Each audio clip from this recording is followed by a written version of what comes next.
Good evening to you. Welcome to high school wrestling action on Central Illinois Sports. We're live tonight from Boschel Gymnasium in Pittsfield for tonight's high school wrestling triangular as the Pittsfield Sockies, the Quincy High Blue Devils, and Quincy Notre Dame Raiders will be hitting the mats tonight. It's a night full of action here at Boschel Gym. We also have the junior high programs wrestling on the red map just off of screen here, and then we'll also have some youth wrestling going on a little bit later this evening. Lots of action here at Boschel Gymnasium. Glad you're with us on Central Illinois Sports. All made possible because of the great sponsors who help bring all of the action to you throughout the area and all the sports, including high school wrestling. And let's hear from some of those folks now on the Great Rivers Bank pregame show. Are you looking to streamline your banking? Great Rivers Bank has just what you need with our streamlined checking and savings accounts. Earn high interest rates or get cash back on debit card purchases with your qualifying account, plus ATM fee refunds. Certain qualifications required. Call or visit our website today at www.greatriversbank.bank to get started. Great Rivers Bank, member FDIC, equal housing lender.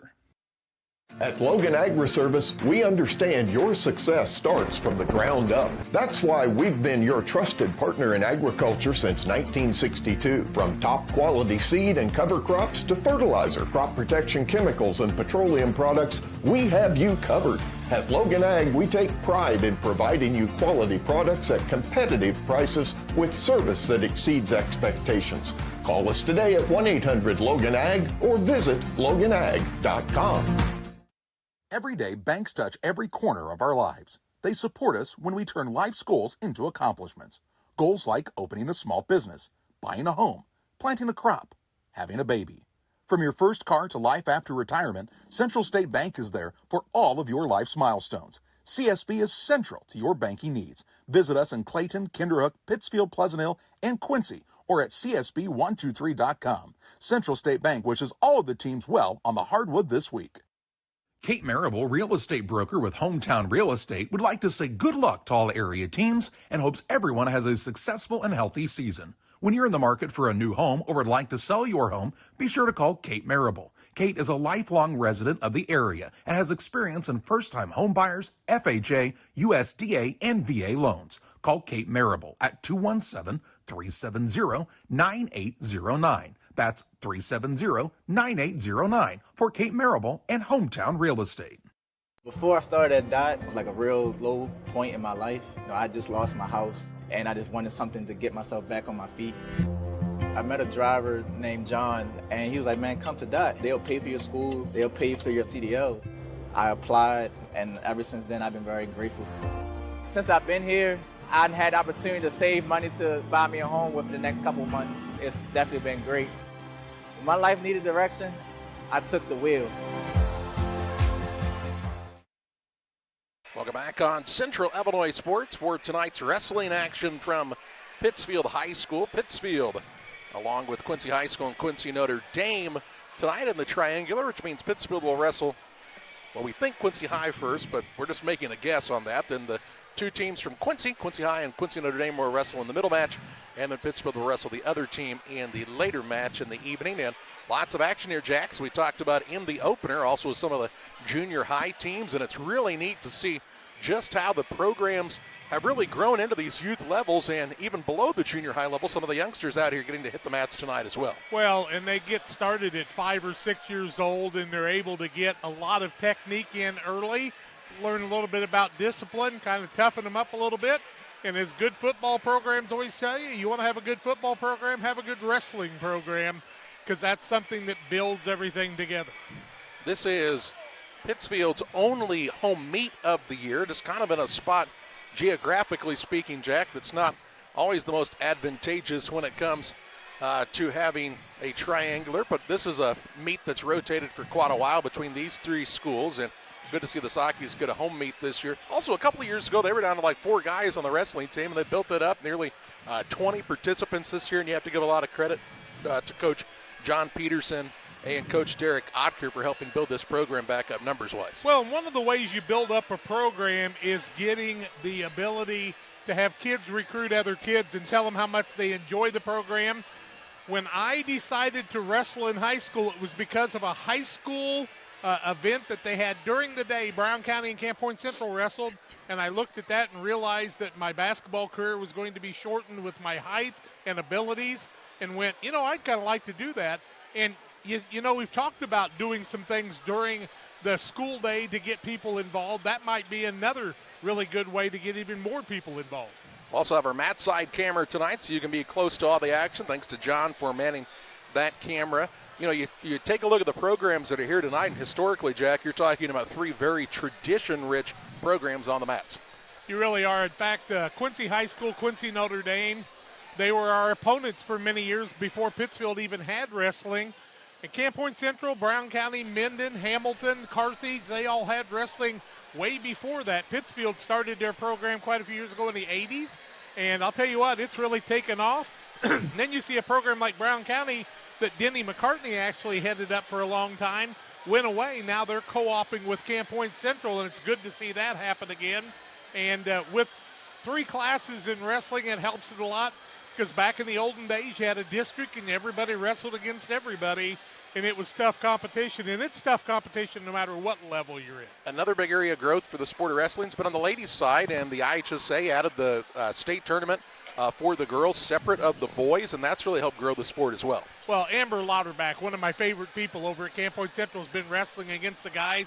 They started that program. Now she's traveling all over the United States in the summertime to develop her skills, and seeing the girls have an opportunity to wrestle against people like them. It doesn't mean they couldn't compete against the guys. In fact, many of the guys will tell you that was always their nightmare, but it's just a good, even playing ground when you're doing things that way. And modestly, in my old-fashioned rights, I probably like that a little bit better.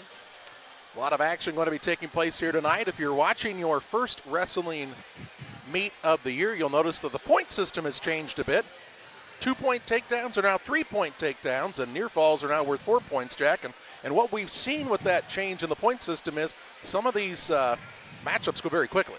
Yeah, because if you get that major win of 15 points, it can happen a little bit quicker. And, I was talking to a couple of people, why did they do that? Well, if you were a guy who got a takedown, got 2 points, and you let a guy up so you could work on your takedowns, you were only going 2 for 1, and 3 for 1's a little bit better advantage for you. And by the time you get somebody's shoulders on the mat for a 3 count to a 5 count and get that near fall, it helps to build things. And quite honestly, when people are overmatched, you want the match to end when it can. Some people are just tough to pin. Pittsfield coming off of a, you call it a consolation bracket championship win at the Decatur Unity Christian Tournament over the Christmas holiday. A lot of good schools wrestling in that. Yorkville Christian actually was the winner of that tournament, but about 16 teams in that, and it was a dual tournament. And so big difference between a dual tournament where everybody on your team who fills a class wrestles, and an individual tournament where you wrestle once and you might sit around for an hour, maybe an hour and a half before you wrestle again. Personally, Jack, I like these dual matchups much better. Well, and that's all we used to wrestle. We'd drive from Camp Point to Carrollton just for a dual match in one night. Now they put 4 or 5 teams together, and you get 3 or 4 matches. And there's a limited number of matches you get for your high school career, or in a season, I should say.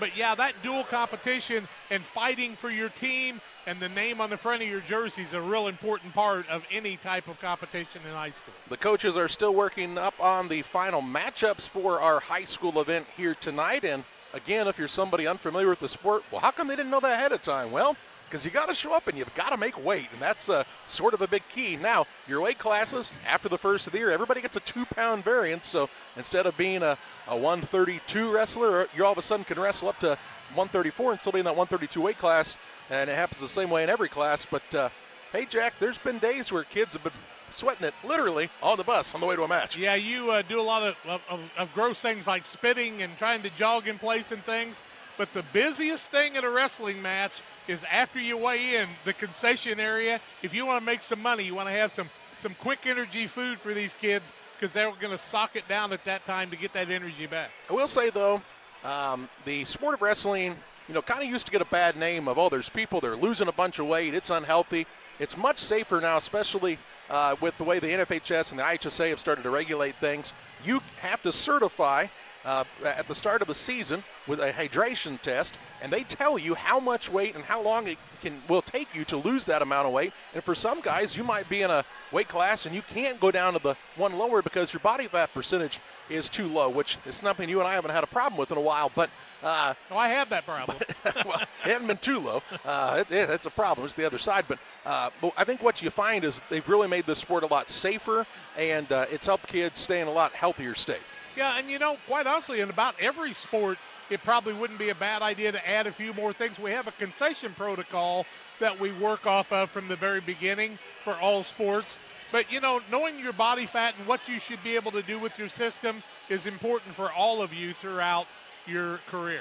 We are getting ready for wrestling, and you see the referees have reported to the mats, so we're just about ready to see them clear the mats. We'll have the national anthem, and then we'll have wrestling action for you. We hope you'll stay with us here as we're pre-match coverage on the Great Rivers Bank pregame show on Central Illinois Sports. Are you planning on building? Let Pike County Lumber help. Whether it's big or small, we have everything you need. We carry all building materials like siding, roofing, cabinets, decking, doors, and windows, just to name a few. We also have plumbing and electrical supplies along with tools. From building your shop, your brand new home, or kitchen and bath remodel, Pike County Lumber is here to help. We're family owned for 3 generations. Pike County Lumber. For all your building needs, come see us in Pittsfield.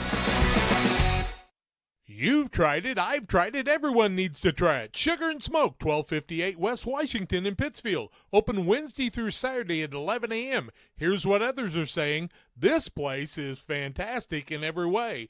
Pulled pork, pulled chicken, brisket, ribs on the weekends, the best green beans, appetizers, nachos, pony shoes, pork burgers, celebrating 1 year in business. Sugar and Smoke, it's time to eat. Yum! 217-922-0067. At Westtown Ford in Jacksonville, Illinois, we have Mavericks, we have Rangers, we have F-150s, 250s, and 350s. If you need help with that perfect look after your purchase, I'm Corey Greinke and I Know Trucks. Come see me at Westtown Ford in Jacksonville, Illinois. At Farmers State Bank, we believe in community, teamwork, and success. We're thrilled to announce that we've been named the best place to work in Illinois and the best community bank in America this year. Join us on this winning team where your dreams take center court at Farmers State Bank. We're a team. Discover the difference. The best place to bank, the best place to work. Because when our community wins, we all win. Where community, excellence, and opportunity come together. Farmers State Bank. Member FDIC. Equal housing lender. Griffin Signs in Time at 122 South 9th Street in Quincy is a full-service sign company that can complete any project, from fully wrapping your entire fleet of vehicles, digital signs, storefronts, to creating small banners and signs. The right and professional signage is the difference of getting the job, heading folks in the correct direction to find you, or creating a brand recognition for potential customers. Put the right signs in your customer's mind with Griffin Signs in Time. Call 217-228-7470. Beard Implement Company, your local Case IH dealer, proudly serving farmers since 1937. We know how important it is to your operation to keep you running. 4 convenient locations in Ashland, Arnsville, Pittsfield, and Hannibal, Missouri. Beard Implement Company, our people, your advantage. Are you short on time or budget, but your family is hungry? It's time for the Maya Authentic Mexican Restaurant in Pittsfield. Try the Maya Special, a crowd favorite. Delicious grilled fajitas, steaks, nachos Mexicano, salads in a tortilla bowl, the tastiest salsa and cheese sauce around, and the fastest service anywhere. You can afford it. It's the Maya Mexican Restaurant on Washington Street. Call ahead with your order and you can pick it up in the drive-thru, 217-285-4526. The Maya Restaurant in Pittsfield. Shireman Memorials has been serving the area since 2014 with local and affordable memorial and specialty items production. Jason Shireman has over 20 years of experience and is committed to providing his customers with the best experience. With expertise in sandblasting, carving, etching, and design, you will be dealing with someone who has the knowledge and experience to make a memorial your family can be proud of for generations. You'll find Shireman Memorials at 1135 West Washington Street in Pittsfield and online at shiremanmemorials.com.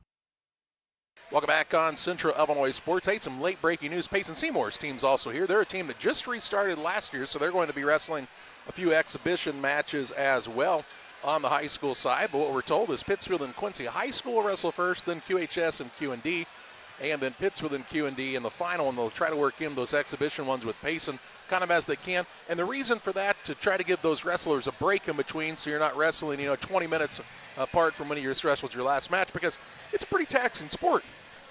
Yeah, 6 minutes of wrestling is like playing 4 football games full speed all the time, and you've got to be ready to get things rolling. I think the addition we need to have to this is a few exhibition matches with a few of the alumni wrestlers down the road, too. Let's hope they're not in singlets. I was looking, well, no, I think we'll do it in snowsuits or something. Or maybe those big sumo blow-up things. Oh, yeah. That might be kind of fun, but, something to keep the crowd entertained. But what a nice crowd on hand again tonight. And we found out every year that when we have a home meet, we have a good turnout. And I would hope in the future we could get 2 or 3 home meets. Well, I think it helps when you have more numbers. And, again, we talked about that on the Pittsfield side of things. They've grown numbers. Now, they still forfeit 4 or 5 weight classes on a given night. They don't have very many of the lighter wrestlers right now, whereas last year they filled some of those lighter ones. They didn't have any heavyweights, but the Sakis actually have 4 heavyweights, and they're all freshmen. And Casey Howland told me they were going to take care of the the lighter guys down the road, because he's got the 3 amigos down there that are going to be able to do that. And a few other people are doing that too, like Daniel Noble and some of those guys coming up in the future. And as I told you off mic here, when you've got a Noble wrestling, that brings a pretty good crowd in itself, because they got fried chicken and everything going on tonight. It definitely, wrestling is a family, though, and I think you start to see that if you have youngsters that start out pretty young, by the way, 3, 4, 5 years old, and then working out. You wrestle a lot of the same kids over there, and you become very familiar with people not only from your team but from other towns and areas. And if you think travel baseball, travel basketball, volleyball has a family, these folks, they run together and they become very close. With the new setup they've got over at Camp Point Central with their new wrestling building, a lot of different places now with good facilities. And one of my hopes is, and it's a personal thing, is that we can see some youth wrestling happening more on Saturdays and a little bit less on Sundays, so families have a little bit of time together on the weekend too. But it takes more facilities and places to set up mats, and things like Saki Nation helping to buy this mat. That makes a big difference. Well, this is the debut of the mat that you see on your screen right now, and the Saki Nation Extracurricular Support Group helped fund that, and glad to see it rolled out on the court. And that means all of you help do it, because coming and supporting Saki Nation, that's where your funds are going to. Yep, a good opportunity to invest in the program, and something that'll last for a lot of years. And by the way, I don't know if you stepped on that mat at all, Jack. I think they're a little softer when you used to bang your head and wrist and everything off of them. Well, my head was the hardest thing on the mat most of the time. I do want to give a shout-out to the junior parents who are trying to create some funds to help with the post-prom. Folks, if you can help your post-proms, after-prom parties for the kids to keep them safe, be sure and donate some money to that, too, and you can get a hold of any of us, and we'd be happy to pass that money along.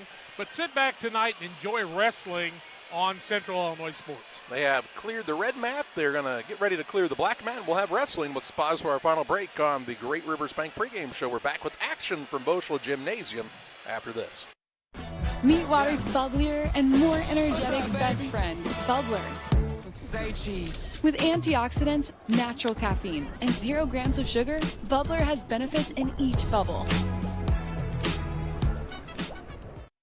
Petty Construction and owner Joe Petty, specializing in commercial and residential roofing systems. They design, build new homes and additions and renovations to your home. Interior and exterior renovations are their specialty. Petty Construction and Joe Petty have the experience in building you are looking for. Call 217-779-6384 or on the web at joe.petty@pettyconstruction.com. Building your community one job at a time. For nearly 40 years, the Niebuhr Funeral Home has been serving our area with professionalism and compassion. This is our business, our hometown. You can be assured we take great personal pride in serving your family in your time of loss. We're locally owned. We're your friends and neighbors. We care about you and your family. Niebuhr Funeral Home, with locations in Pittsfield and Barry, serving our community with compassion and respect. From competitive youth sports to high school and college athletes to fitness enthusiasts, sports injuries can easily put you on the sidelines. Our orthopedic surgeons and sports medicine physicians are here to diagnose and treat your sports injuries should they arise. Every step of your journey matters to us. And when life throws you a curveball, trust Blessing Health's orthopedics and sports medicine team to get you back in the game. At Blessing Health, we've got you covered from head to toe.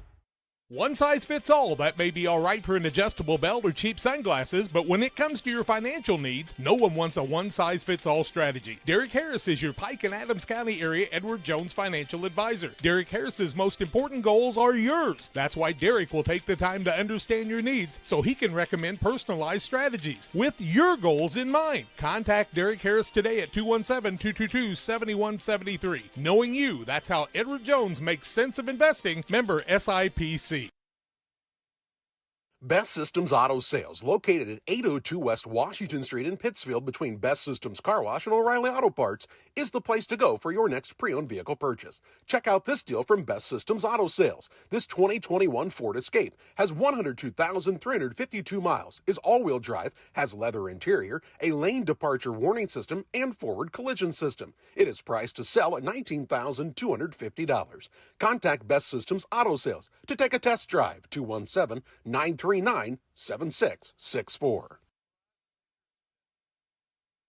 Well, we lied to you, kind of. Didn't mean to. We're not wrestling yet, but they're getting ready to as the final team in Pittsfield is huddled up, and Ray Eichelschultz is getting ready to clear this mat here in a moment.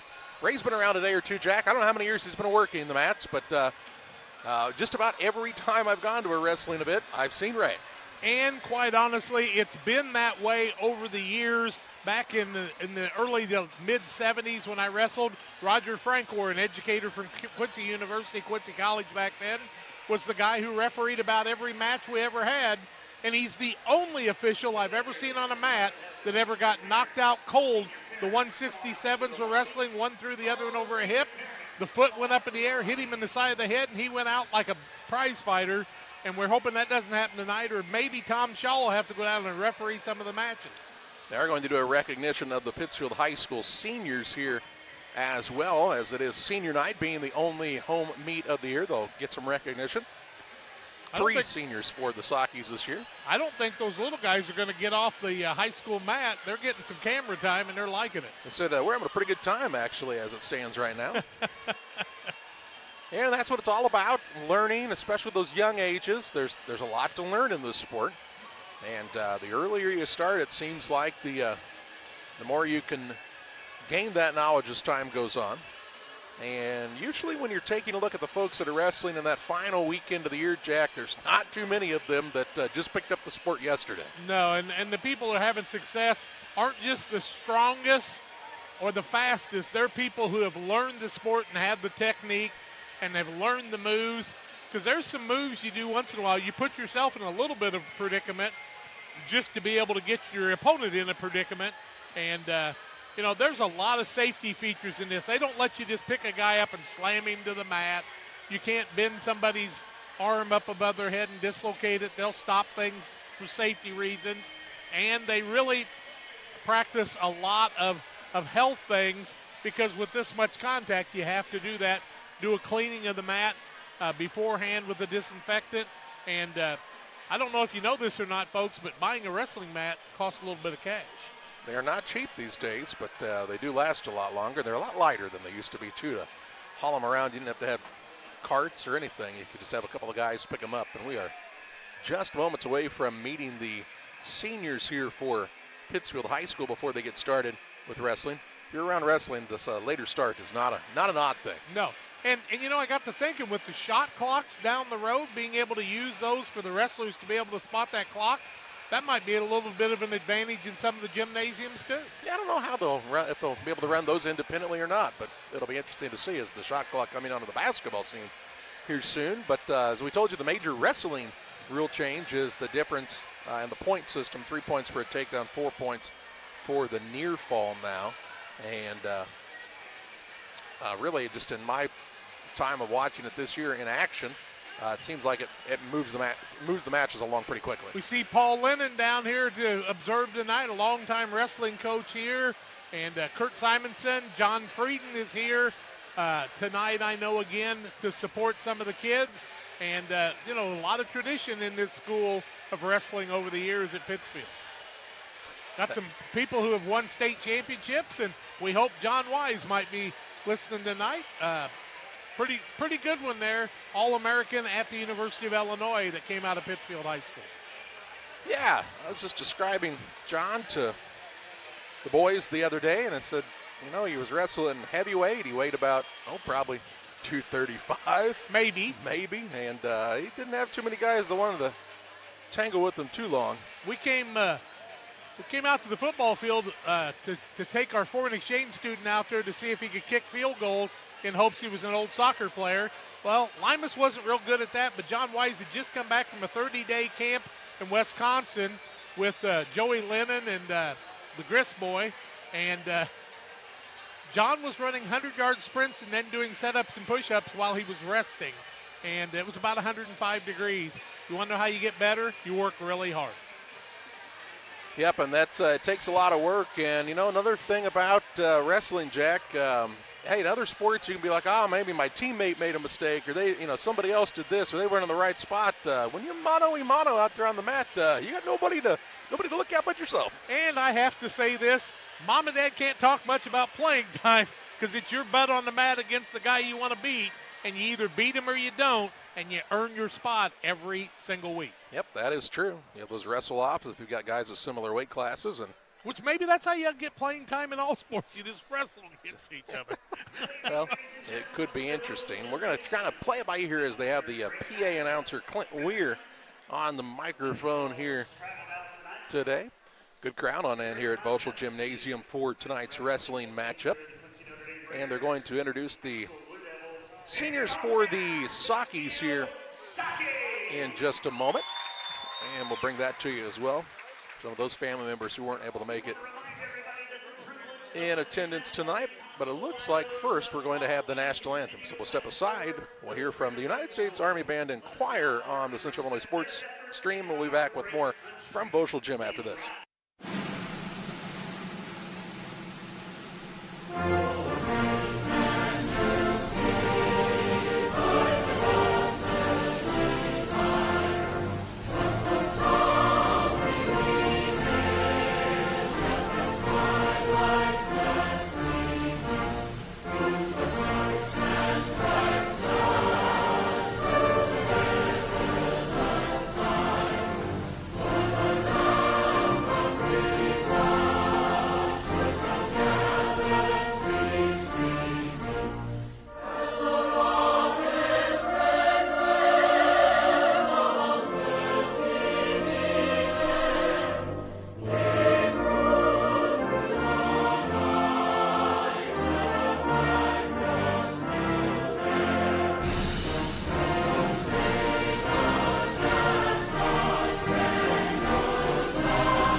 Welcome back to Boschel Gymnasium. Lots of action getting ready to take place here. First, they're going to recognize the seniors for the Pittsfield High School wrestling team. 3 seniors for the Sockies. Tucker Cook, the only young man who has been a 4-year participant for the Sockies. But they also have Jesse Davidsmeyer and Waylon White, who have both dedicated their time to the mats as well. And we'll get to see them and their parents come out and get recognized in front of this good crowd here tonight. Tucker Cook getting introduced for the Sockies first of all. And Tucker is a guy, he won his 100th match last year in the sectional. He is a 4-year wrestling athlete, a 4-year football player, and a good young man, hard worker. He'll be wrestling 199, may even bump up to 215, depending on the match. Congratulations to Tucker on what has been a great wrestling career to date, and we're looking forward to his senior season continuing. The next is Jesse Davidsmeyer. Jesse is a kid who wrestled a lot as a youngster and then decided to come back out here in his senior season and participate. And we're glad to have him back out. And Jesse's one of those kids that shows if you can keep yourself in pretty good shape, Jack, you can have some time away from the mat and still find a way to compete. Both these young men very solid football players too, so at least two sports they're playing. And next we have Waylon White. Waylon is, of course, from Pleasant Hill High School, as the Sockies and the Wolves co-op here in wrestling action. Waylon started wrestling just a year or so ago and has very quickly picked up on the sport and is all into it, Jack. He's one of those kids that's worked really, really hard, and you'll see him very, very competitive each and every time he takes the mat. And looking forward to, again, just get to watch him in his senior season here and finish things out for the Pittsfield wrestling program. And congratulations to the seniors for their dedication once again to the wrestling program here at Pittsfield High School. Their moms and dads being recognized too. A lot of trips for them. Now you're talking a lot of early mornings for the Cook family and the Davidsmeyers.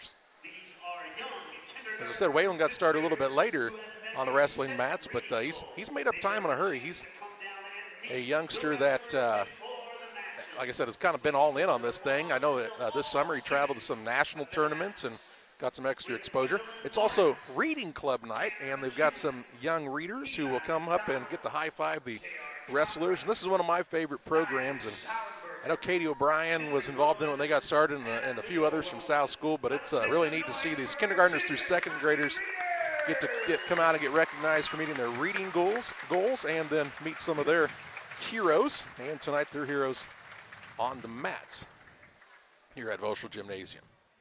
Well, and I was kind of hoping that Jesse Davidsmeyer and Tucker Cook's dads would have an exhibition match. I thought maybe that'd be a good one because they've given their sons plenty of advice over the years and a lot of good tutelage. Quite honestly, they're lucky they're not wrestling their wives because they might both get their tails kicked in that one. Well, let's leave that alone. It's just safer to do so that way. We are just moments away from action kicking off here. As we told you, the first be Pittsfield and Quincy High School in action. Then QND and Quincy. Then Pittsfield and QND will also have some exhibition matches with some of the Pittsfield wrestlers and some of the Payson Seymour wrestlers here tonight. As Payson Seymour, some lower numbers, but they're doing a good job of really trying to work in extra matches. That's one of the things I was impressed with Pittsfield's coaches, Jack. Not to pat these guys on the back, because goodness knows both of them are big-headed enough. But at the tournament at Decatur last week, there was a lot of coaches kind of sitting around on their phones, kind of wondering, I think, what time they get to go home. And these guys were out pacing the mats, looking for extra matches for some of the kids that weren't maybe the first guy in a wrestling weight class that had multiple wrestlers, and found some pretty good matches for some of these guys. And some of the young guys really have showed what they can do as well. So it's a very competitive room here for the Saki program, and good things to come for John Peterson's squad here as time goes on. Well, you want to have success, you got to work hard at it. Your kids see you working hard, and so then they follow with suit. And I think that really is a valuable part of everything. And, you know, in a day and age where it's really tough to be a teacher or a coach, I admire and let them know that it's a mission field, and we appreciate all the hard work that they put forth each and every day. And I hope each and every one of you will take the opportunity to thank them for the hard work that they do. All three varsity teams lined up on the mats. And, you know, as I look at the Q&D guys, I want you to know it's so cold today that they're wearing 2 pairs of pajama pants at Walmart, I think is what they told me. They look comfortable out there. Yeah, they do. For sure. And always good to be comfortable before the match starts. And then when it's time to go, it's time to go. Hey, you know, the Pit is a really good venue for wrestling. It is. And to be able to watch it. You know, I get a little bit of high blood pressure for basketball sometimes, but for wrestling, it's really set up very well. I believe they're going to introduce each of the participants for each team that'll be wrestling at each weight class. You'll see the 106 weight class first. And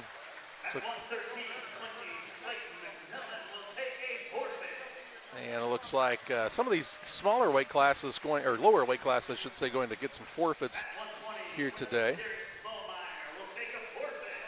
And these are they doing all the matches right now at one time? Well, I don't know what Clint's doing exactly. I'm trying to play that by ear as well. Clint doesn't know it. No, that's not true. He does a great job for us.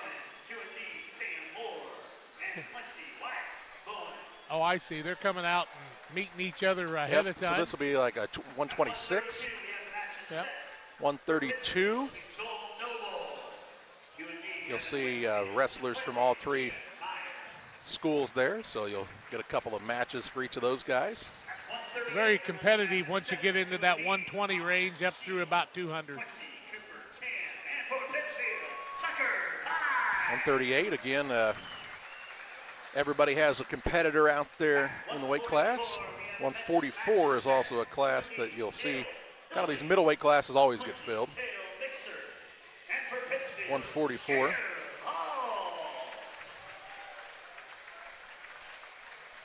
You know that young man? Yeah. He's cost me a lot of grocery bills over the years. 150 is one of the spots that Pittsfield's had a little trouble filling because Landon Seal's been injured, but it's good to see him back out there. Landon Seal, another first-year wrestler for this program, and he's a kid that's really picked some things up in a hurry. Good numbers for all these squads, and Pittsfield really has got some good numbers. This weight class 57 also one to watch, as is 65. I'm really looking forward to the 65 bouts here tonight, Jack. That's where you'll see Waylon White for Pittsfield. Okay.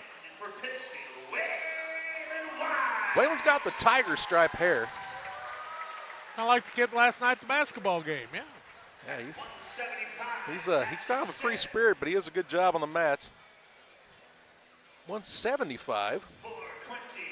You should see a forfeit for Q&D, but for Pittsfield, Fisher McEwen. Fisher McEwen also one of the favorite guys to watch wrestle because Fisher's kind of an unassuming-looking young man, and he usually gets matched up on guys that kind of look like full-grown men, Jack, and I think people kind of underestimate him, and then he comes out, and all of a sudden he's got them on their back, and they get up, look at their coach, and go, what just happened there? Cook will wrestle at 190 for Pittsfield, and he'll have competitive matches both with Quincy and Quincy Notre Dame. We'll tell you all about the bouts as they come out here tonight. 215 will be a competitive weight class as well. So, like, for instance, Marable of Pittsfield could wrestle 90 right now. And he and Cook had a wrestle off, and Cook won. So Marable is wrestling 215. So he's wrestling up, actually. And those two guys have been competitive and bouncing back and forth, and Bodie's really had a good season. And then just one match at heavyweight for these squads as well. Don't have any heavy kids in the Q&D school? Well, Pittsfield didn't have a heavyweight at all last year. They've got 4 this year, and they're all freshmen. Who said Bill Cannell over here? He could have wrestled against these kids. Now the captains will meet with the officials here in the middle of the mat to talk over some instructions here. One of the things you'll see from wrestling officials is they want to see action. They want to make sure you're ready. First of all, you need to be ready to wrestle when it's your turn to wrestle. And they don't want you wearing your bracelets, your jewelry. All that stuff's crept into every other sport at this point. Believe me, you show up in the middle of the mat here with Ray with a bracelet on, and it'll go flinging toward your bench. All right, because they're not doing that. We don't have a camera on the youngsters there, but they have started wrestling too, and a good crowd on hand to watch them. And they have a pretty good time of learning the sport and learning aggressiveness early. And you see a lot of quickness in those little rascals. I don't know if you could catch any of them if you had to. Looks like Pittsfield Junior High has about 18 young people dressed for tonight's event. And then, of course, Pittsfield's got a junior high program, too. And, yep, that's a junior high. Yeah, very proud of that. Yep, thanks to first-year head coach Carson Neely for heading that up. And he's a guy that's got some ties to the Quincy program, too, but glad to have him as the Pikeland Community School coach for grades 5 through 8. All right, captains are ready to go here. Jack, let's get that Pittsfield and Quincy sheet first of all. Oh, it's Quincy High School Quincy first? High School first, yep. I believe is what they That's told us the was going to happen. exhibition. Let's get you the other one. It's right here, I believe. I think that should be it. Yeah, looky there. So you're going to see forfeits at 106 for Griffin Finch, Clayton McClellan at 113, and Jimmy Darian, I believe, is the name. And I apologize if I mispronounced that. I'm going off of a handwriting of a wrestling coach. Also, the young man at 126 going to take a forfeit, it looks like, for Quincy. So our first action we should see at 132, but that all depend on what weight class they start with here tonight. And you want to remember that the assistant wrestling coach's wife's a doctor, so the chances of him having good handwriting is not real good. She actually has impeccable handwriting. We made comment on that the other day, that her handwriting is really, really good, and Derek's not so much. Well, it happens.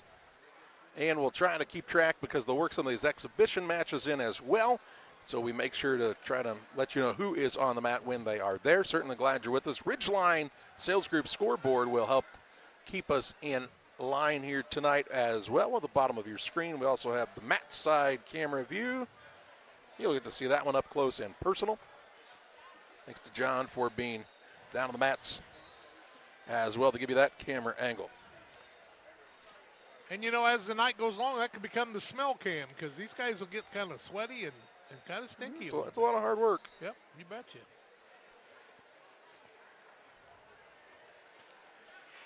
All right, we are at 6:27. Only a half an hour late. No, it's right on time for wrestling. That's right. It's wrestling time, which is different than normal time. Derek Gocker tells us we're going to start at 120 for this, so we'll see forfeits at 120 and 126 for Quincy, so they'll get the free points there. And, you know, that's one of the things when you're talking about a duel and you're trying to win a duel, filling every weight class is a huge advantage. Yeah, it's about numbers. It's like track, cross country, and many other sports. That number thing really means a lot.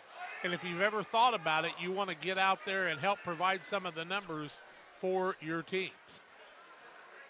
All right. So Jimmy Darian is going to be our young man who is going to take the forfeit at 120 in just a moment for Quincy High School, I believe. They're making sure everybody's... So they'll get 16 points for that. Correct. So if you look at it this way, 106, 113, 120, and 126, 4 weight classes, times 6, that's 24 points.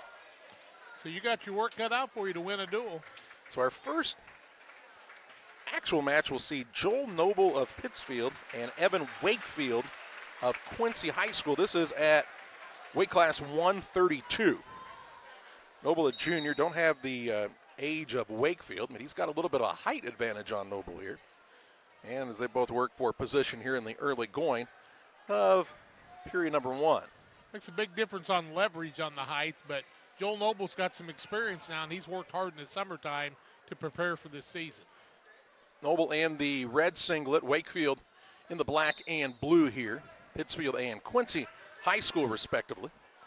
And they're both still working to get some of that position there, trying to get the inside hand position to make their first move of the night. As they circle back towards the middle of the mat here. Joel's got a good fan club online, a lot of relatives here tonight pulling for him to have success.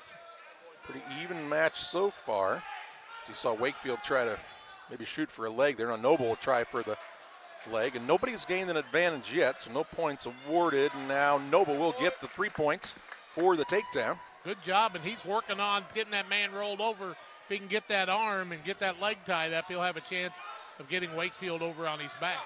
So plenty of time here in the period with 48 seconds in the first.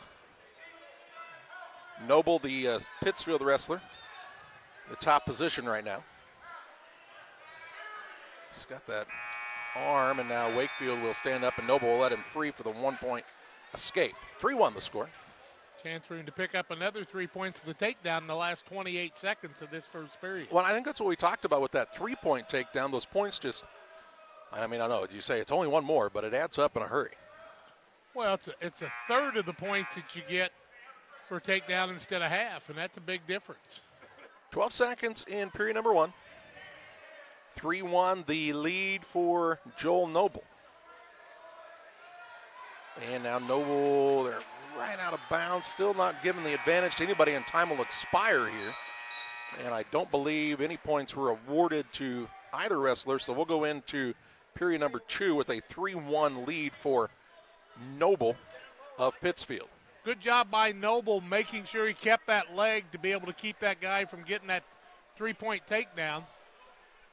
So Wakefield had the choice, and he chose to start down here for Quincy High School. Start period number 2.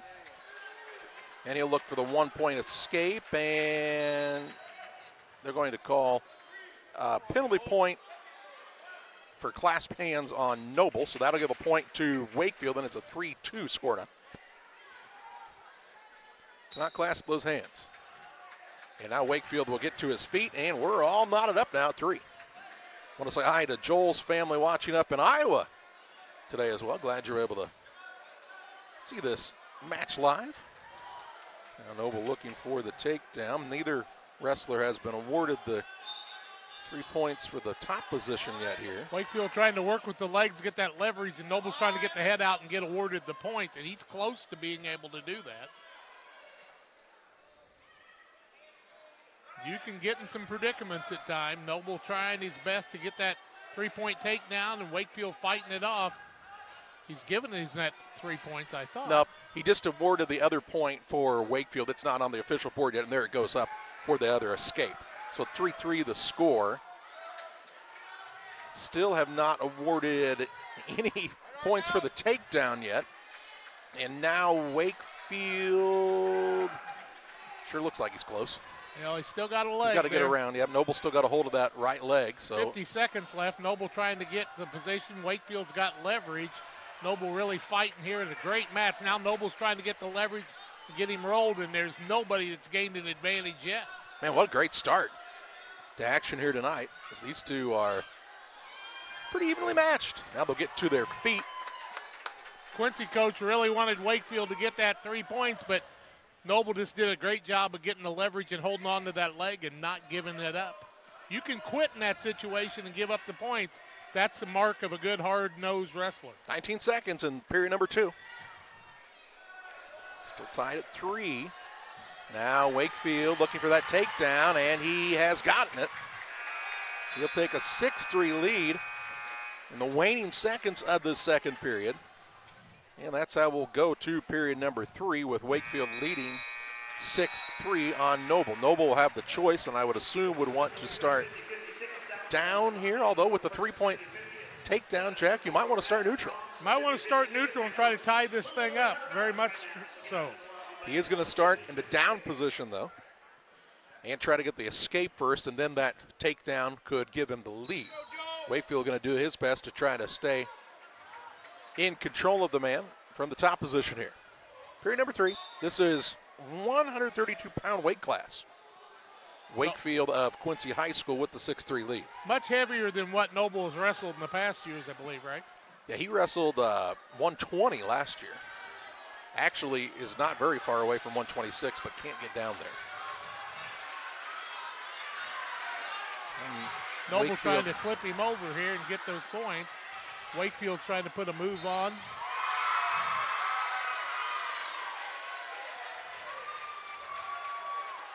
Noble's trying to roll him over here, but got to be careful he doesn't lose that position. Now I'm going to get some referee started to count near fall points.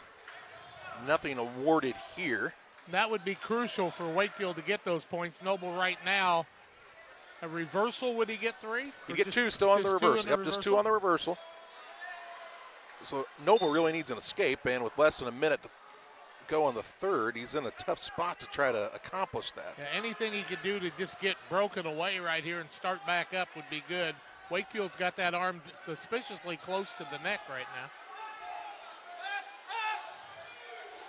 Trying to stand up and turn is Noble. Now Wakefield trying to get that position on the back. He's trying to cradle him, and he's going to get some back points here for the near fall. Now he's trying to work on the pin. 25 seconds in the third. He'll get awarded the 4 points, now working on the pin, which would be big in the dual points. So he would get 6 for the pin. 14 seconds left in the third. Noble doing a good job bridging here, though, Charlie. He is. It is very close right now. You can kind of see what the referee's looking at right now is with the mat side camera. 2 seconds, 1 second, and that's going to be time. So you're going to get the 4 points for Wakefield, and he'll win this 10-3 in the 132 bout. You want to mark that down there? You've got the pin. I'll let you handle that. So a good first match. Hey, good to have Elena Beard alongside, all the way from Monticello, watching action tonight. Of course, her nephews, Caden and Jesse Davidsmeyer, are going to be in action tonight. Next up, it is the 138 weight class. It's Tucker Pines against Cooper Cam, pardon me. Pines from Pittsfield, Cam from Quincy. This is a 138. Pines is a freshman for Pittsfield. He's a very aggressive young wrestler, though. You kind of have the opposite build of what we had in the last match, though.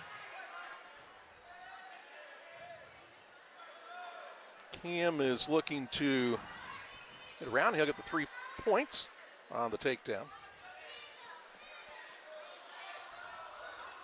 If you've been watching Chris Durer and Reports on Wrestling, you'll know some of the studs from some of the Quincy schools and Pittsfield and other places. Now Cam trying to get him rolled over here. Pines did a good job to avoid that position, and he's still trying to work on, hold that far leg. Hard for me to see from here. He does not. Cam's in a pretty good spot right now. Now you thought for a second Pine had a chance of something there, but Cam's really done a good job of wrapping him up here and putting that move on to get the shoulders on the mat. Now he's got the 4 points for the near fall that'll be awarded. Not so, though, as he'll get the pin instead. So wins by fall, 59.8 seconds left in the first period. And Cam with the victory, and that'll bring us to the 144-pound weight class. Cale Mixer, and Jacob Hull of Quincy and Pittsfield, respectively.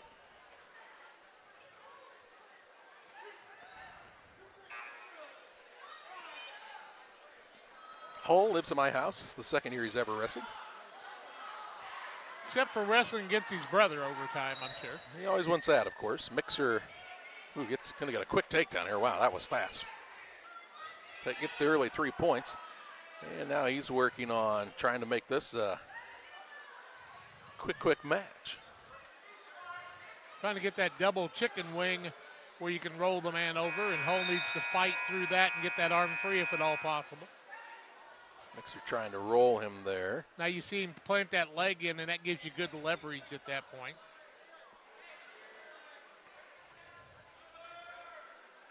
Hull tries to get to his feet. Now he's on to his shoulder, and Mixer going to get some back points here as he's working on the pin as well. Hull rolls out of it, so that'll be 3 points, I think he awarded there, correct? Right.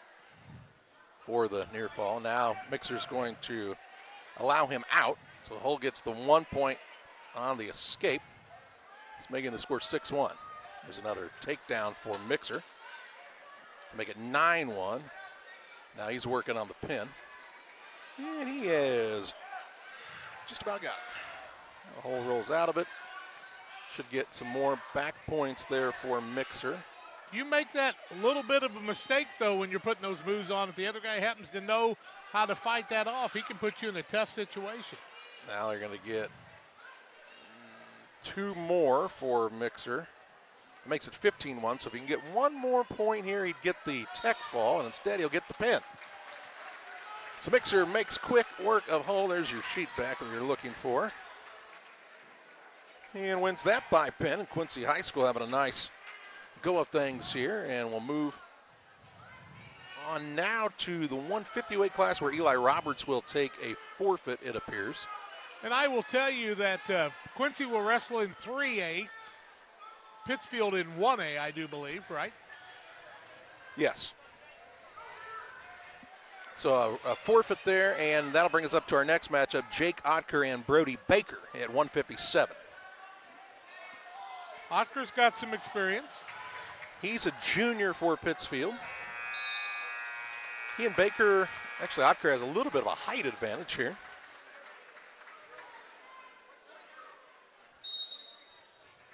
157-pound weight class. Baker for Quincy and Otker for Pittsfield.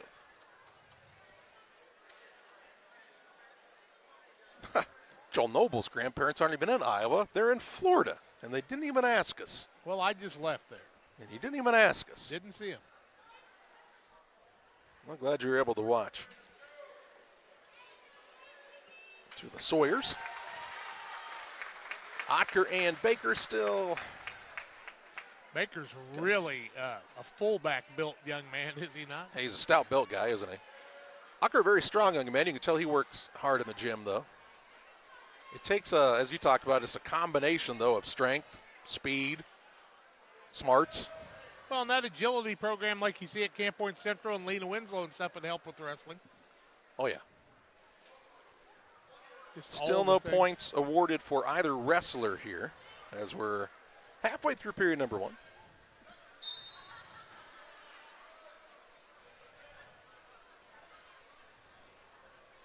Otker's been at wrestling for a while.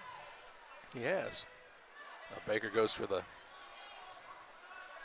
leg there. Couldn't get to his. Otker kept him at bay.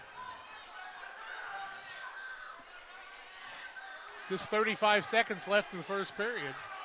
Ray Eichelschulte instructing both men. He'd like to see a little more action here. Wants him to be a little more engaged. Ooh, close takedown for Baker, but Otker pops right back up. Good job using the quickness there. Still a stalemate here. 17 seconds left in the first.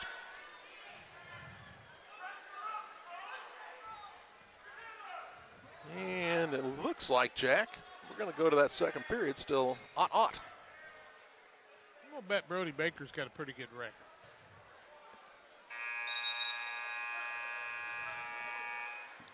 First period stalemate. So now they'll decide. Green gets choice. He deferred, so Otker decides he's going to start down. Pittsfield operating the red armband. So Otker starts down. He's looking for the escape, and Baker looking to go to work down on the mat here. This is where you really lose a lot of energy trying to fight off the other guy and combat that by some of the moves that you've got on the defensive side. This is probably the bigger part of wrestling is when you're down on the mat like this instead of wrestling up. Some can be good quickness and shooting a leg, but this really takes a technique.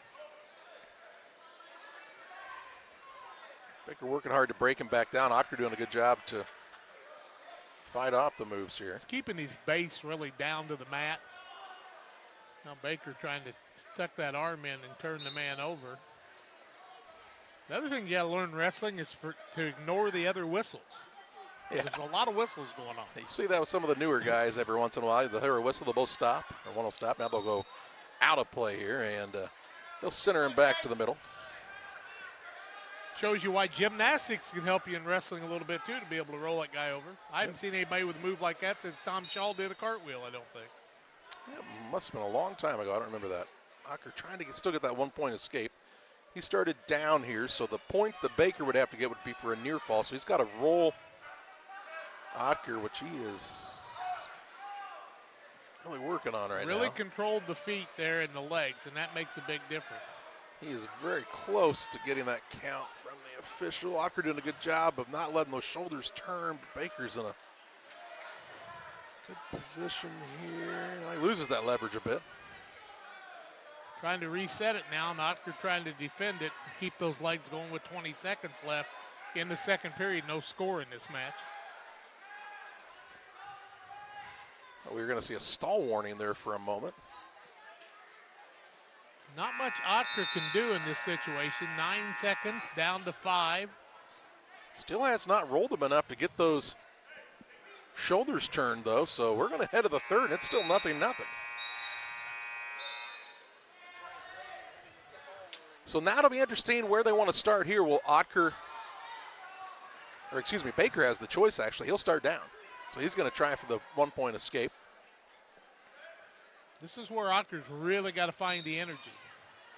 Baker right to his feet here. He's trying to break those hands. Otker looking to trip him. Man, look how strong Baker is. Otker was just trying to take him down. He'll get that 1 point here.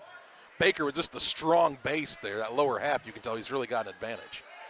Now he shoots for a leg, and he's got the ankle, but Otker's got the leg, and that makes a big, if you could just hold that leg. Nobody's got the advantage yet, so it's still just 1-0 Baker. Now Baker will get the 3 points awarded for the takedown to make it 4-0. Now he is he's sitting pretty, as they would say, with a minute 20 to play. Jake really needs an escape here and then work back at a takedown. Ooh, now he turns him over. Had a half a second there maybe to try to roll all the way through that. But Baker did a good job to get him back under control. If you're Baker here, you're just looking to keep him down on the mat at this point. You don't want him up and give him a chance to get that escape point and then the 3-point takedown, as we're under a minute in the third. If you're the guy on top, you like being on the edge of the circle there because you can always just push him out of bounds if he's starting to get away from you. And now they will go out of bounds. And they'll center back to the mat here. This is where conditioning really makes the tremendous difference. For sure. Yeah, you might think 2 minutes is not a very long time. Wait till you got somebody else. It's forever. Who's trying to make you go in a way you don't want to go necessarily.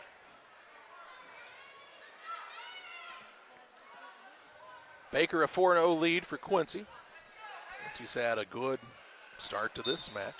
They and Q&D will wrestle next in what's always a good rivalry. They wrestle each other several times a year. And a lot of similar tournaments around the area as well. And you see Quincy compete against those teams down the St. Louis area, as do Q&D. And then up in the Iowa area, a lot of great West wrestling. Dan Gable kind of made it a sport. Yeah, they do it a little differently in that neck of the woods. Here it's going to be Baker getting the best of Otker at the 157 weight class by a 4-0 final. Baker scoring all of those points in the third period to take the win. That'll bring us to 157 now. And you've got Waylon White taking on Gunnar Darhecky. Yep, Darhecky. Might have a doctor in the family. Maybe Darhecky. Could be Darhecky. 165. Again, White just a, I think, second-year wrestler. He loves the sport, does he not? But he has really bought into it. You'll see him do really well at times, and you'll see some other times where you look at him go, oh, I kind of forgot for a moment he was a second-year wrestler. White is in the red and black singlet. Darhecky in the blue for Quincy. This will center back to the middle of the mat here.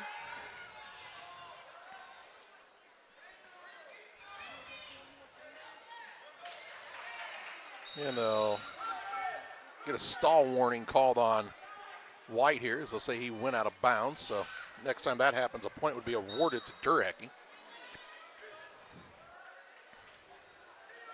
Some referees a little more lenient on that than others, but they want to see action. They want you and the man to wrestle. That's kind of the name of the game. White letting the man get up into his arms a little bit, and that gives Darhecky a little bit of an advantage.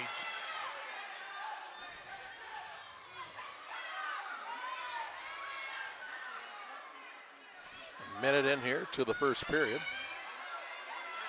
They're still working on early position.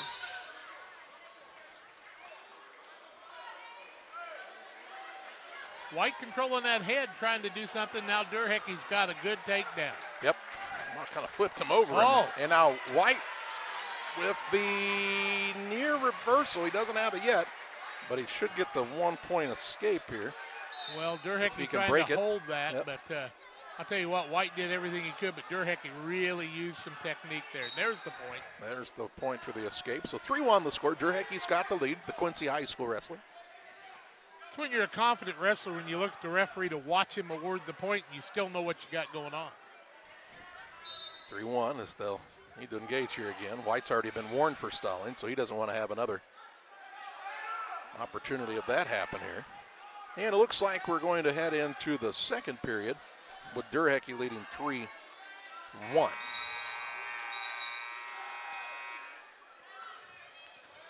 Green has choice, he'll defer, and White will choose to start down, I would think. Coaches they're going to start neutral. Yep, coaches are giving him the advice that they think is best for him. So they start in the neutral position here.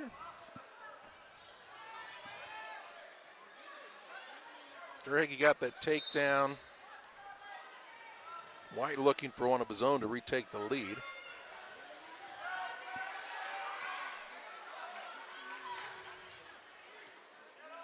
Local crowd just looking for something to really get behind here early.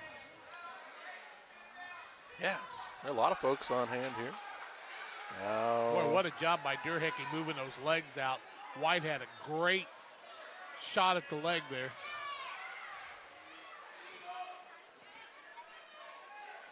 I would say Durhecke has got some huge success going on in his career, too. Both these guys quick on their feet. Now White, has not gotten the takedown yet. Still not awarded. Actually, Durhecke might be in a better position here. He's going to get that head out. Still. There it is. There's the 3 for Durhecke. For the takedown. White did a good job getting the legs free here, but Durhecke trying to plant that leg in what we used to call a guillotine from years ago. I don't know if you can even say that anymore, you know? I think you can. I don't know why you couldn't. 6-1, the advantage for the Quincy wrestler.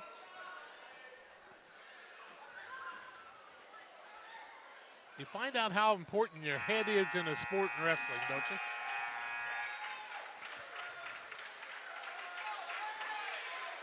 .13 seconds in the second period. White, again, one of the 3 seniors for Pittsfield here. Down 6-1 to the Quincy wrestler in Durhecke, and ahead of the third period now. And Durhecke will have the choice, and he wants to start down here. Looking for that chance at either the reversal or the escape.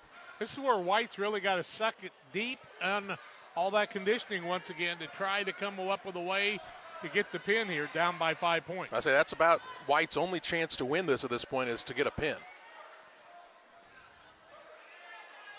Yeah, because even 4 points, and you saw White kind of staying back there. He wasn't afraid to have Durhecke just come up and escape. Maybe almost would have preferred it. Durhecke, of course, wants to stay down. A lot harder to score the points if you're White here. It's a little high, that move. And now Durhecke going to get some back points. Like 2 going to be awarded, maybe a few more even. Uh-oh, look out here. Going to be close to a pin. White fighting hard, and now Durhecke settles, and he does get the fall. So they gave 2 to White, 2 for the reversal for Durhecke, and then Durhecke got the pin to take the victory.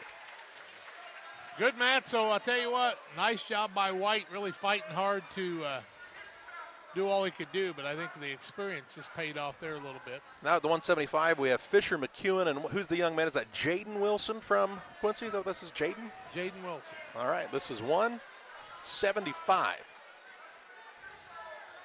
McEwen is a sophomore for Pittsfield.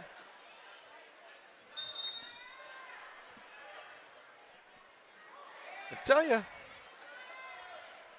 at times, looks can be deceiving. Fisher McEwen, a very strong young man. Now as takedown for the Quincy High School wrestler, gives him the early 3-0 lead. And he gets another 3, wow. It looks like there. Going to take him down, let him up, so it's 6-1. As Wilson, very aggressive here and very quick in the early going. Yeah, but McEwen's got him in a little bit of a pickle here. And he is going to now get credit for the takedown to make it 6-5. A couple of escapes and then that. Now they roll out of bounds. Like the way McEwen's really looking to get those back points. He's aggressive. The best way I can describe Fisher McEwen, he's kind of like a possum. You think when he's dead, all of a sudden he's back again, and when he gets a hold of you, he's got some strong mitts on him. Fisher, you may have just gotten your nickname for high school. I don't know, but he's just kind of a sleeper. And sometimes he just gets out physical. Now you're going to get a 2-point reversal here for Wilson, and then he's going to let McEwen up for the 1 point. So 8-6 the score. A lot of points scored in this one. Still 50 seconds left in the first period. Hey, what? Fisher's he's a dangerous wrestler. Now another takedown for Wilson is doing a good job as well, working here. He'll let McEwen back up. Wilson, you can tell, is trying to make it kind of a stamina game here. Up and down and up and down and up and down. There's another 3 points. 14-7 is the points right now in favor of the blue singlet. And now McEwen trying to roll him here and get control. He's going to get some back points. What a job by McEwen here. If he can pull him back this way, he's got a pin. He is very close to the pin. Oh, my. Now he's on the top position here. And that's the way the period will end. So he's going to get 2 for the reversal, plus another 4. And this is a 14-13 score right now as we start period 2. I'm going to tell you what, Possum McEwen, you don't give up very easy, do you? I'm telling you. This kid needs to be a running back in the football team because I don't think he's going to be like that kid from Arizona State. He's going to start down here, and that is his kind of signature move, by the way, where he kind of rolls back. He lets you feel like you've got the control, and then he kind of rolls back on you. 27 points in a period. That's a lot. Maybe not the most technical match, but it's been fun so far. Well, I think the young man from Quincy kind of thought it was going to be an easy breezy, and all of a sudden McEwen said, not quite yet, my friend. Now Wilson chose to start top here, so he's trying to work McEwen to his back to get some of those near fall points awarded.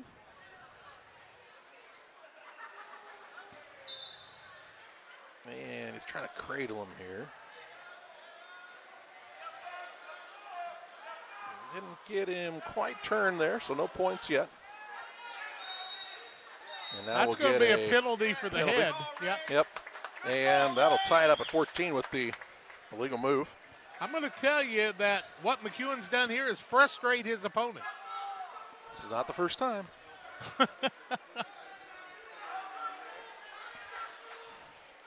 Now the official, they're going to let him up, so that'll give McEwen the 15-14 lead. Yeah, they're not liking the way McEwen can combat the bottom. Yeah, he's pretty good on the mat. This kid would be a tough little opponent in practice.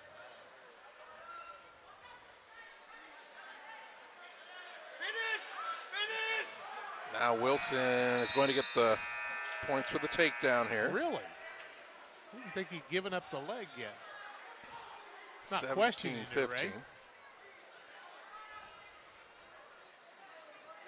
This is where he's got to be careful. This is where it's almost a hand clasp there. I think they're going to let him to his feet again here. That's what he was. I think he's changed that strategy a little bit. He's going, this kid's kind of a hard one to deal with. 15 seconds in the second period, 17-15 Quincy wrestler. Wilson. Still anybody's match.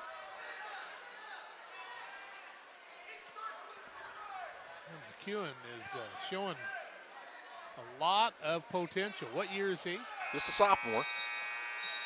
There's the buzzer, and we head to the third with Wilson leading McEwen 17-15. They're going to start neutral here and got the clock reset. And it was a little late starting, but they'll get an extra couple seconds. Here's a takedown for Wilson. Be at 20-15. Now he's going to cut McEwen loose, give him the 1 point, and work on another takedown here, and gets it as McEwen took his shot and missed it there, and again lets him up. 23-17, points scored in a hurry. Now the referee, you hear him instruct the young men to center in the mat.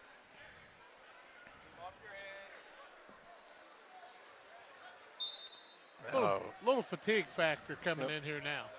Good job shooting the leg that time by Wilson. Again, lets him up. And yeah, I mean, his name of the game is he's just trying to wear you down. It's a stamina thing. Now McEwen trying to give a last gasp effort.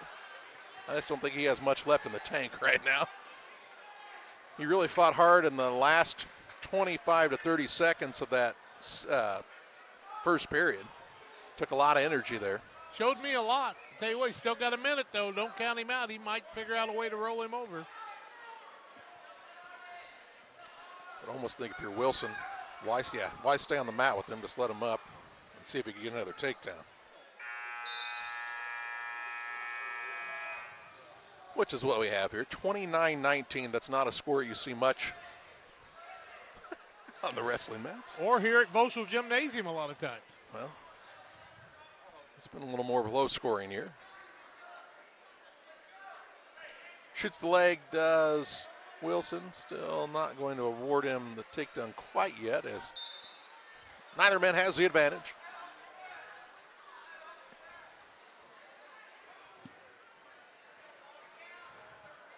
Give McEwen some credit here, though. He forced this thing to go to the bitter end. And give Wilson, though, the victory. I don't think I've seen that many points in a wrestling match ever. That would be, new for me as well. Tucker Cook coming up next against Alex Wells, I believe. This is at 190. Cook, the most experienced wrestler in Pittsfield's lineup.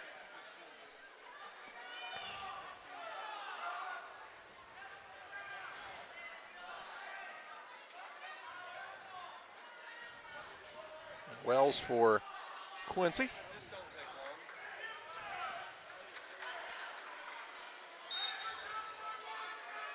$190 now. Cook probably pretty familiar with this one young man, I would think. Cook will get the quick takedown here. And now didn't quite cut the man free, kind of fooled him a bit there. Now he's working on trying to get him turned over.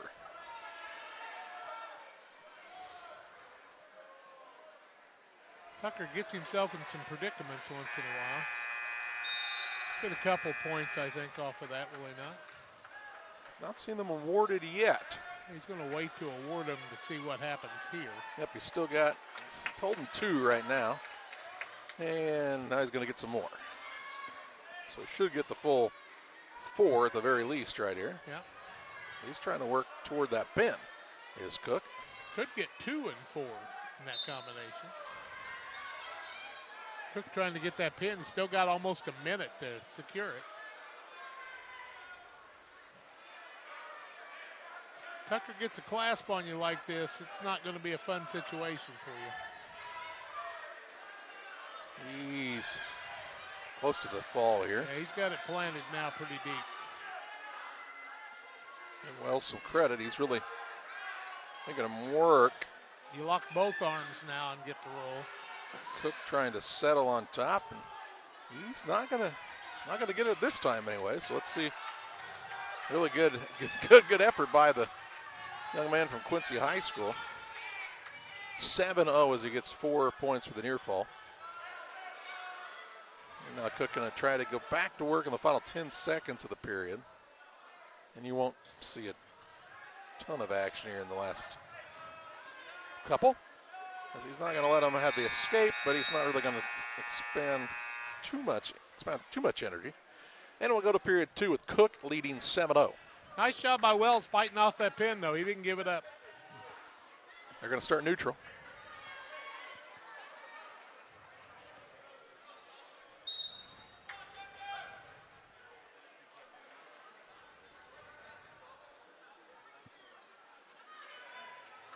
Cook looking for that leg. And there he'll secure the takedown. Strong and quick on that move. And again, he's looking for the pin. Pittsfield points have been tough to come by tonight. It's this good Quincy High program. And Tucker Cook looking at the referee. Say, how you doing? Good dinner plans tonight. I'm looking for a pin, and he gets it here on senior night. So Cook with the fall. 1:23 left in the second. That'll take us to 2:15. Marable for Pittsfield, and who we've got coming up for Quincy, Jack? Yeah, the pins, Ben Schelp. Schlepp, I believe. Schlepp? Okay, it Schelp. says S-C-H-E-L-P. Schelp, okay, it is Schelp, thank you. And Marable, another pretty young wrestler. Well, he's a junior, but hasn't wrestled for a very long time, but has had a lot of success this year. Grab a hold of Bodie Marable, you're going to find out there's a lot of strength right there. There's just a handful of losses on the season so far. He has wrestled at both 215 and at 190, so he's probably giving up a little bit of weight here to Schelp. Still not awarding any points for either wrestler yet. Nobody had the advantage.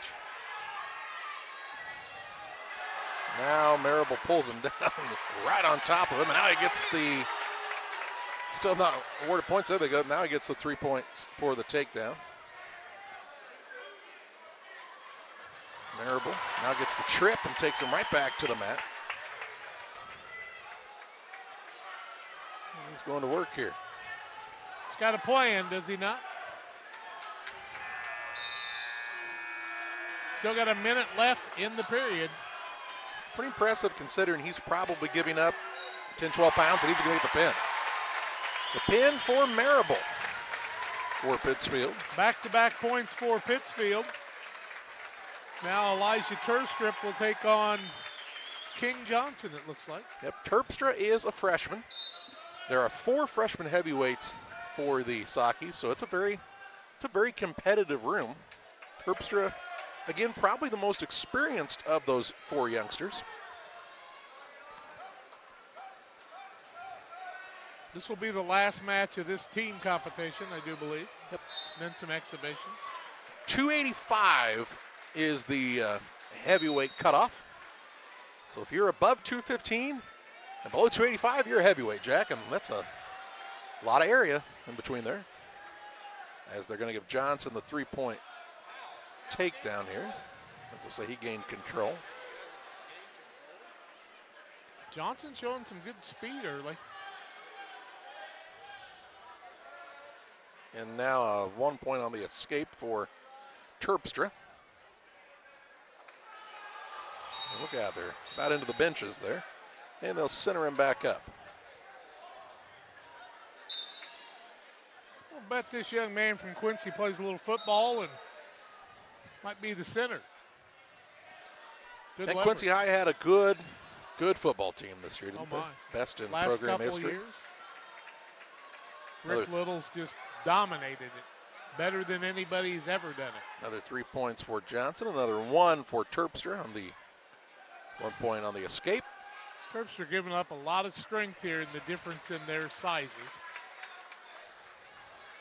Johnson another 3 points here as he gets around for the takedown. Terpstra was trying to get that arm and see if he could get a roll on there, but could not quite get it done.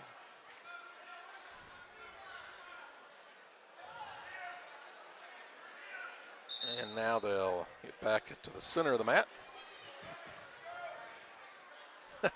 I need to see him get started. Clock's running. Let's go, he says. And another 3. 12-3, 12-4 now.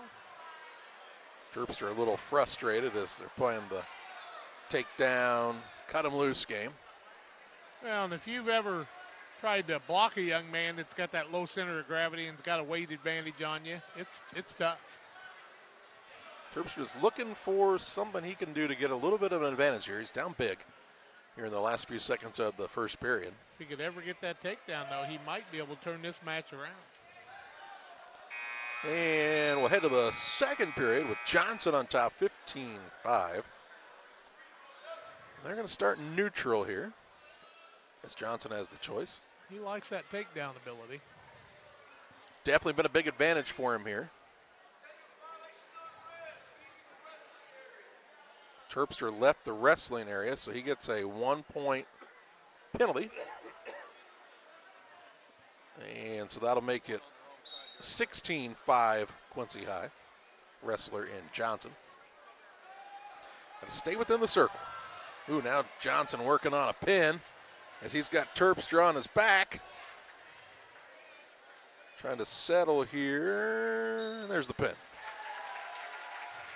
So pretty dominant performance overall by the Quincy High School wrestling program. And that's the final match. They'll forfeit the lighter weight classes, but we will see some exhibition matches here, Jack. Can you find that exhibition sheet for Pittsfield and Quincy? I can. And it looks like we're going to start with Ryder Rodhouse of Pittsfield and Bassett Millie for Quincy. When they wrestle here in a moment, let's look at the lower weight class guys with the forfeits out of the way. Ryder Rodhouse is a first-year wrestler for the program. He is another young man from Pleasant Hill. 63-12 is the team total. So these are exhibition matches. This is when you have more than one guy in a weight class, or sometimes you won't put maybe a more inexperienced wrestler out there against, like a state qualifier at times. Why are you getting forfeit points in exhibition? This is still the regular match. Okay. Still the regular match. You just had to get through the 106, 113, 120, and 126, so 4 forfeits. Yeah, I done that. I got ahead of myself. And now they'll work the exhibition matches. There are, 1, 2, 3, 4, 5, 6, 7 exhibition matches coming up as well. Full night of wrestling, getting your money's worth. That's right. You will get to see plenty of wrestling here tonight as we're explaining some to the coaches, making sure the exhibition matches are set up and ready to go.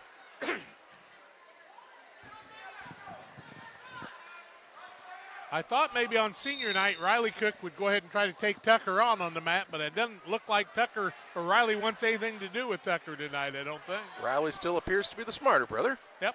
He's not gonna take that on, he says. Said, Tucker, you're not very tall, but I think I'll leave that Tiger alone. All right, they are having a few discussions here. Glad you're with us on Central Illinois Sports. We're wrestling from Pittsfield High School. We've got some exhibition bouts coming up in just a moment for Pittsfield and Quincy.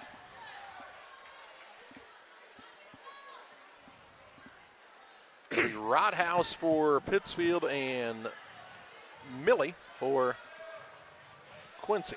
So do we have junior high and youth wrestling both going on? Yeah, on the red mat, which you can't see on your screen, but yeah, there's the red mat too. This is junior high that's going right now, and then the youth will wrestle later. All right, here we go. Exhibition, Rodhouse and Millie. This is a 165 bout.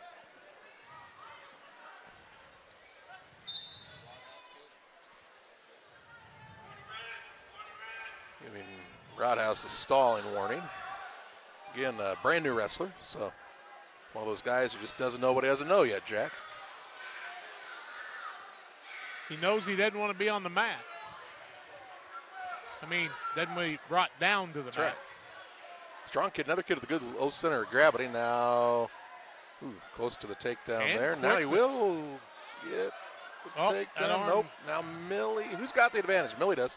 He'll get the 3 here, or will he? Hasn't yet. Now he will. He's working on trying to get some back points. Doesn't get them, but does get the 3 points for the takedown. Does the young wrestler from Quincy, Mr. Millie.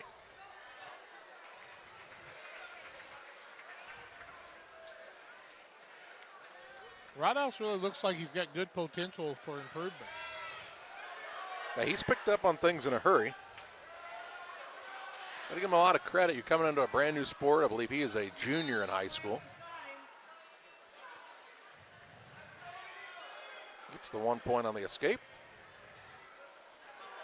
Well, Millie takes him down with another takedown here. Give him the 3 points on the takedown. Now he's working on some near fall points. And trying to work on a pin.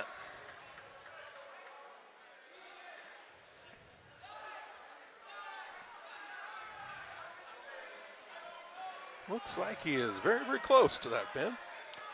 3 seconds left, trying to fight it off. And he will. Lives to wrestle into the second period. 4 points for the near fall. 10-1 the lead for the Quincy High School wrestler as we start the second period here. And if you wonder if, bigger schools got some advantages, well, one of them would be a little bigger coaching staff for Quincy.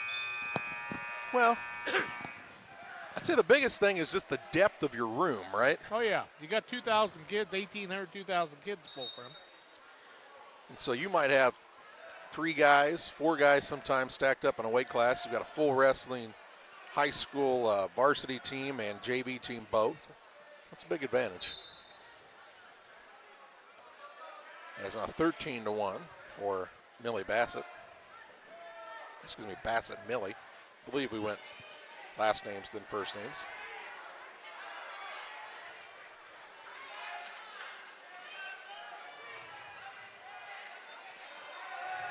Now working on some more back points here. Roundhouse trying to kick out of it. And that'll be the tech fall. 17-1 the final there.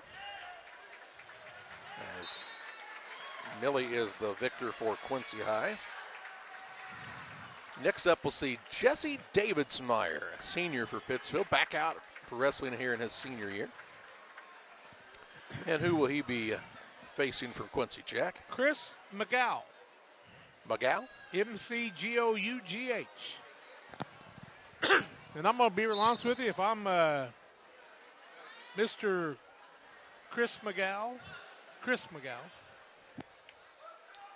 Go and plug your microphone back in. We'll let you talk to us and everything. You just unplugged. Wow. Like amateur hour here. What do we got going on? Hey, look, you're back, fella. My wife's been looking for a way to unplug me like that for years, Charlie. I would agree. All right, this is Davidsmeyer and McGough. My point is, how'd you like to tackle a Jesse Davidsmeyer and say this is an exhibition match? Wow. Yeah, Davidsmeyer, a kid you can really tell, has worked really hard to make himself stronger in the weight room. Now, what would he weigh? Well, he's wrestling 190 here. So he could he wrestle heavyweight? No, you can only go up one weight class. So he could wrestle 215. And he'll go out of bounds here. And they'll recenter.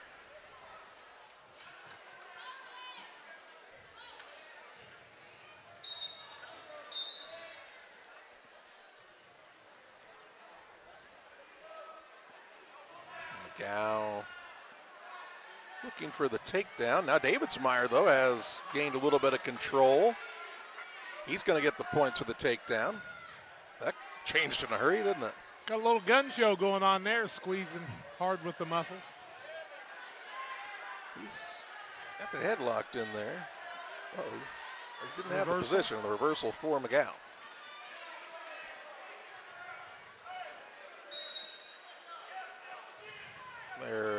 I think they're going to say we're out of bounds first before Davidsmeyer got the escape, so don't give him a point there yet. He'll have to start back down here.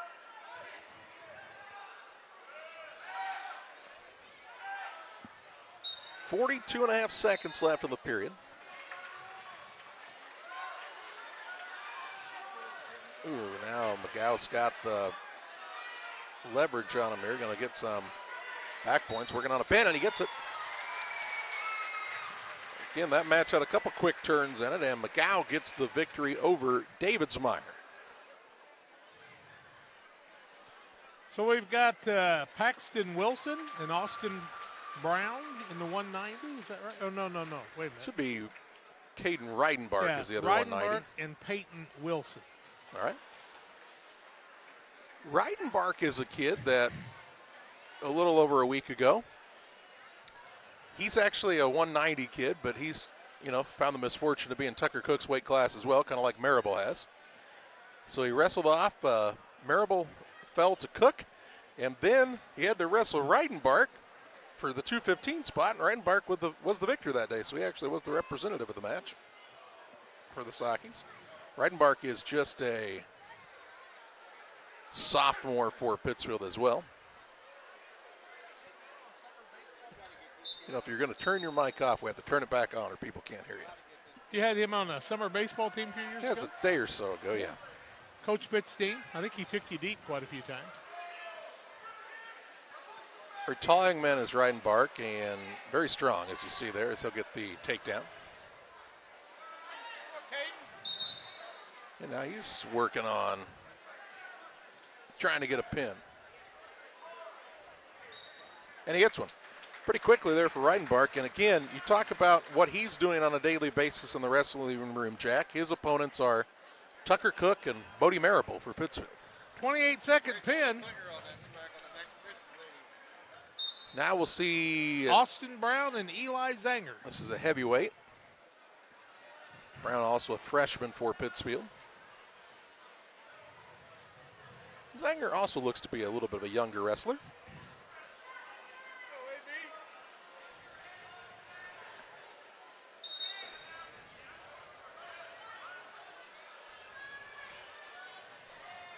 They were wrestling at Decatur the other day, Jack. They were looking for an exhibition match for Brown, and they found Yorkville Christian's heavyweight. He was about 6'5", 280. Here's a three-point takedown for Zanger. Tell you what, you give Brown some credit, though. He went toe-to-toe with him, a 7-5 match before he was then beaten by fall. And he was up 7-5. He's another pretty inexperienced wrestler overall. Appears like Dad stands up when his son's wrestling. Trying to get the best angle. Another takedown for Zanger here to make it a 6-1 score. These are exhibition matches. 6 of these in total, and then Quincy Notre Dame will wrestle. And then Pittsfield will wrestle Quincy Notre Dame in the nightcap. So we've still got a lot of wrestling ahead of us, Jack. We do. 2 points there for the near fall for Zanger. He's doing a good job of controlling the man down on the mat.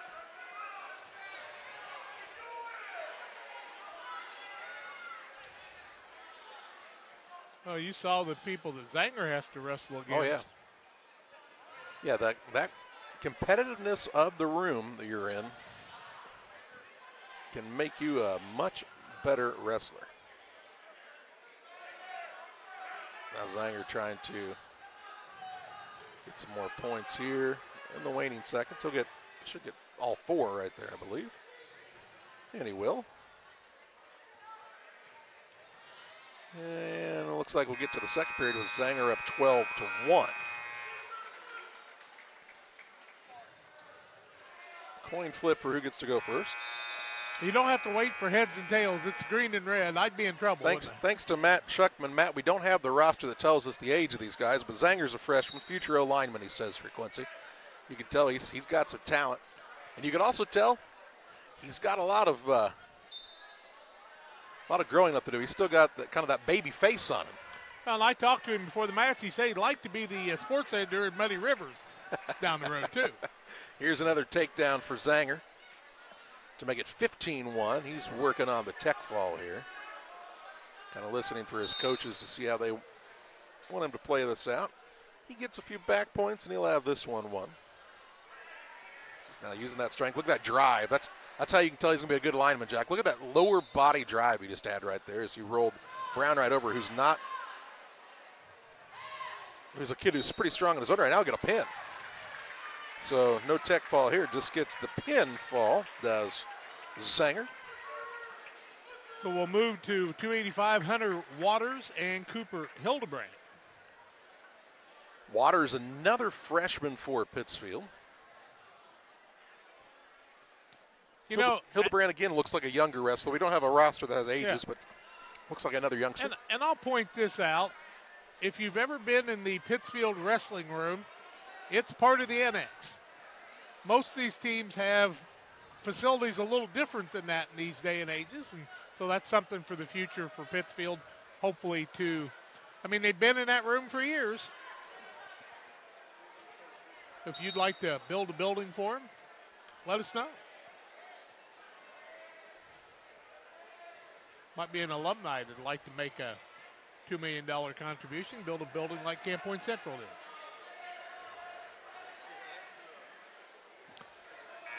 Just underway in this match.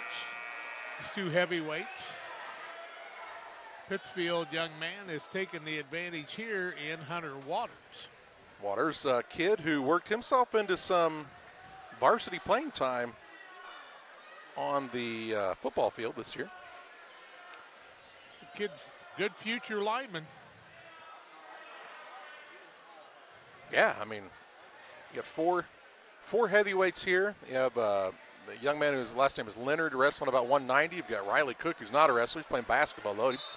He'd be a kid that would probably be eligible for the heavyweight division as well. They've got some guys to work with for sure.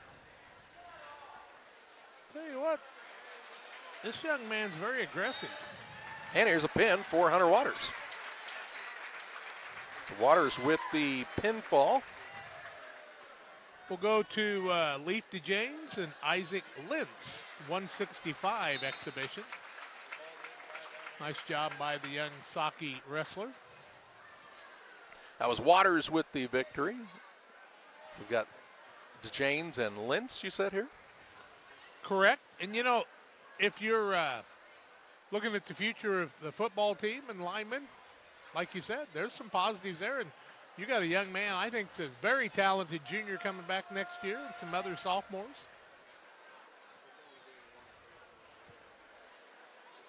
Definitely some pieces there to work with. DeJanes in the red, Lintz in the black and blue uniform.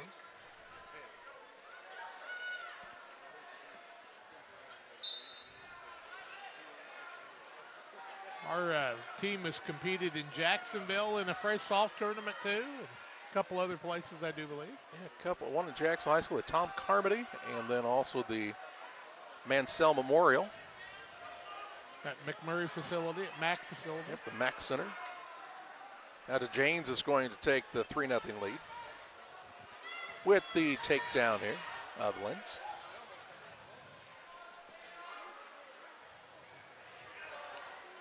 Apparently Casey Howland's wife doesn't have banker's hours. She came in late. Somebody had to work in the family. That's right. And we know one going to be Casey.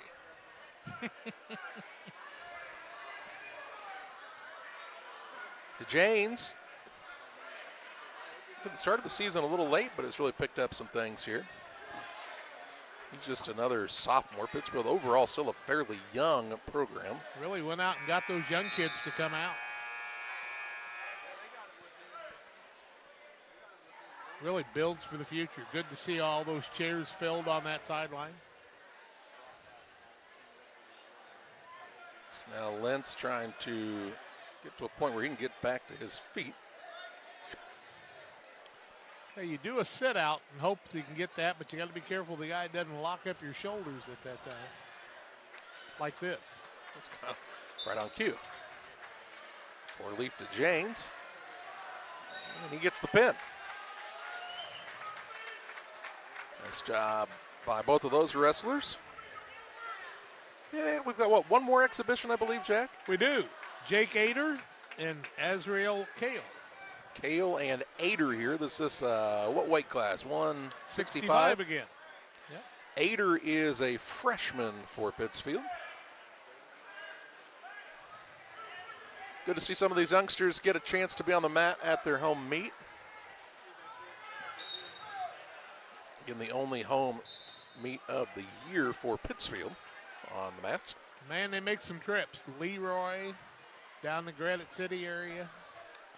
They went to Stanford Olympia on a Thursday night. Used to go up way up north, did they not? Princeton? Yeah. That's this weekend. Princeton, one of the premier tournaments still for the small schools. I took that trip for a Camp Point Central Princeton football game a few years ago, and you guys were here in the heat. Played a short game that day here, I believe. They shortened it because of how hot it was, in fact. Yeah, sophomore game played the whole thing. Here's 3 points. 3 points for Ader. On the takedown. Ader name very prevalent in Pike County over the years. A lot of good football players. And old Wayne Ader, famous radio broadcaster for many years. He and Ruth. One of the people you got to talk about, Jack, when you talk about Saki wrestling is Kurt Simonson. Yeah, you do. He's a guy who really helped get that program started. I think you have to talk about John Wise's mom and dad and all the fundraising they did over the years. Pat Stenbeck. There's been a lot of people involved over time. That tent during the color drive or the fall festival every year made a lot of money, fed a lot of people. So now Kale working on. That's a Here's reversal. the reversal. Yeah. To make it 3-2. He's still got some time left here in the first period to go to work. Pay no attention to that horn. That was for the younger kids. Still got 15 seconds. Yeah, there is a lot of action here going on at the in the gymnasium here tonight at Boschel.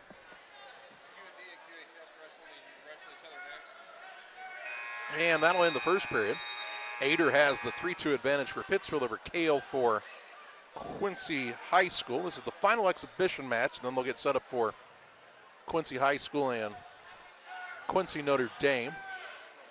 And what you'll see there is probably, I'm going to guess, no exhibitions, or very few, between those two, since they probably get to see each other plenty throughout the year. Just a couple exhibitions. Yeah. Not a lot, though. All right, second period here. Ader for Pittsfield in the red singlet leading 3-2. Q&D does give up 1, 2, 3, 4 matches, I think, though. Quincy gives up, Quincy gives up a couple and Q&D a couple.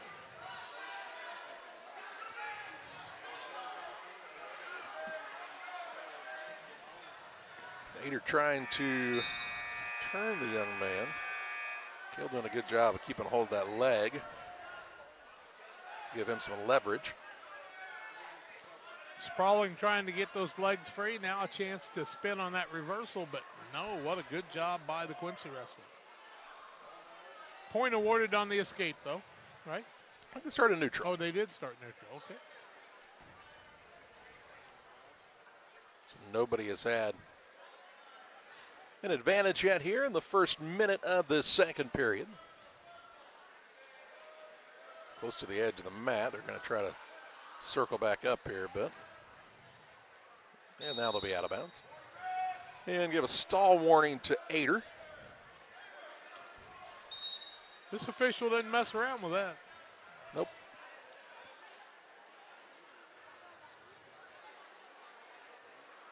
Kale trying to get the takedown here, and he doesn't have it yet. Got to get around. Get that leg free. Got an arm still locked up underneath. Anymore doesn't. They're going to give him the takedown. And Kale will take the lead. Ader came very close there to getting that reversal. Not quite yet.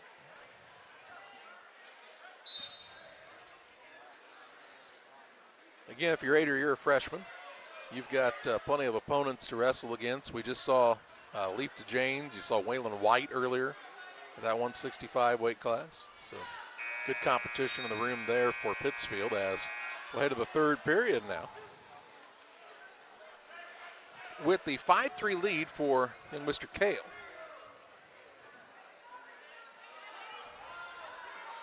A-Z-R-I-E-L, Ezra.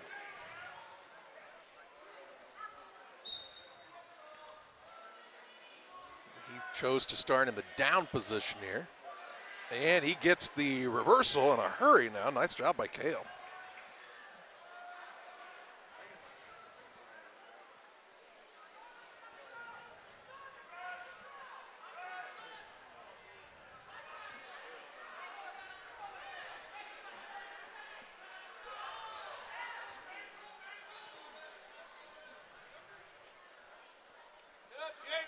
Just a really good turnout tonight here at the gym.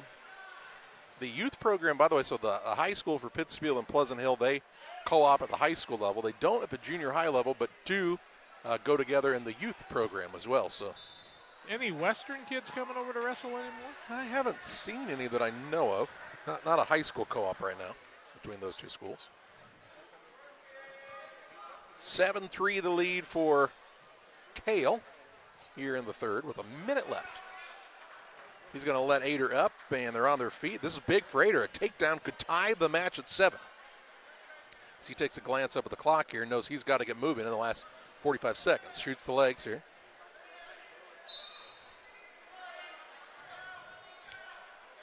Nice job on what they call the sprawl there by Kale, trying to keep him from being able to get that position.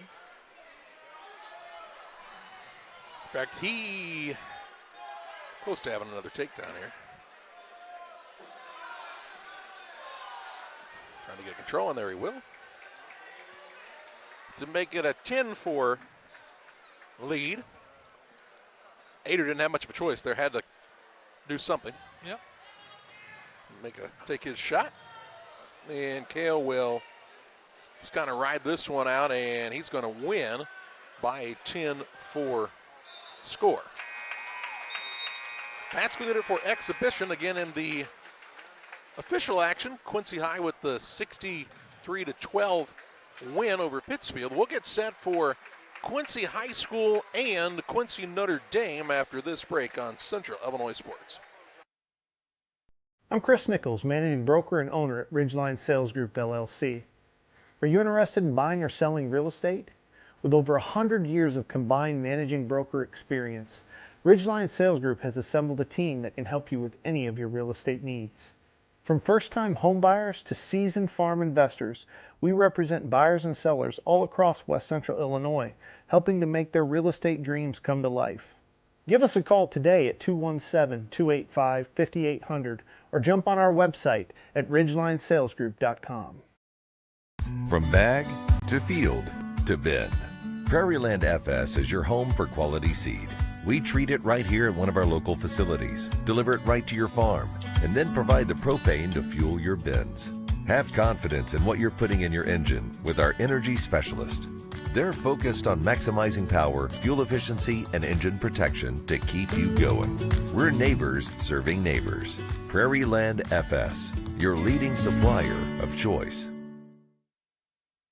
Brian Dickut Trekking, LLC has been in business since 1995. Brian Dickut Trekking offers hauling of liquid and dry fertilizer, grain, rock, feed, lime, with local and long-distance hauling. Brian Dickut Trekking is located at 1878 East 2100 Street, Camp Point. Call them at 217-257-8302. That's 257-8302. Long dumps, short dumps, hoppers, and tanks. When you need it hauled, trust the experts at Brian Dickut Trekking, LLC in Camp Point. They deliver. Your Jeep, truck, and SUV are only as good as the tires and rims they run on.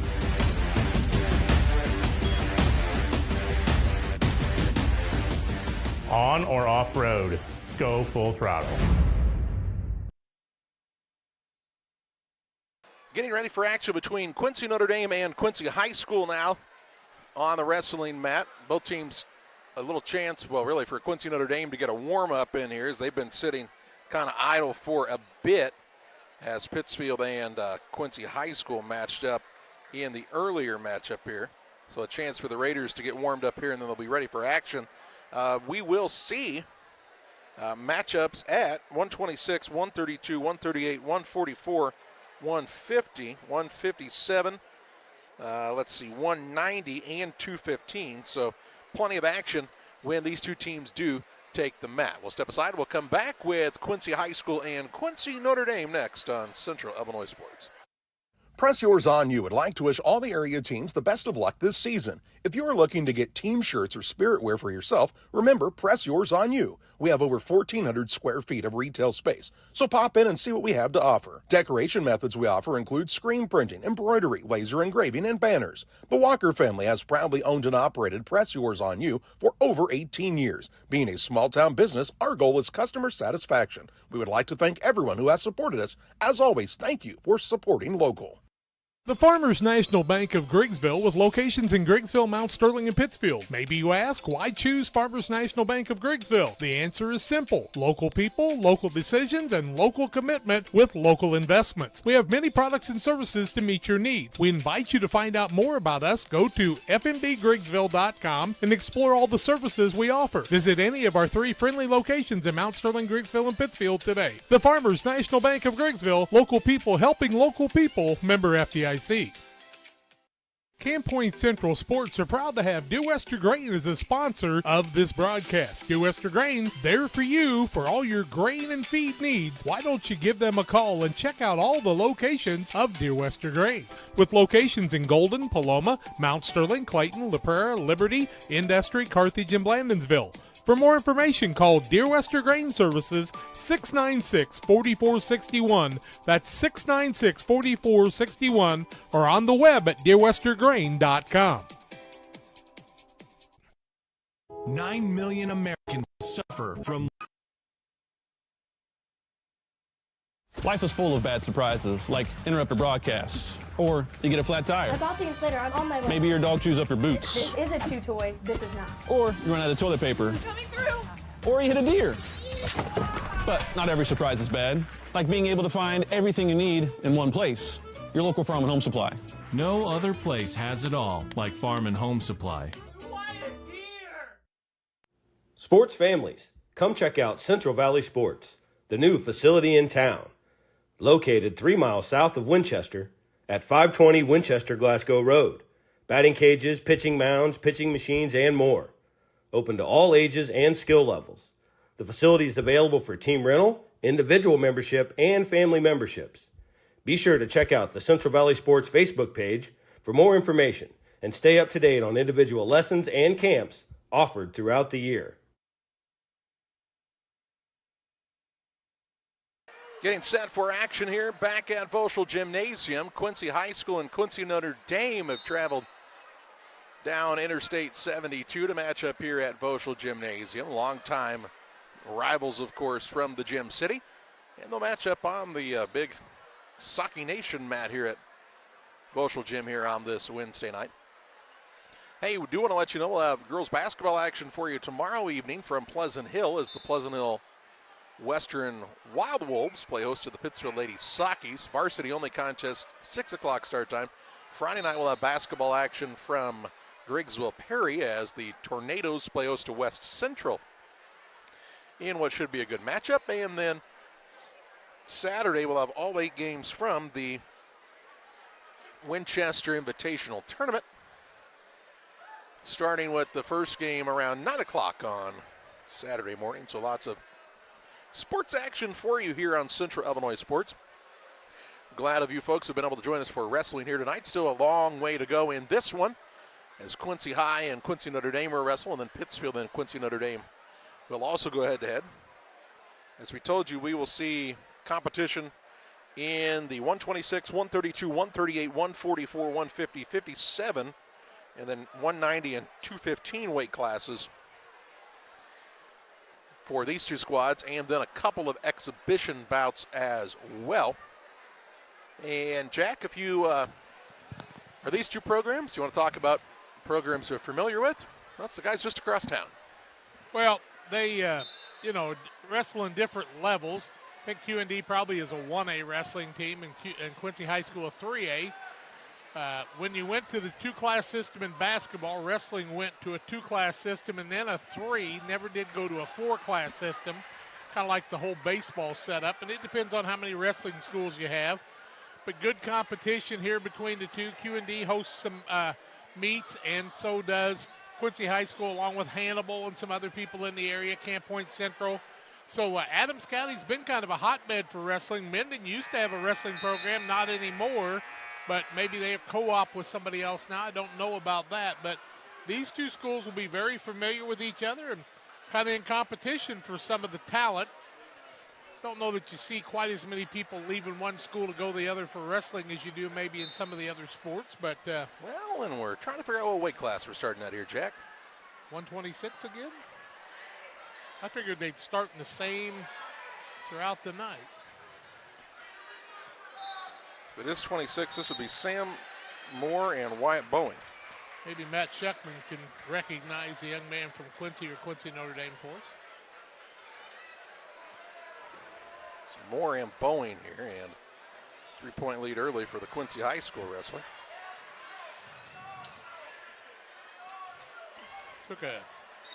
And gets a quick pin.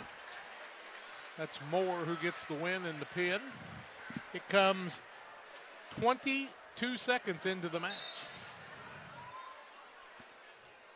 See what, Mr. Moore is 2-0 on the night. Now you have Evan Wakefield taking on Ken Myers in the 132-pound weight class. We saw Wakefield earlier get the victory against Pittsfield's Pines, I believe. No, it was against Noble. He beat Noble at 132.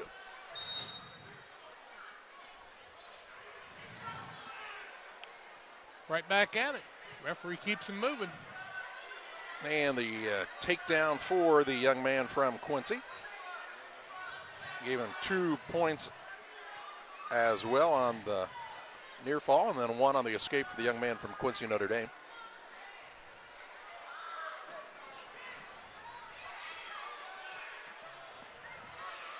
Wakefield and Noble in the 132 earlier were 0-0 till late in the second period. Then Wakefield scored all of his points early in the third. He'll get another 3 here and then let the man up to get some more points and another takedown. He's really going to work now. 11-3 our score, 1:10 to go in this first period. Thing is, gets a couple takedowns and a couple of... Ooh, look at that little ankle pick there. How about that? Gets a 3, so he's looking to get that fall real quick like. Look at this. That tech fall, give him 3 more. 13-point lead, 12-point lead. Ankle pick again. That'll take care of it. And should make it 20-5. And it is as Wakefield makes quick work of his opponent from Quincy Notre Dame. Getting some time in on the mat. That's what he's looking for. We move to 138, and Cooper Cam takes on Austin Scholl. Scholl from Quincy Notre Dame. And we saw Cam wrestle earlier and pick up a victory for Quincy High School. Here's that results if you want them. No, it's not. These are. Yeah, how about that paper instead? How about this one?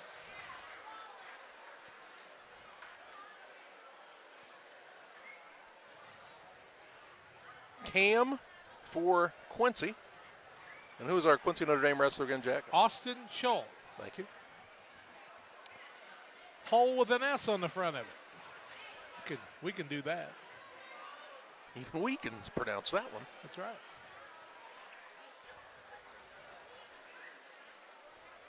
Q&D's even got the knee pads that's got the print on it. They're very stylish. Uniform. You see a lot of guys go with that knee pad. Kind of keeps you from rubbing it raw on the mat a little bit. Yeah, because you shoot with that knee if you're a right-hander a lot of times, just like if you're right-handed in any sport. See, some guys wear the double knee pad and just maybe keeps you a little cleaner as well, you think? Cleanliness is a big thing. We talked about that earlier. You want clean mats. You want everybody to make sure they're clean because it doesn't take much to spread some pretty wicked stuff on the old skin I'm side. surprised more guys don't use that like under armor type thing on your legs like they do in volleyball now and a lot of other sports. Well, you know, you can wear fight trunks now. You don't have to wear a singlet. Huh. You actually wear fight trunks and like a polyester shirt. Q&D kid trying to get the advantage here.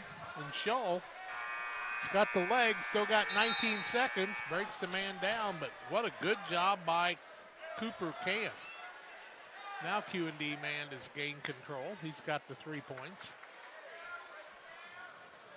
Scholl and wrestling right near the edge of the mat here. Good job grabbing that arm and securing control at the end of the first period, 3-0. Scholl with that 3-0 lead will go to the second period, put 2 more minutes back on the clock. College, they wrestle 3-minute periods. Ooh. I think they go 3-3-3. I don't think it's 3-3-2. That's one of the things I really liked about the invention of things like the Big Ten Network. You get to see some of those what you'd consider to be peripheral sports. You know, not the big ones that are always on TV in basketball and football, but you get to see a lot of volleyball, you get to see a lot of wrestling. It's pretty exciting stuff, especially at that level.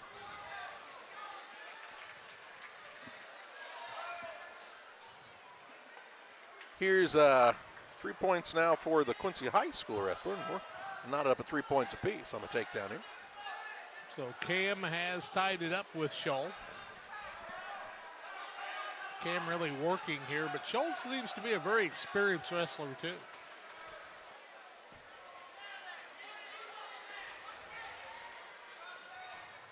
We've still got, of course, the remainder of this match, and then you've got some exhibition between these two.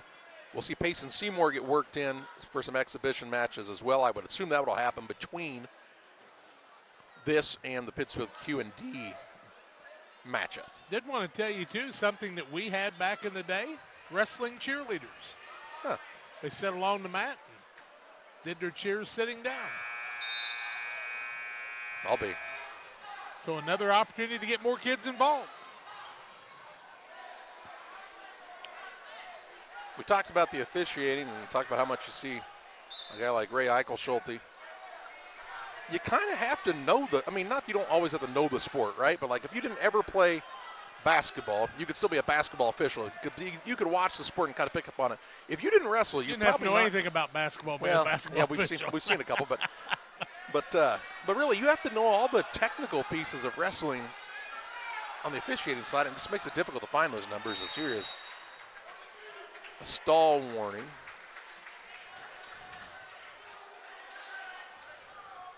So they're going to say you kind of pulled him out of bounds there, I think. 3.4 seconds left in the period.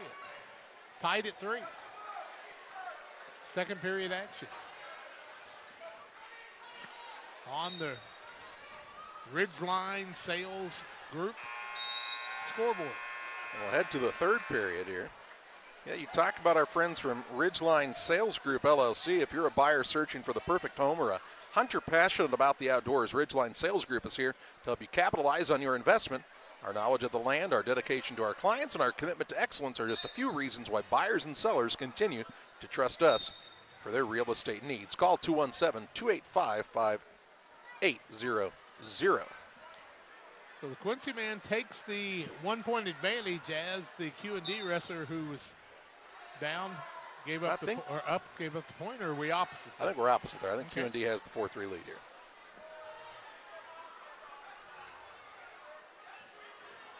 Just trying to go top of the sheet, bottom of the sheet. So much for that. Well, we'll get a clarification here in just a moment to make sure that is the case. As long as somebody scores again, we'll be able to figure it out. And if not, we'll figure it out by, well, they're going to get a stall warning here. And let's see who's going to get the point. Well, they haven't awarded it to anybody. We're tied now. How about that? Easy enough. It's tied up. Who was the stall on? Red. Okay, which one's red? The one with the red band, of course. I can't see the red band. Yeah, you're red green colorblind. That does make it a little more difficult, doesn't it? So who is it? I believe the red corner would be Quincy Notre Dame. So it was Q&D with the lead, now tied at 4 apiece.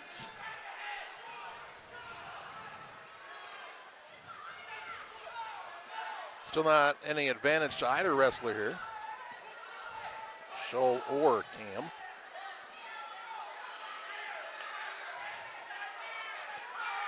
And they're still fighting for position. There's only 28 seconds left in the third. Big points here if you can get them, and Scholl will secure the 3 points on the takedown to take the 7-4 lead. And they got to get almost an impossible situation. You have to get a reversal and an escape, which is an escape and a reversal, and it's probably just not going to happen here. And it looks like Scholl is going to hang on for a well-earned victory here for Quincy Notre Dame. Now we'll go to Cale Mixer, and we've just got Hilbing. We do not have a first name for the Q&D wrestler. Hilbing, a pretty common name in the area, though. Take it Hilbing. Heard that a time or two. Hey, no free ads here, though. I'm having refreshment services Pepsi tonight, though. Thank you to Tim and the gang there.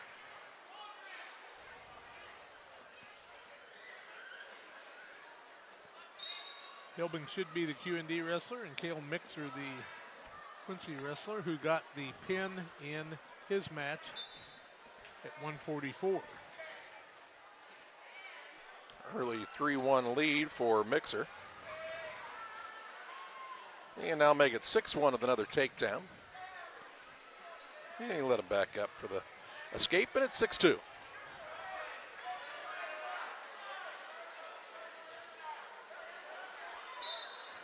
We've seen that strategy employed quite a bit here tonight as Mixer will again take the man down.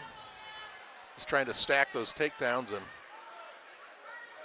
make it a points game in a hurry. Now he's going to go to work on the mat against Hilbing. And going to get some back points here. Has a chance at the pin up. He's going to let him up there. Didn't really have a chance to pin. He had his own arm kind of in between on the mat. Lets him up 13-3. A minute left in the period. They're right toward the edge of the mat now here. As long as they keep a toe in, though, they'll let him keep going. Unless it becomes a potentially dangerous situation where they're too far off the mat. And going to get onto the hard court. Reversal by the Quincy High School wrestler. Just a takedown. Okay. Make it 16-3. And now he could achieve the tech fall here. And it looks like he's going to with those 4 points. So a nice job. He takes care of Hilbing here. Cale Mixer with the win for Quincy. And what do we have up next, Jack? Eli Roberts at 150 takes on Vincent Edmondson of Q&D. Talk about Jekyll and Hyde here. It's the Mutt and Jeff wrestling, Matt. The tall versus the short and well-built. Not that they're both not well-built, but they are built about as different as you could be at 150. They're pretty different body types. They'll get to the center of the mat, and we're underway here. Q&D wrestler knows he needs to get very low because he's going to have trouble getting any lower than Eli Roberts is.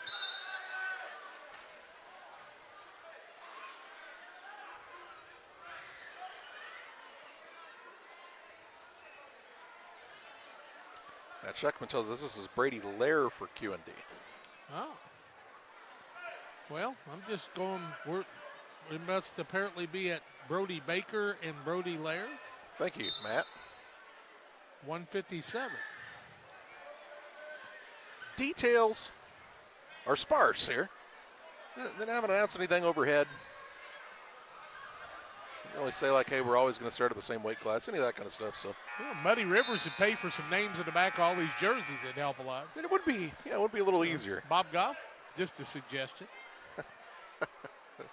So tell us who we have again, Jack, here for Quincy and Q&D. Brody Baker and Brady Lair. Brady Lair. Eli Roberts just won the tech fall match. Glad you're not trying to write your story off of what we're saying, Matt. You would be in trouble here. Well, he's written plenty of off of what we said. It's been kind of a mess up once in a while.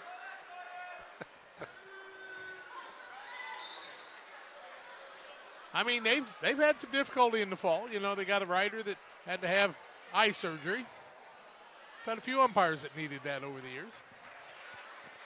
You don't want to complain about the wrestling referees, though, because if they leave, you're done. That's right. Well, that's one of the things you don't ever see really coaches and referees in the wrestling world getting too much of a dispute because the referees can go right away, all right, that's a point away from your team, and people don't want to have that happen because in close situations, that could be a big problem. Not to mention, we've seen a few videos over the years where we've seen a parent run out on the feet or the mat and not here, make a fool of themselves. Yeah. Unfortunately, those things happen from time to time. Hopefully fewer and fewer as time goes on. First period over. No score in the first period between Brody and Brady. Baker and Lair. Lair, the Q&D wrestler. Baker from Quincy High School, the Blue Devils.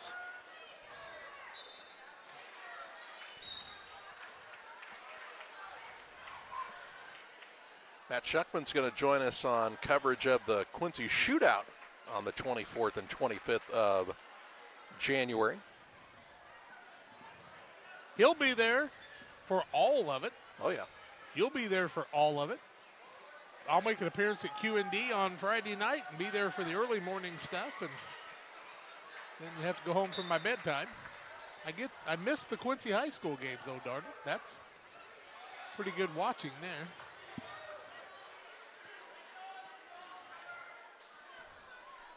Yeah, there's going to be a lot of talent on display there for sure. Looking forward to the rosters. As are we. Lair took the 1-0 lead with the escape here. Youth wrestlers, get ready to wrestle on the red mat. Youth wrestlers, get ready to wrestle on the red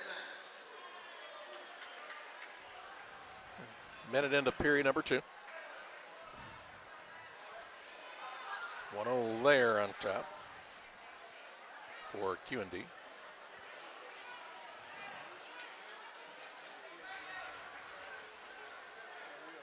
Baker trying to use that strength, and Lair really getting the leverage.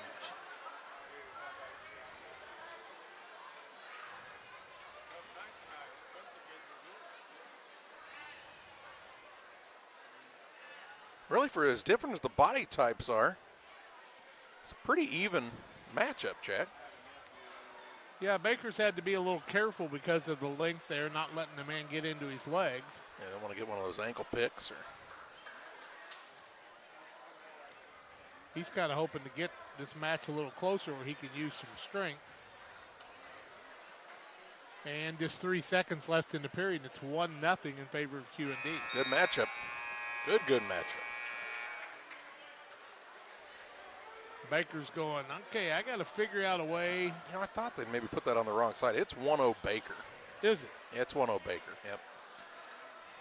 So Baker's on the top side here. That's why Lair wants to start down. He could get that 1 point for the escape if he could accomplish that here.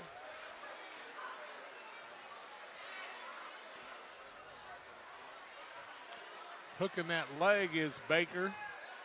The left leg, trying to control that length of Lair. Lair's up to his feet.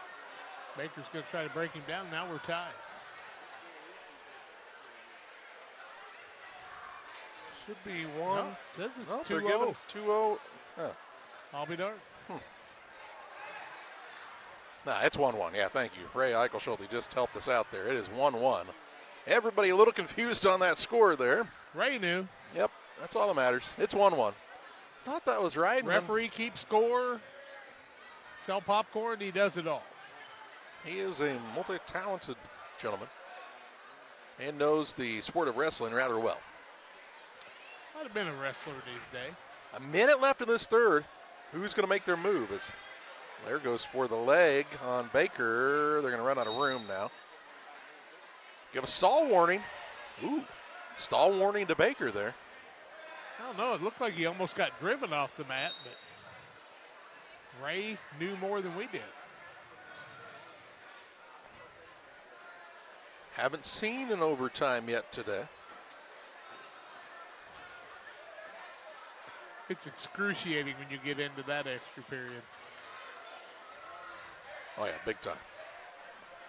It is really it's a physical battle, but it's almost more of a mental battle at that point. If your mind being able to tell your body you can go farther than what you've gone. Yep. That's why you do all those hours and hours of conditioning. There's not a lot of fun about wrestling practice. Running hallways. Mat time. Burpees. 10 seconds here. Somebody going to make a quick move? Or are we going to see an overtime period? They both kind of take Baker's got to be careful not to be called for a stall here. That's the big thing. Yep. They won't. 1 minute overtime. They're going to start at neutral here. First overtime of the night, 1-1. It's about as close as it gets. Who's going to get the advantage? You can tell both of these guys know each other pretty well, because they've always had the counter to the move that the other was trying to employ.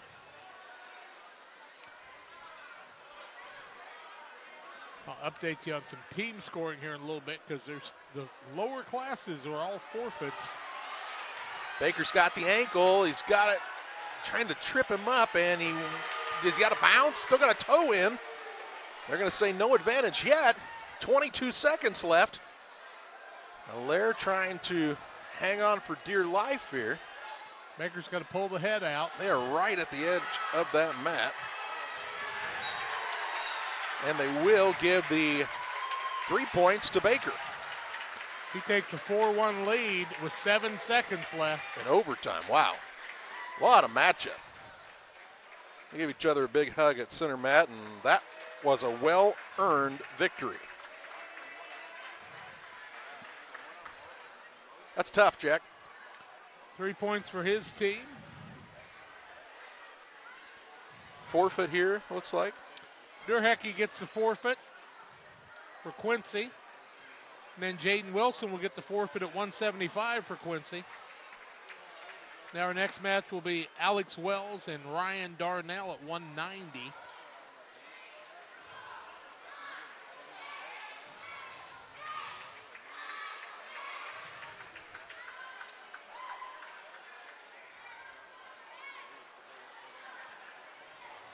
So Wells for Quincy, Darnell for Q&D. Quincy in the royal blue singlet, as they've got to get the clock to reset here. Thanks to our clock operator, Chris Reel.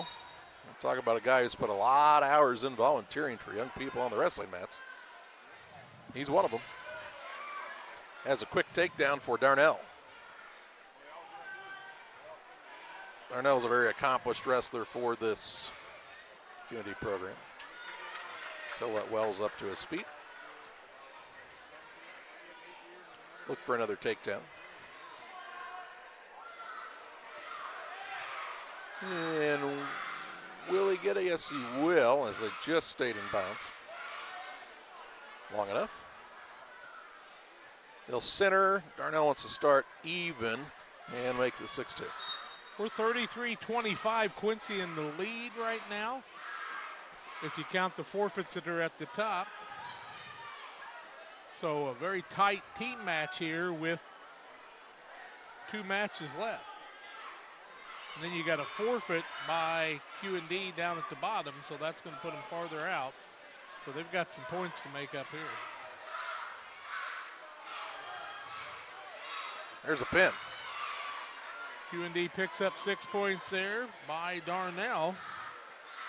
Makes it 33-31.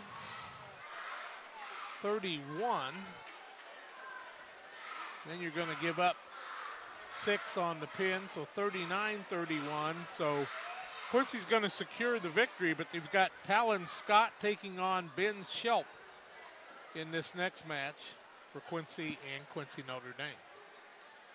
Quincy High is going to secure the team win. Scott was a guy you heard a lot about during the football season for a good Quincy Notre Dame team. Oh, my. Jack Cornell's team really had a good year. Scott was an integral part, was he not?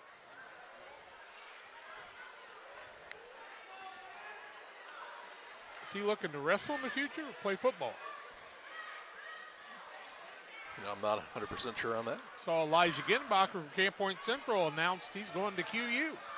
Yeah, that just made sense, right? That's good. That's good for both sides. Just a good pickup. Man, Jason Kilday's doing a really nice job with that Quincy program, it looks like here, to start out his tutelage at the helm for the Hawks. Understanding you kind of have to have, you know, you obviously to compete at the national level, you've got to have some talent from all over, but you can't completely disregard your own backyard. Not a kid like 33. No. Talon Scott trying to get the advantage here. Nothing yet for either wrestler. Talon Scott's playing football at Quincy University as well. So, again, hey, kudos to Jason Kilday. He might know what he's doing, Jack. For an old Scott County boy. Now Scott is trying to keep that toe in, and he does and gets the pin. I mean, he is just on his tiptoes, and he used all of his about 6'3" frame to make that work. I may have the team scores backwards. So you're telling me the top team was QND? Well, I don't know. Seeing those forfeit ones, I don't know because they wrote them in both spots. So it's really hard for me to tell. We'll have to see how that works. They're going to get a forfeit at 285. Eli Zanger from Quincy. He's in the top spot, but Talon Scott was in the top spot just a moment ago.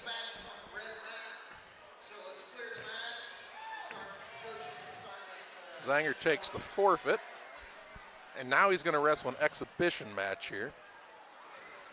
And we don't have that one, unfortunately. We don't? Can you look and see, is there a heavyweight on the QND side when they wrestle Pittsfield? Nope. All right. There's not. Well, we know this is Zanger for Quincy, and apologize we didn't get the information on this one. Anybody that's viewing that knows, send us a chat. We were impressed by Zanger in his earlier match, and he's going to get the takedown here to take the early 3-0 lead. He's going to cut the man loose, give up the 1 point, and work on his next takedown opportunity.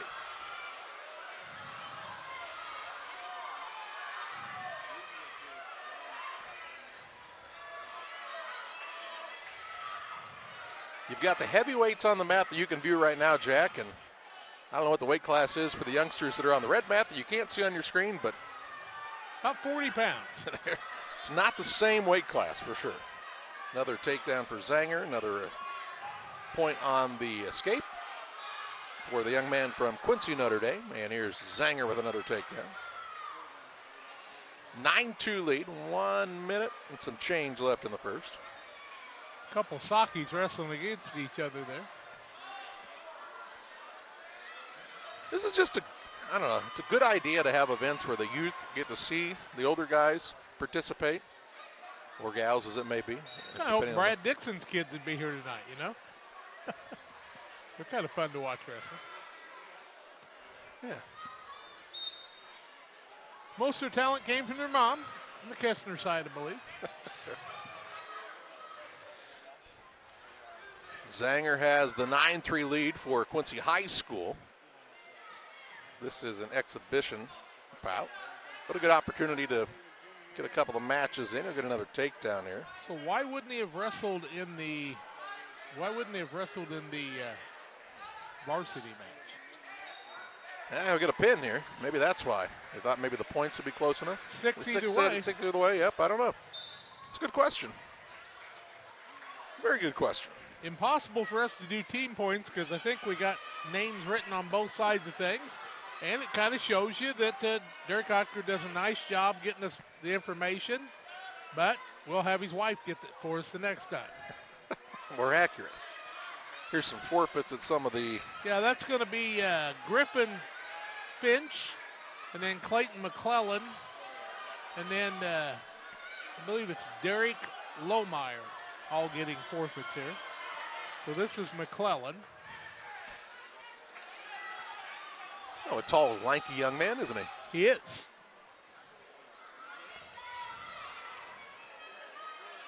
Should have Lohmeyer still getting a forfeit somewhere along. We got two kids getting ready to wrestle here, Charlie, and I do. This could be our exhibition. Our 150, which would be Jamison Knapp and Isaac Steinkamp. 150. Quick takedown for the young man from Quincy High School. And the 1 point escape for Quincy Notre Dame. Built very similar, are they not? Almost identical. Another takedown for QHS.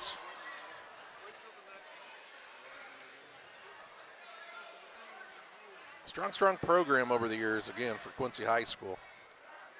They have really done well for themselves.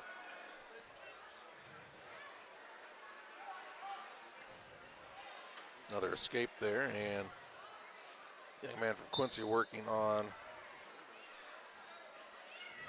what looks to be on his way to a tech ball, unless he makes a mistake here in the next few moments. And that'll be that.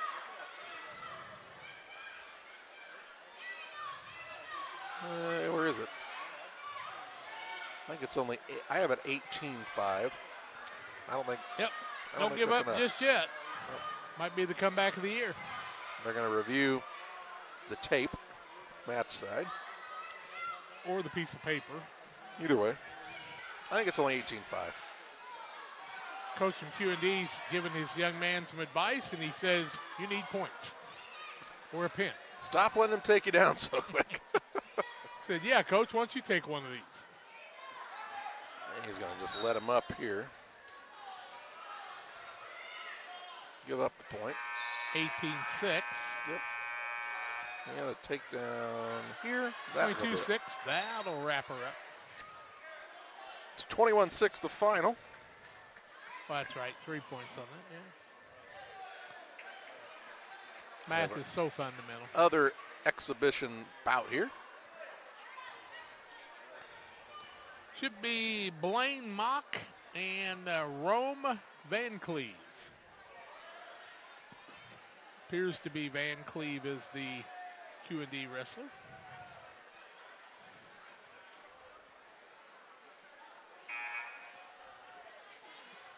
Riley Cook. He's got mom and dad here and his brother here, and he's just looking for somebody to buy supper. What a good young man. He's a dandy. He can fix your lawnmower, too. He can do a lot of things. He is a talented young man. Help you on the farm. I think he's raising some young goats as well. Building old diesel pickup trucks. Tell you a corny joke. Kind of amazing what these kids can do. He can also help you with youth group. He's a pretty spiritual young man. 2 points for the back points here. And now onto his feet comes the man from Q&D to make it 5-1.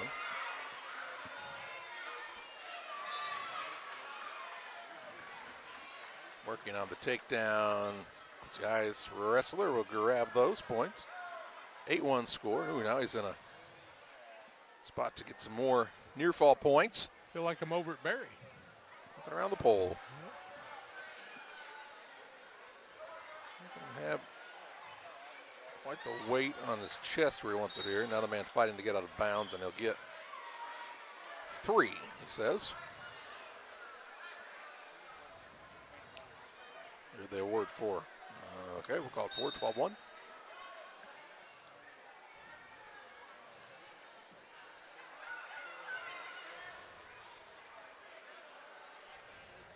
$15-1 and then, or 15-2, and then if he can get some back points, that'll end it.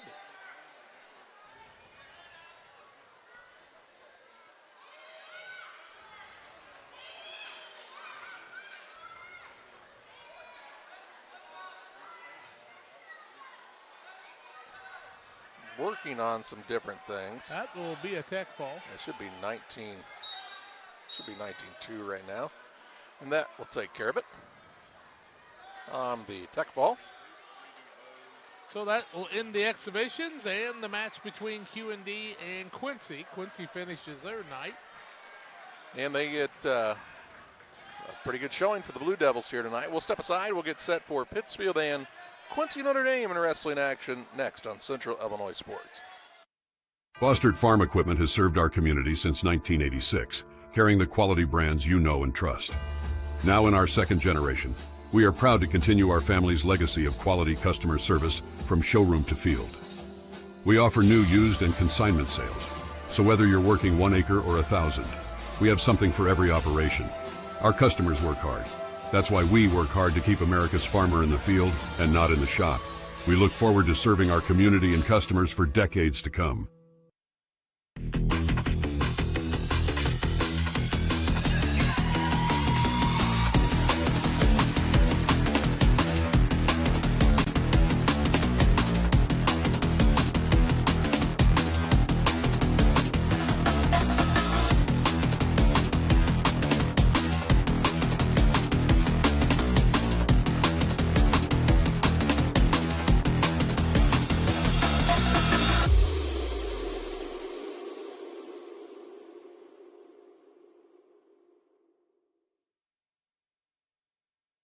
United Community Bank has been serving our community in banking since 1973 and is a proud member of the Pittsfield Strong United community. UCB brings you the latest banking technology, security, and convenience you expect, delivered with friendly local service you deserve from your community bank. UCB invites you to stop in for a visit at number 1 Professional Plaza in Pittsfield, or you can find them online at ucbbank.com. United Community Bank, the leader of community banking, member FDIC, equal housing lender. Sign up for a Saki Rewards debit card. When it comes to financial planning, most financial companies focus on your income. At Northwestern Mutual, we focus on your outcome. That's why we know what it takes to succeed both on your balance sheet and in your life. It takes the right financial partner who looks at where you are now and where you want to go and design a financial plan to take you there so you can achieve the life you're after today and every day after. Focus on your financial outcome with Northwestern Mutual. Contact Sheila Davidsmeyer today. Her office is located at 311 West Washington in Pittsfield, Illinois, or visit SheilaDavidsmeyer.nm.com. The Northwestern Mutual Life Insurance Company, Milwaukee, Wisconsin. Game Masters Outdoors in Quincy is your ultimate destination for game cameras and hunting gear. Discover top-notch game cameras to elevate your outdoor experience. From firearms and ammunition to optics and outdoor equipment, we've got you covered. Enjoy free shipping on most orders. Browse our vast selection of high-quality gear and find everything you need for your next adventure. Visit GameMastersOutdoors.com today.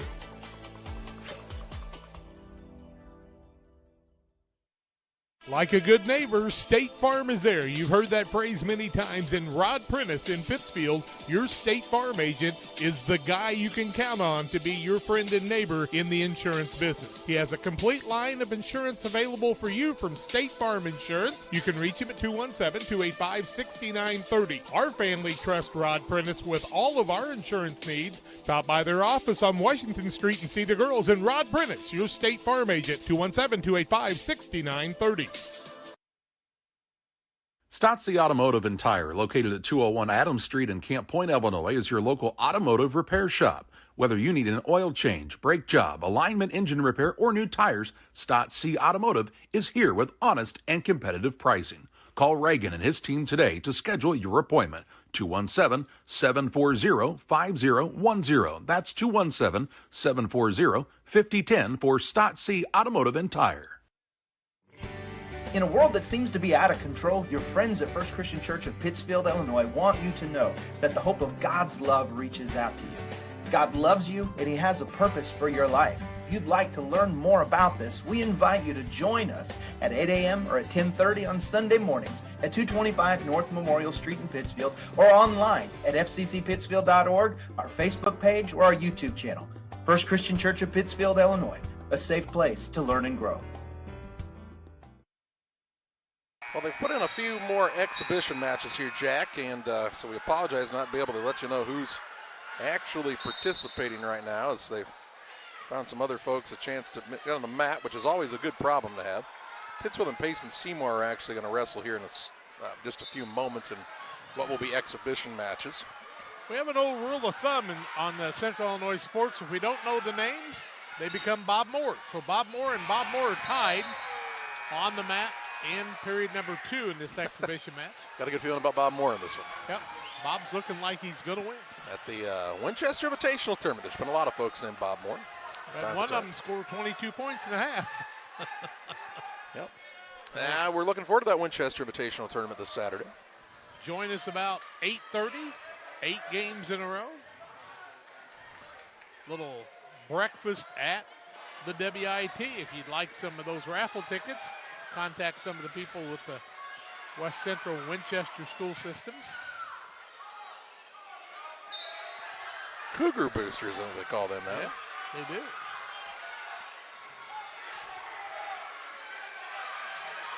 Exhibition match again, Quincy, Notre Dame, and Quincy High. The young man from Quincy, Notre Dame has a 10-6 lead in the second period. Again, didn't get names on these. There's a lot of fun stuff going on with the kids match on the other side. Well, they're excited. Yeah, they are. Should be excited, right? Peanut 1 and Peanut 2. Good to see them have some fun, though. Yeah, you betcha. Teammates really cheering them on from the sideline. They'll sleep well. almost 8:30 for those kids. Yeah. Teachers, forgive them if they don't have their spelling words done. You're just getting back from Christmas break. Kind of a slow week anyway, I bet. Trying to just get back into that routine. This is your desk, and you need to sit there for a while. Pop quizzes. Oh.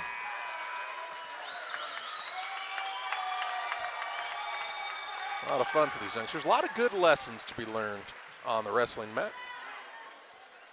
How to win, how to lose, how to be a good sport, how to shake hands. That was quite a match. Hey, that was one of my favorite, not to bring up bad times, that was one of my favorite rules of COVID. You could wrestle, but you couldn't shake hands. And I said, all right, well, tell me you've never watched wrestling without telling me you've never watched wrestling when you make up that rule. Can't have a jump ball, but you can play man-to-man. What do you think about that one, old big boy? Nice job there, State Board of Health. Yeah, that one didn't make a lot of sense. Glad we're past those days. Well, yeah, we're 27 foot from the floor, we found out, from our broadcast booth. Need to be 30. 27 and a half, but who's counting? But we broadcast from here anyway. It could have been in the band show. We're kind of rebels. Could have been in the band show that's closer to the floor. Yeah, 16 foot. I measured it. Big open hole in the wall. Kind of setting. They said that's what our attorney said. And I said, well, call them back and ask them again. Because that's kind of who I am. No. Couldn't imagine that. Do again want to thank our friends with Saki Nation for providing the funds for the new mat, as you'll see it on your screen right now. Beautiful. Really pops. Hoping that can be used by the wrestling program here for years to come. You know, that'll be a trivia question down the road. Who got the first win for Pittsfield on that new mat? I think it was Tucker Cook. I believe you're right. I do believe Fisher McEwen scored the most points, though. Yeah. And he lost. It's kind of a high point total match. Thought we were going to triple digits in that one. This exhibition bout is in the third period. It's a 16-13 lead for the Quincy Notre Dame wrestler. It's a dandy match. Yeah, again, apologize we don't have the names of these two young men as they were kind of put on the mat here at the last moment, but glad they get a chance for some mat time here. Now it's a 16-14 match. Yeah. Bob Moore's really having a good night. Well, if you're a Quincy High man, you have a chance right now with a takedown to win this thing right at the end. Yeah. Can he pull it off? 12 seconds. Yeah. Gonna come down to the wire here. This is no time not to go after it. Went for it and didn't get it. 2, 1, and looks like they're gonna run out of gas. Good sportsmanship. And looky here, we're gonna see another one. Now just putting together some exhibition matches. No big deal.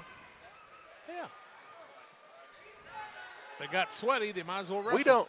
We don't mind the exhibition matches. I just wish we could they tell knew, you, tell you who they are. That's all we're worried about. Making sure we get names right. If we had Eichel Schulte's cell phone, we'd send him a text. That's what we're gonna have to do next. It's not Eichel Schulte though, is it? We'll get the ref cam next year. Ray and the ref cam.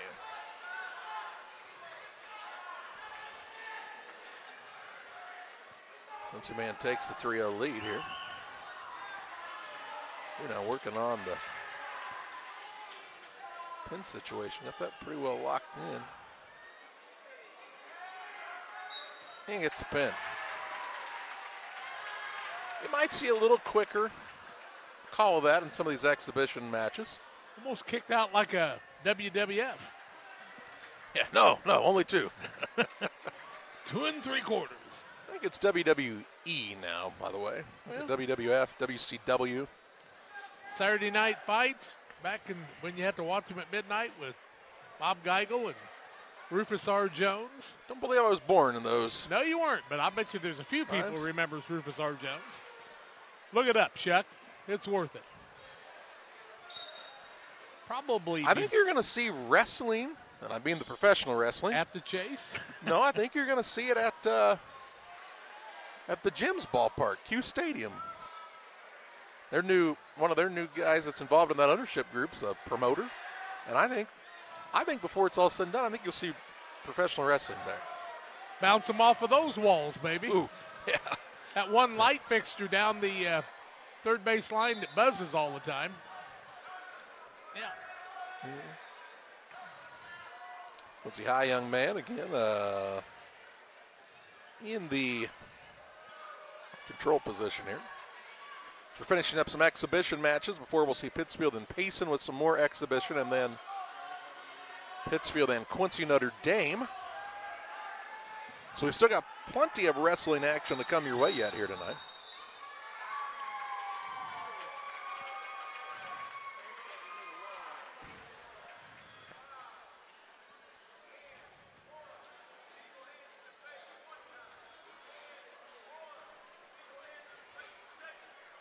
So you got 5 for the near fall. You got 1 for illegal hands to the face once, and another one for illegal hands to the face. That was a little 7-point, how do you do on the mat? Well, the Chiefs get all the calls, you know. I did love the little cartoon where the referees were shuffling the snow off the. So the Chiefs could get off the tarmac, yeah. Yeah. I tell you what, there's a lot of Chiefs fans that suffered for a long time to get to the period they're going through now. Rod Prentice sends this broadcast wrestling. You are real romantic on your anniversary, Jack. Yeah, happy anniversary. How many years for you now? 42. Kathy, all I'm saying is you would have been out by now. Kathy said Bulldog Brown. Bulldog Bob Brown. She remembers. Would have been out by now. Yeah, she loves me. Most days. It's kind of like a puppy. Well, likes you most days. You got it to show her. You'll learn to love them. Oh, boy. When they quit wetting on the paper. Yep. Well, we're glad you've gotten over that. Well, there's a few stops in the morning, so. Oh, goodness. Back to wrestling. Enough about your bladder. That was for Damon. The Quincy High young man. Goodness gracious. He's got the 10-1 lead right now in this exhibition bout. There's the buzzer you're looking for. It's a whole lot like finding a chicken on the football field, son. A flip for the choice here for the position. And the Quincy High wrestler will start down here, right in the middle of the big socky head. Southeastern got the 39-36 boys win over Camp Point Central tonight. That's a big rivalry matchup. Yeah. Co-op and girls basketball. Hey, what a dandy game with they and Quincy Notre Dame last night. Yeah. Cuba with the victory. I'm not saying I'm surprised because Eric Warren's team is, undefeated. Can I show you a class, though? Matt Long in the interview afterwards. Hey, if we'd have made a few more shots, we'd have won. I thought you got fouled, but if we'd have made a few more shots, we'd have won. Yeah. That's the way you do it. Matt's loaded that schedule up. They're going to play, Pecatonica up at Lanark. Is that who they're playing up there? Yeah. We've been there before. Yeah, been to both places, I think. Tony Dunlap, an old coach at Pittsfield, lives up in the Lanark area. Had a little success as a basketball coach. Likes to hunt deer in Pike County, too. 14-1 the lead now for the Quincy High School wrestler. Second period, 107 and counting. Trying to get some back points to get that tech ball. A lot of people put in a lot of time to make wrestling happen for you folks. Be sure you thank them. That's a lot of work. Especially when you talk about a tournament. Let's say the Princeton tournament coming up Friday and Saturday. Goodness. Okay, there's, 30 teams, something crazy like that. Not everybody brings a full team, obviously. You see a lot of the kind of more upper echelon wrestlers there. But you've got to show up, get everybody weighed in, make sure they're in the right weight class, and then bracket it, Jack. And you've got to do it in a way that makes sense, right? Because you don't want the two best wrestlers wrestling in the opener. So you got to kind of know what you're doing. Look at this turnaround on the mat. Ooh, that was close. A little closer look at the mat view. How about? It takes a committee just to have enough bananas for 30 teams. Tell you who runs really good tournaments is Petersburg Porta. You got to give Rich Hill and his group. They run the Abe's Rumble. Is that Jeff Hill? Or Jeff Hill, excuse me, not Rich Hill. Jeff Hill. They run the Abe's Rumble at the Civic Center in Springfield. It's the largest largest dual tournament in the U.S. Was under one roof. Rich Hill, was he a former baseball Yeah, he was a pitcher? baseball player. Yeah, Rich Hill, Played Jeff till Hill. he was like 72. Tomato, potato, you get it. We got there. Got $15 million a year for doing nothing. Kind of remind. What was your favorite lefty that pitched for the Cardinals there for a couple of years? I thought Ponzone was my favorite. Sidney Ponzone. No, you had another one you liked better than that. Threw it like a shot put. Ask Nick Niebuhr, he could tell you.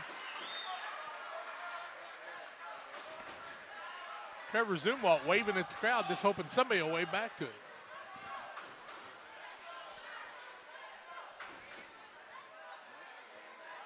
Now the young man from Quincy High looking to get some points for the near fall here. And finish this one off. And he'll get a chance at the pin first.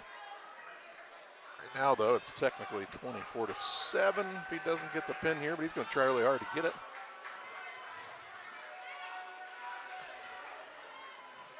Got a lot of time left. Yep.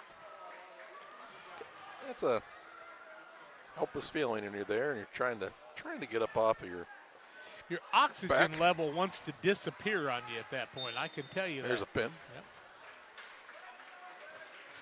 So I think we're going to move to Payson and Pittsfield exhibitions. Nope, looks like we've got a young lady from Quincy High School.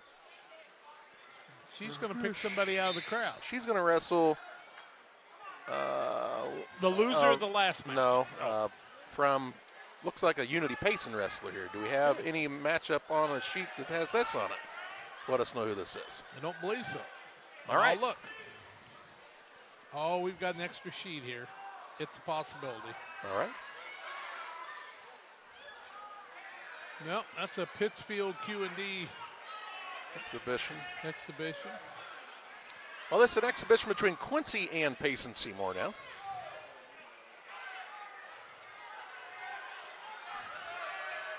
Payson Seymour is a very young program. They just restarted last year. It's they and Minden Unity wrestling together. And it's good to see them. Because you said Minden had a program for years. They were in the old West Central Conference. You know, I saw Illinois College is going to add some more sports. Wouldn't wrestling be a sport that would make sense to put back at Illinois College? They've had it. They had it for years. I don't know. I don't get that. I don't know. Maybe that'd be a big draw. It seems like it'd be a bigger draw for their doing location. What, lacrosse or something now? I can help you with your marketing if you need it. Find you some more kids. Ask me about Busch Gardens sometime. You can help them too. not complain at the football coach when he brings in 50 kids every freshman class. Yeah. You know, those little things. 120 on the program every year. It is a 3-0 lead for the Quincy High School wrestler on top of Payson Unity. Ladies wrestling in high school now. Yep, separate state tournament. It's been in place for 2 or 3 years now at least. They have an individual state tournament and a team tournament in wrestling for the high schools too. Yep. You know, it is pretty telling as you talk about is how many transferable skills there are from football to wrestling, that a lot of your good wrestling programs you also hear a lot about on the gridiron, Jack. You just see a lot of those schools that do it well in both have a lot of success.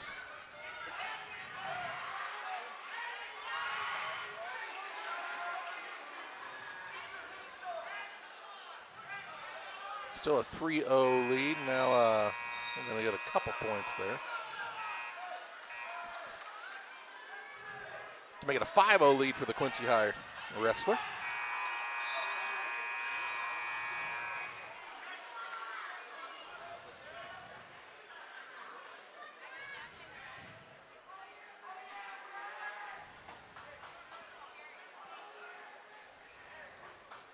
And they will start in the neutral position. As we start period number 2.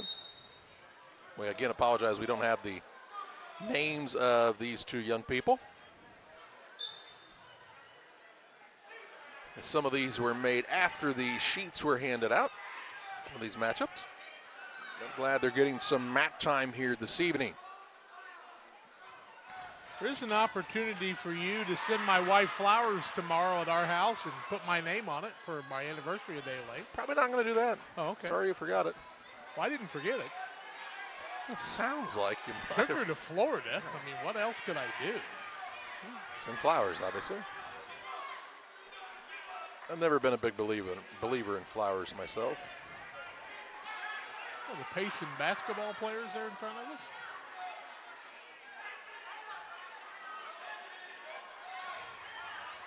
It's like a familiar face. We don't have his name either. Nope. We do not. 56 seconds left in the period. 8-0 the lead for the Quincy High School wrestler here.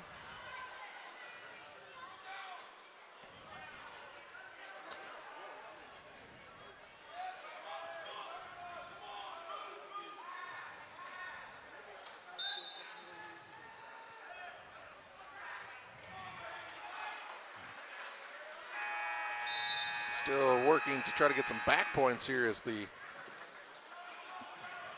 Blue Devil wrestler. And drive those legs and does. Opportunity to pin here and gets it. Nice job by the wrestler from Quincy with the victory.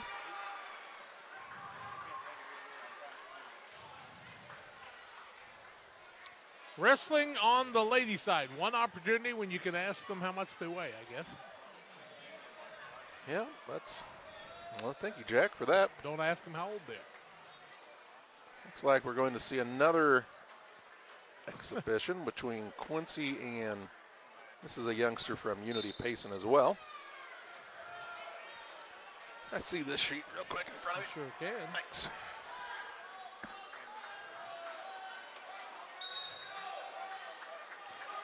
A lot of wrestling tonight. Yep. Don't have any information on this match either.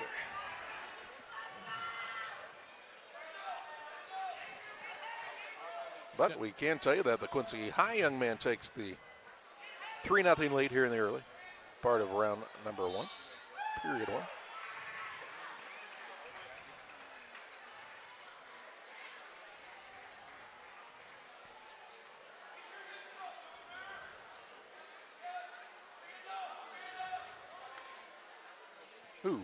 Rolls him onto his back, and we're going to have some near fall points.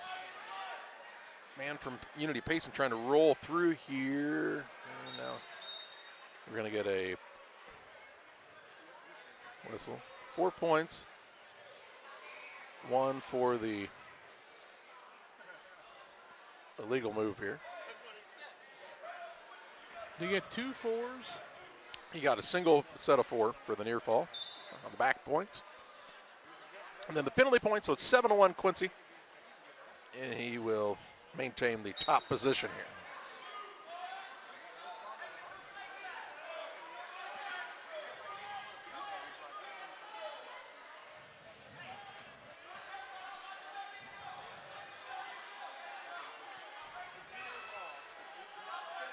See how the Pittsfield wrestlers react to that time off. And a little break in between. I'm sure they'll get a little 5-minute warm-up period, I'm sure. So once Notre Dame getting a little break as well in between. Yeah. Again, a good chance if you're a Quincy High School wrestler, Jack, you could be stuck behind some pretty good wrestlers, and that's why you've got to take advantage when you get a chance on a mat like this. And this young man doing so here. Person from Payson's a good bridger. Yeah, really fighting hard. Still going to get some 4 more points on the near fall here. 7-1 as it is with 10 seconds left in the period.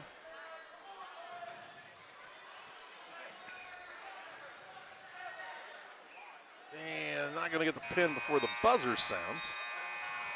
So this should make it 11-1. You don't say.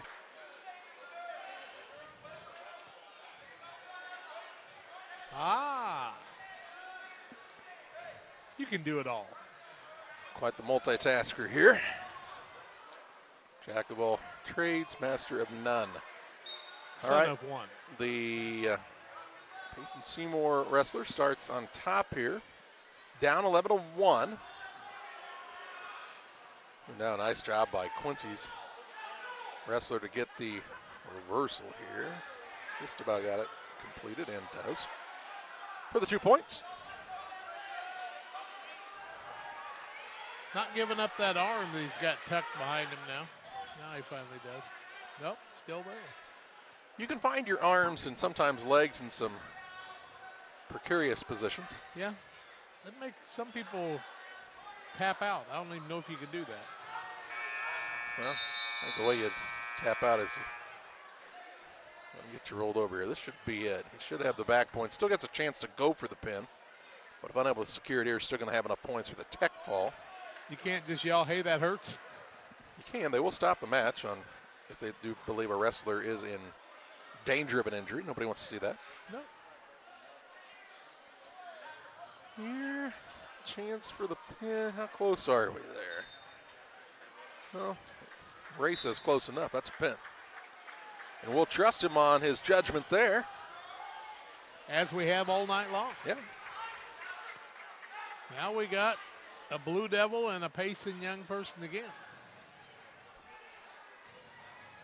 We're getting closer to matches where we know somebody's name.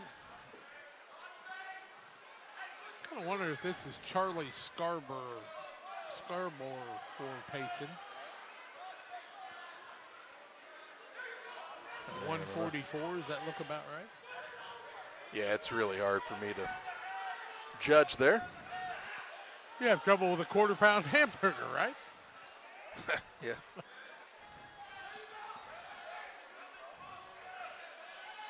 Quincy High's wrestler in the black singlet, blue for Unity Payson. Quincy's wrestler with the 3-1 advantage here in the first.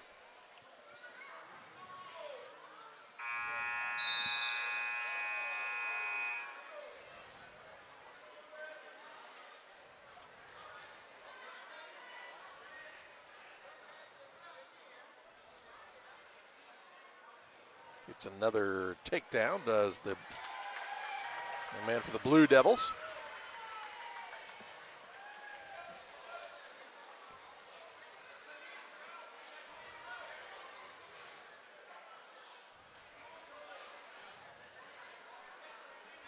Working near the edge of that mat now.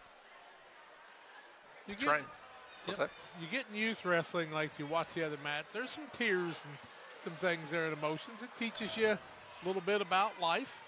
It's an emotional sport. Oh my! I mean, you'll see tears sometimes with some of the older kids. You are mano-a-mano there. You cannot imagine how nervous and your stomach can become upset and everything as you get ready for a match. I mean, it's not quite like the combat sport that you'd see like an MMA or something like that, but you're still. I mean, it's a physical, mental grind. And it's you and your opponent, and that's it. That takes a lot of mental fortitude just to step onto the mat, I think. And now you've given me that potential, buried it in my head for a dream tonight, that I'm going to be a wrestler tonight, and my opponent, Dustin Jacoby. I'm going to run. Hey, little DJ's still doing it. Whew. Triopia grad. You remember when he used to go out for passes, tip the ball up in the air, and run under? Was and is a tremendous athlete still. My. I'd say he's got at least one more fight left in him. He's always looking for the bonus. Hey, why not? Got to pay the bills some way. Yeah, I don't know what else he does for a living, but does pretty well. He's gotten to be in the fight game a lot longer than a lot of people have the opportunity to. It is a 6-2 lead, I believe, here. No, up 6-1. The lead for the young person from Quincy High School.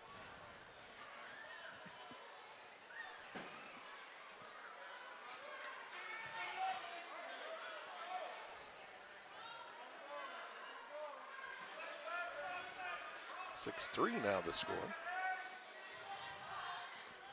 I think it's interesting to even watch just the younger kids wrestle and see some of the technique that they've already picked up from the other wrestlers. Yeah. Learning how to sprawl and getting those reversals and getting those half Nelsons. I don't know who Nelson was, but he sure became popular in wrestling.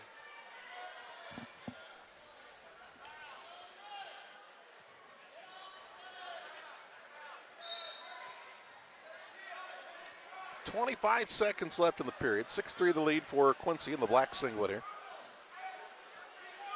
Sure, Payson drove over, so they're happy to get a few extra matches in tonight. Sure of it.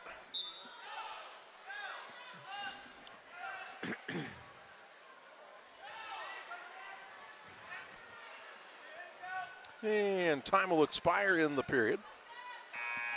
And they'll head to period number 3. And 6-3 the score. Still anybody's match here.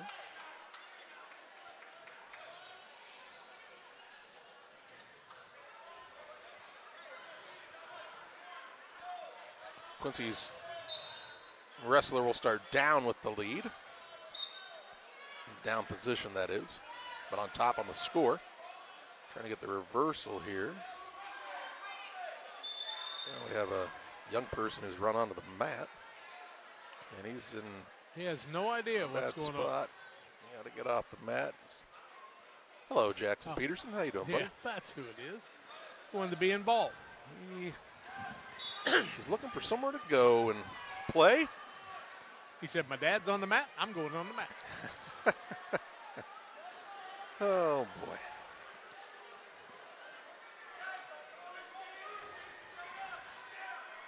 .6-3 still the score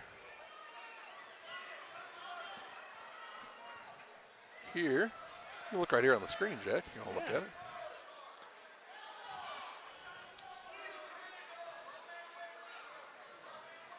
Payson's man started top here, so tough for him to get a point without getting the man on his back.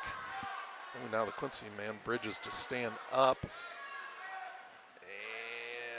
pull back to the mat. Now does get the escape for the 1 point, makes it 7-3 Quincy. Both wrestlers just kind of stop for a second. It's one of the things you're not going to see in the non-exhibition matches very often. If you stop, you might find yourself on your back pretty quick with an experienced wrestler. Yes, you will.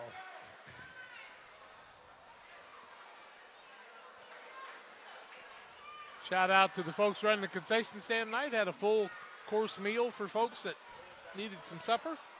Yeah. Good opportunity to get you old Sloppy Joe. Extra sloppy. Should have had the Harry Waggy special. The Wag Man. He'd like to have broadcast wrestling. He would have just celebrated another birthday. Yep. A couple of weeks back, if Harry was still with us. Christmas time. Yep. Is he a Christmas baby? I think he was. I don't think it was Christmas Day, but I can't remember if it was Christmas Eve or the day after Christmas. Yeah, and it looks like, Jack, we're going to have another exhibition match with Quincy and Unity. Payson. And guess what? We don't know who they are. We don't have the names. Looks to be probably 215 weight class. Yep. We'll have basketball for you tomorrow night at 6 o'clock. Pleasant Hill Western hosting Pittsfield's girls. Pittsfield's girls cracked the top 10 in the AP poll this week. It's been a while since that's happened. 2A is a gauntlet. Man, it's a different animal, isn't it? I mean, not that everything's hard, right? If you're going to win, everything's hard. But man, there's a lot of really good programs in that Class 2A right now. Is Breeze Modern Day a 2 or a 3? I don't know, but Breeze Central's sitting atop the class right now. The team that Quincy or Camp Point beat is Modern Day. Modern Day with the big 6'6" girl. I should know that, Jack. It must be 3A. Let's just look it up right now while we've got a little time. Before Matt Scheckman types into the chat and tells us the answer. Says you guys should be more well-versed on your knowledge. Well, back when we used to have newspapers, see, we had something to read. Then we lost our ability to read. Here's a pin for the Quincy High School wrestler here.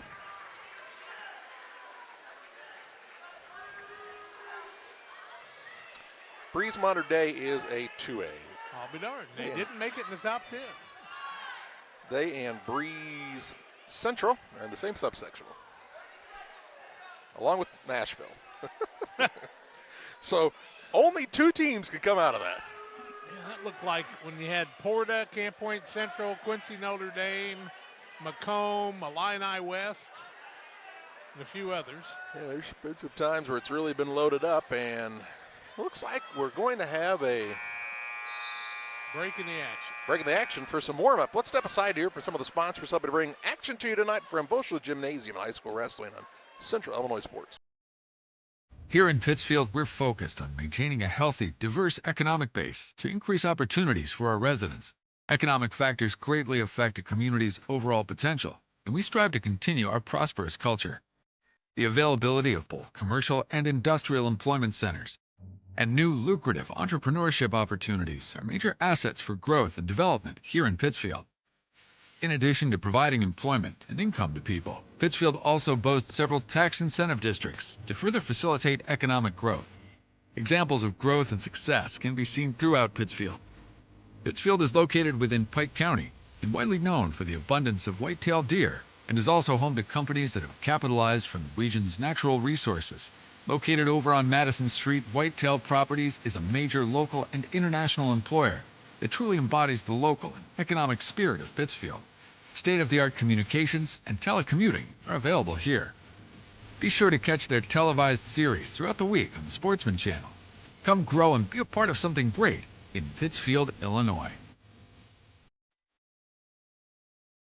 Kate Marable, real estate broker with Hometown Real Estate, would like to say good luck to all area teams and hopes everyone has a successful and healthy season. When you're in the market for a new home or would like to sell your home, be sure to call Kate Marable. Kate is a lifelong resident of the area and has experience in first-time home buyers, FHA, USDA, and VA loans. Call Kate Marable at 217-370-9809. That's 370-9809 for Kate Marable and Hometown Real Estate. Every day, banks touch every corner of our lives. They support us when we turn life's goals into accomplishments. Goals like opening a small business, buying a home, planting a crop, having a baby. From your first car to life after retirement, Central State Bank is there for all of your life's milestones. CSB is central to your banking needs. Visit us in Clayton, Kinderhook, Pittsfield, Pleasant Hill, and Quincy, or at csb123.com. Central State Bank wishes all of the teams well on the hardwood this week. Your friends at Little Jess Motor Company are proud to sponsor today's halftime show.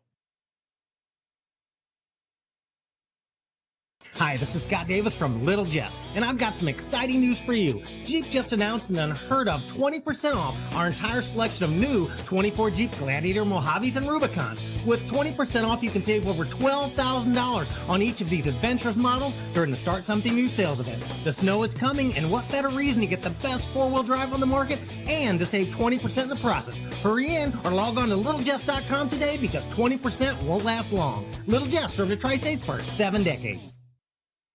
Shireman Memorials has been serving the area since 2014 with local and affordable memorial and specialty items production. Jason Shireman has over 20 years of experience and is committed to providing his customers with the best experience. With expertise in sandblasting, carving, etching, and design, you will be dealing with someone who has the knowledge and experience to make a memorial your family can be proud of for generations. You'll find Shireman Memorials at 1135 West Washington Street in Pittsfield and online at shiremanmemorials.com.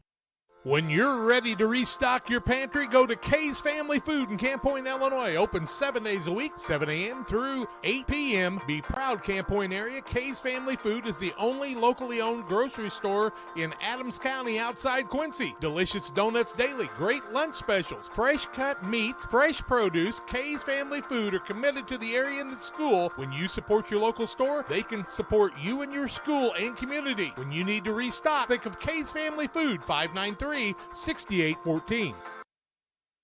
At Farmers State Bank at Camp Point, we're proud to have been a part of our community for over a century, supporting families, athletes, and fans every step of the way. Just like your favorite Panthers team, we're dedicated to giving our best. With over 100 banks and ATMs throughout the area, we're here to help you on and off the field, no matter where the game takes you. So whether you're cheering in the stands, traveling to the next big game, or just supporting your community, trust Farmers State Bank of Camp Point to be with you all the way. Farmers State Bank of Camp Point, where tradition meets hometown pride. For nearly 40 years, the Notre Funeral Home has been serving our area with professionalism and compassion. This is our business, our hometown. You can be assured we take great personal pride in serving your family in your time of loss. We're locally owned. We're your friends and neighbors. We care about you and your family. Notre Funeral Home, with locations in Pittsfield and Barry, serving our community with compassion and respect. I'm Chris Nichols, managing broker and owner at Ridgeline Sales Group, LLC. Are you interested in buying or selling real estate? With over 100 years of combined managing broker experience, Ridgeline Sales Group has assembled a team that can help you with any of your real estate needs. From first-time home buyers to seasoned farm investors, we represent buyers and sellers all across West Central Illinois, helping to make their real estate dreams come to life. Give us a call today at 217-285-5800 or jump on our website at ridgelinesalesgroup.com. Hey! You like Dr. Pepper strawberries and cream?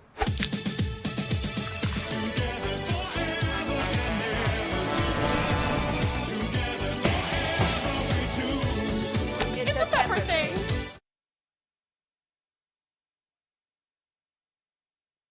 Welcome back to Voschel Gymnasium. We are getting set for Pittsfield and Quincy Notre Dame. They are finishing a few more exhibition matches to give the young people from Payson Seymour Minden Unity a chance to get some matches in, as they don't have enough for a full team, but you still need to get some mat time. Unfortunately, we don't have their names right now for these matchups.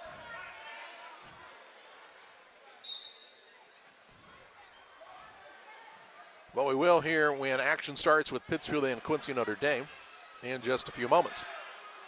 Glad you're with us tonight on Central Illinois Sports from Voschel Gymnasium in Pittsfield. Quincy High School has finished up their wrestling. Thanks to the Blue Devils for coming to town tonight, and always impressed by their program. Very deep, very talented group that they brought again here tonight. Pittsfield will wrestle in both the Q&D and Quincy Invitationals later. So you'll see a lot of some of the same people you saw tonight. If you're the likes of, like a Tucker Cook or a Bodie Marable, Waylon White, some of those guys that'll wrestle a little bit later, Joel Noble, into their weight brackets.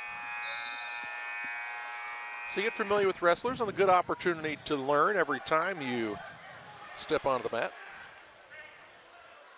Wrestling's a lot busier than it used to be. You wrestle pretty often. Well, there's a limit on how many total matches you can wrestle in a year, and kind of strangely enough, if you take a forfeit victory, that counts as a match.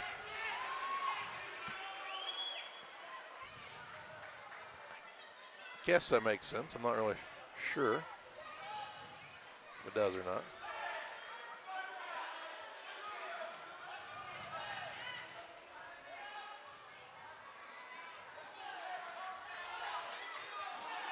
Figured by now the Noble family would call Gianni's and have pizza delivered. Yeah, no, I was kind of counting on that.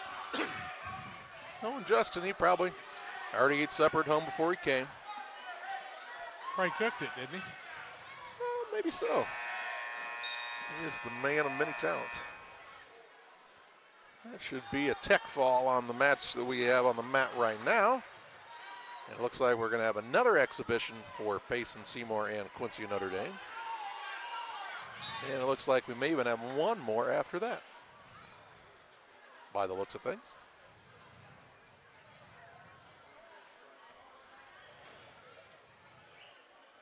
A event that started around 6:30 officially tonight. We're still rolling on strong here just past the 9 o'clock hour. Jack, glad you could make it up this late. Good thing you got those days of rest and recovery in sunny Florida. Happy anniversary, Kathy. We'll see you the next one. I took you on your first anniversary to Akron, Ohio, so. That's true. We have this family tradition.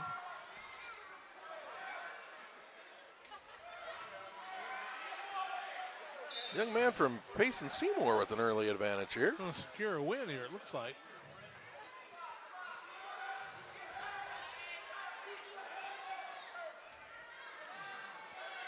Get your hand out from behind his head. That'll help his back move down.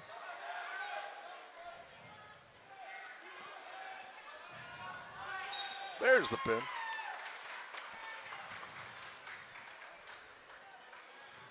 Who?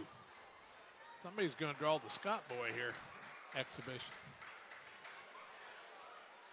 And that's a tough draw. It is.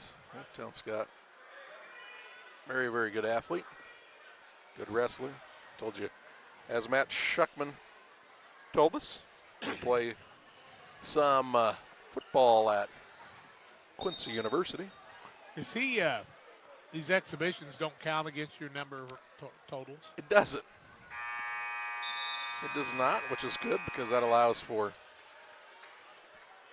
you to get some extra work in for some of your lesser experienced wrestlers. Some action tonight on the boys basketball side. Illini West beat Western 54-31. West Hancock over Beardstown. I guess that was last night. 64-19 was the final there. Tonight, Griggsville Perry beat North Green 39-31. Yep, we saw Southeastern with the win over Camp Point Central. I think it was 39-36, if I'm not mistaken. Another close contest there. We'll have Griggsville Perry on the basketball side on Friday night. Boy, they had a big game against Illini West. That was a big win for them. Yes, it was. Playing well right now for Coach Garrett White. Good to see. If you drew them in the Winchester tournament like Route did at the 9 o'clock game, you better be ready. Never know what'll happen at 9 a.m. basketball. Watched the video of Greenfield playing Route last year in about the second round, and pretty good attempt. Last year, Route won the tournament, I believe, right? Route is the number 4 ranked team in Class 1A right now. Wow. In the AP poll. That's probably about as high as I remember Route basketball being rated. On the boys' side. Yep, you might remember a time where that happened. Well, prior, two-class system most of the time when I saw the good Route teams. Corey Rumpel and Brian Groves, Bobby Bonjean, some of those talented people. Andy Kaufman and Kevin playing Pittsfield in the sectional. Poor Andy said he needed to challenge. He plays in the JV game at Waverly, scores 34, plays in the second half of the varsity game, scores 36. Not a bad night. Pretty good day. My favorite was when he was the leading scorer for both teams, and I have. Or as he told Marty Perry one time, what are you averaging, Marty? 23 points a game. You need to shoot more, son. Wasn't a problem. Now Scott's got the lead 7-0 as we head to the second period of this exhibition match.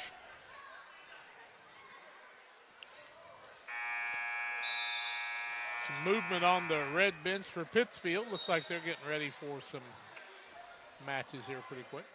We believe they're going to start with Q&D at 1:38.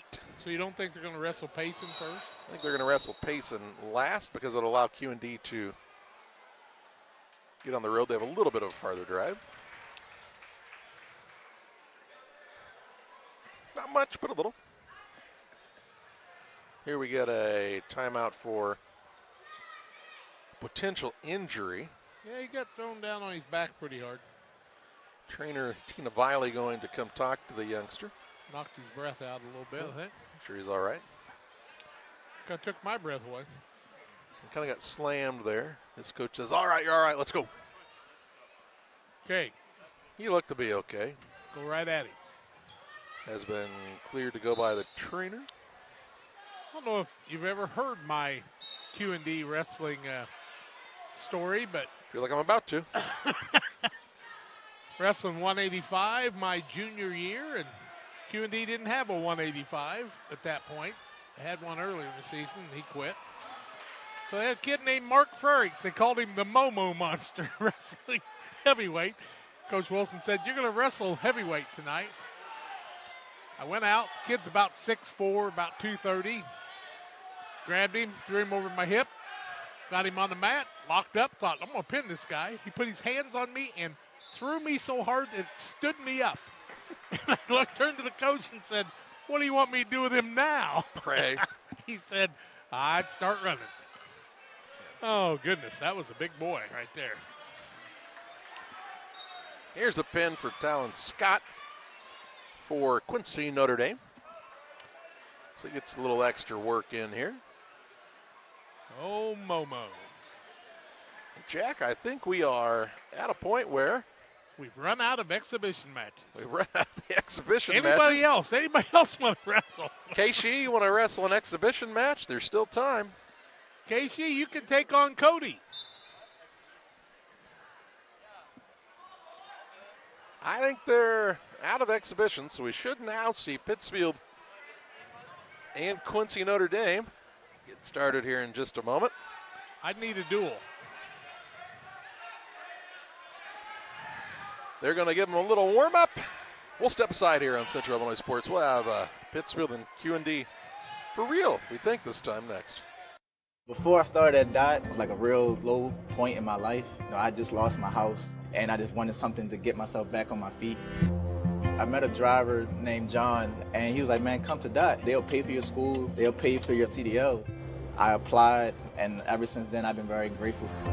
Since I've been here, I've had the opportunity to save money to buy me a home within the next couple of months. It's definitely been great. When my life needed direction, I took the wheel. Are you planning on building? Let Pike County Lumber help. Whether it's big or small, we have everything you need. We carry all building materials like siding, roofing, cabinets, decking, doors, and windows, just to name a few. We also have plumbing and electrical supplies along with tools. From building your shop, your brand new home, or kitchen and bath remodel, Pike County Lumber is here to help. We're family owned for 3 generations. Pike County Lumber. For all your building needs, come see us in Pittsfield.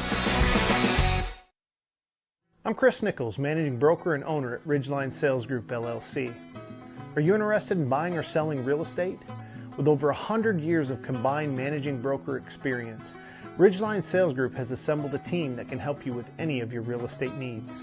From first-time home buyers to seasoned farm investors, we represent buyers and sellers all across West Central Illinois, helping to make their real estate dreams come to life. Give us a call today at 217-285-5800 or jump on our website at ridgelinesalesgroup.com. Like a good neighbor, State Farm is there. You've heard that phrase many times. And Rod Prentice in Pittsfield, your State Farm agent, is the guy you can count on to be your friend and neighbor in the insurance business. He has a complete line of insurance available for you from State Farm Insurance. You can reach him at 217-285-6930. Our family trusts Rod Prentice with all of our insurance needs. Stop by their office on Washington Street and see the girls. And Rod Prentice, your State Farm agent, 217-285-6930. Aches and pains are a normal part of life, but when they become too much, we have a team of orthopedic surgeons ready to give you relief. The need for joint replacements continue to rise, and our team stays up to date with the latest technology and robotic solutions. Every step of your journey matters to us. And when life throws you a curveball, trust Blessing Health's orthopedics and sports medicine team to get you back in the game. We've got you covered from head to toe. GSI grain bins are built using the highest strength steel available. This allows you to store more grain to maximize your profitability and efficiency. Buy one now and receive our winter discount program. Mixer Lumber Company, your GSI grain bin dealer. The Liquor Booth is your home for a huge selection of beer, wine, and spirits. The Liquor Booth has 2 locations in Quincy, 3520 Broadway and 1500 North 12th Street. The Liquor Booth, where it's always happy hour. All right, we are just about ready for Pittsfield and Quincy, Notre Dame as they match up here on the mats. And Jack, we have quite a few weight classes that are going to be contested in this one. Kind of was going to try to keep a secret from you. Go ahead, let us know. Well, where are we starting? 138? 138. Tucker Pine takes on Austin Scholl. That's what we've got. All right. We'll know the 144. We know one of the two kids, so that'll help. Then we'll have 144, Jacob Hall and Cale Hilbring. Cale got a first name this time. Landon Seal at 150 taking on Vincent Edmondson. Do you have anything on the Pittsfield Payson exhibitions that include Leap to James by chance? No DeJanes. Well, you do now. For wrestling exhibitions first. Looks like they're going to do another exhibition. Okay. I've got 4 exhibitions down on the sheet. This is DeJanes for Pittsfield. Young lady from Payson that's wrestled a couple of times already. This is at about, what did we say, 165 for DeJanes earlier? I don't think he's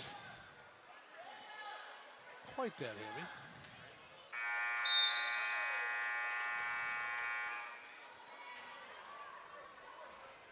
You're right.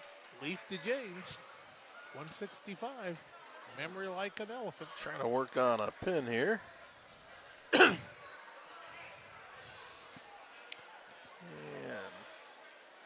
don't quite have it secured yet, so I'll get the 4 back points to make it 7-0.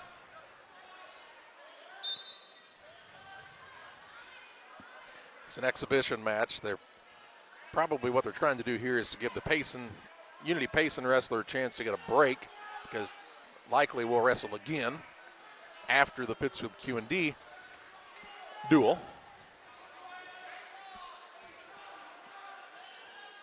Okay. Get your money's worth for the only wrestling match of the year This at Pittsfield High School. Oh, okay, yeah.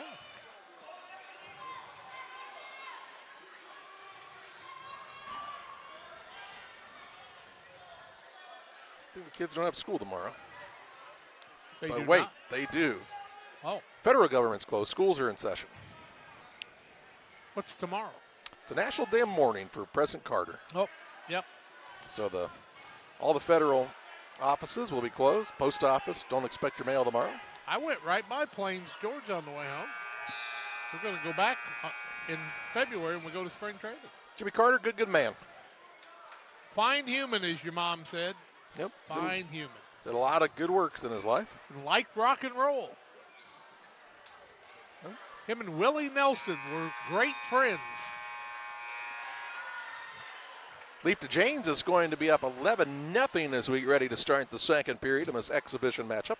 So what that told me, Bill Clinton wasn't the first guy to inhale. All right. I thought he didn't inhale. That was always the thing. Maybe that's what it was. Yep, Jimmy Carter, fine man. The oldest president ever to, after his term, 100 years old. Always said he wanted to die after his wife so he could take care of her, and he pulled it off. So loved his mom, had a brother that had Billy Beer, a lot of fun. Kind of an interesting study, the state funerals. I know some people might say that's kind of a morbid thought, but it is kind of interesting the amount of work and detail that goes into planning such events. You'll have a lot of, world leaders, that sort of thing in attendance. Leap to Janes leads 14-0 here. Pretty darn interesting how they got that street cleared off in Washington, D.C. after about 15 inches of snow and had that horse-drawn carriage for the casket. And all 4 of his kids walked behind the casket. Oh, nice. Amy was 5 years old when he was president. The rest of them were in their early 20s, I think, at that time. DeJanes looking for one more point for a tech fall here. They rolled right through it. He looks at his coaches. He said, "What did you just tell me to do?" They said, "Roll back the other way." Okay. I will. And unless he gets a pin now, this is going to be a tech fall. Either way. And it will be a tech fall for DeJanes. So leave DeJanes at 165 with the exhibition victory. What are we going to have next? Well, it says Logan Barrowman and they're going to start at 38. Oh, you're going. I think now they're going to go. Well, let's not assume that. But it does look like Tucker Pines is getting ready to go for Pittsfield. Well, he's supposed to wrestle 138 in exhibition against Payson too. Yeah, I think he's going to wrestle against Q&D first, as they're going to have the captains and coaches and referees meet in the center of the mat. And after a long break here, we have Pittsfield and Quincy Notre Dame. Right here for you. Think Matt Chapman's still awake? I bet you he is. He's writing away at some of those stories you can read on Muddy River Sports. It's kind of letting Don Krim do some of the historic stuff. Guess that's because Don and I are historic. A little closer every day. Donnie worked for Chuck Brady, the old Harold Wig, many years ago. Chuck Brady. What was it called? Chuck's Mailbox, I think, was his kind of featured article. I have to go back and think about that now. At this point, there won't be any argument for me, no matter what you call it. So, all right, it appears we are ready to go at the 138-pound weight class. Should have Tucker Pine, Austin Scholl already. And here we go. Pittsfield in the red singlet. Notre Dame in the gold and navy. Good time for hello wrestling fans. Are you ready? This is kind of like staying up late to watch those UFC fights. They just keep going on and on and on, and finally you get to the one you've been looking for, and Netflix shuts down. They last about 37 seconds. Somebody gets knocked out. I don't think we'll see that here, but it's Pines and Scholl. Pines again, a freshman for Pittsfield. And Scholl locked up now here in period number 1. Scholl got the 7-4 win over Cooper Cam in the Quincy match. And Cam was a tough opponent.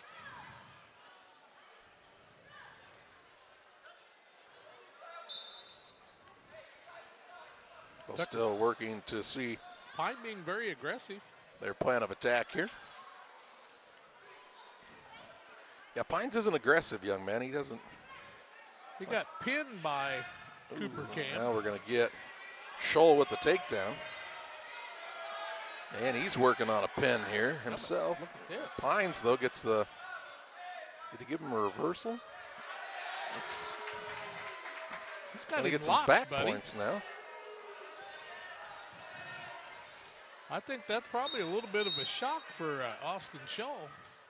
2-point reversal and 4-point back points, near fall for Pines, and he leads 6-3. Chuck's clipboard, Matt Schuckman tells us. Chuck's clipboard, that's what it was.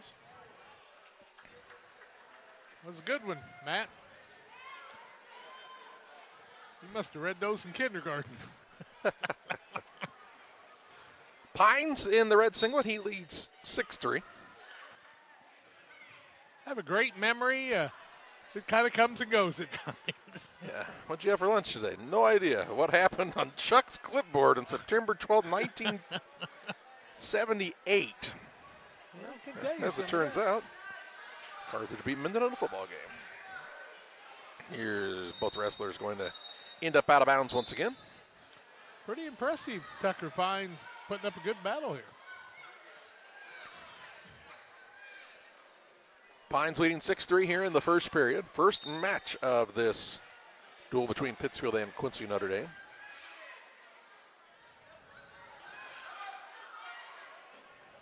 Got to get control of that leg. It'll get you every time. Scholl trying to get the escape here, and he'll earn that to make it a 6-4 score. Ooh, now goes for the double leg takedown, and they run out of time. So that's the end of the first period. 6-4, Pines with the advantage, and the choice is to Scholl, and he will choose to start down. Looking for that point on the escape here. As he just got a moment ago. And he trying to break those wrists. Pines who takes him back to the mat. Getting a little high here now.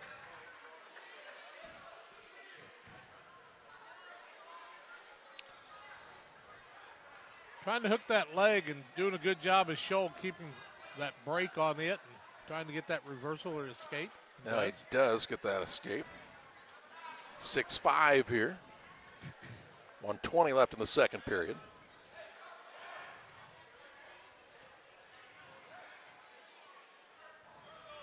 And they both just going to walk out of bounds here, and a stall warning against Pines.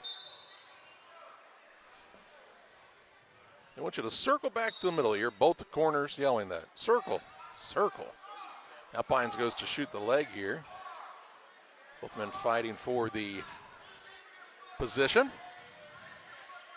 And Pines will get the takedown. Good job.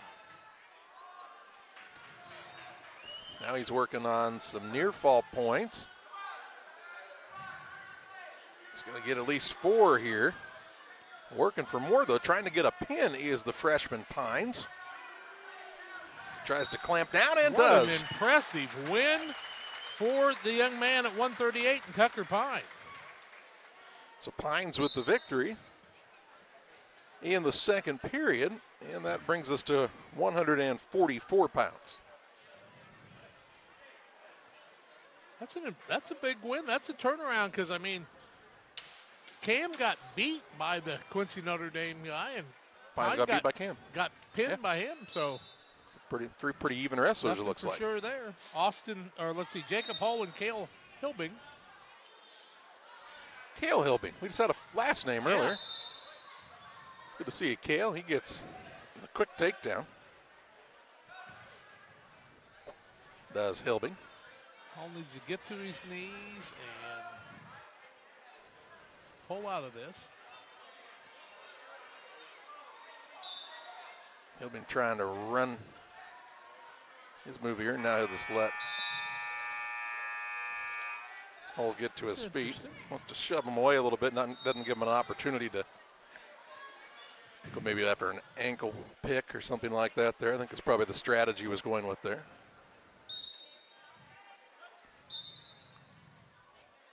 They lock up again. Hilbing up 3-1 the score. They're trying to muscle him here, and I think he's outgunned. Outgunned a little bit in size. Shoots a leg, just got to complete it. Trying to grab that leg. And Hilbing get the spin. Yep, Hilbing gets the 3 points on the takedown, and now he's in a good position to get Hull on his back here. And does. Now he's going to settle and nearly had the pin. The referee's hand was nearly up and down on the mat there. 4 points on the near fall. 38 seconds left in the first period.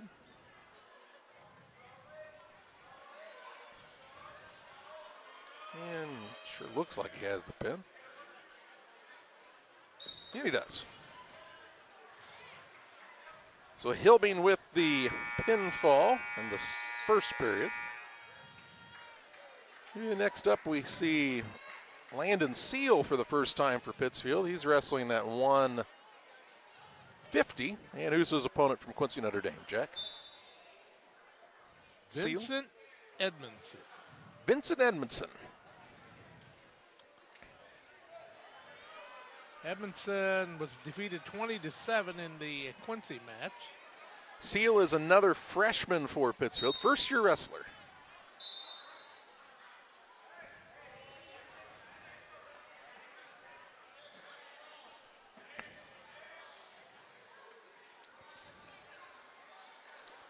Both wrestlers work for an early advantage here.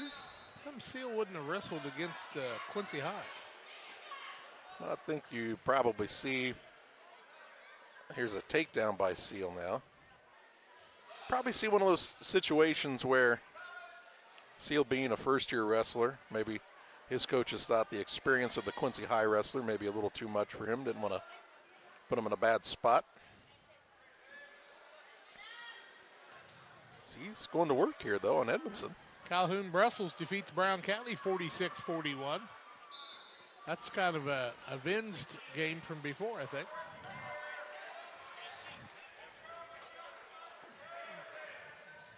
That's on the girls' side? That was on the boys' side. You're all right. It was the girls of Calhoun who got the win, so sweep by the boys and the girls. Seal trying to get that half Nelson in. Get the leg in the right spot to turn his man over here. Seal's really battled some knee problems over the last couple of weeks and really has not had much of an opportunity to even be on the mat. So pretty impressive for him to be up 3-0 here in the first and in control of the man, it appears. A stall warning.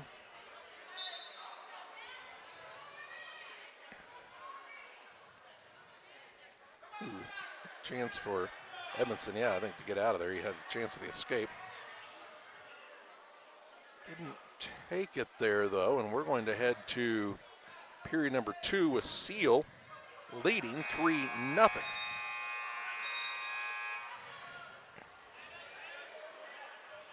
Green's choice. Green is Q&D. They will defer. And Seal will have the choice now, and he wants to start neutral. As they head back to the center of the circle here.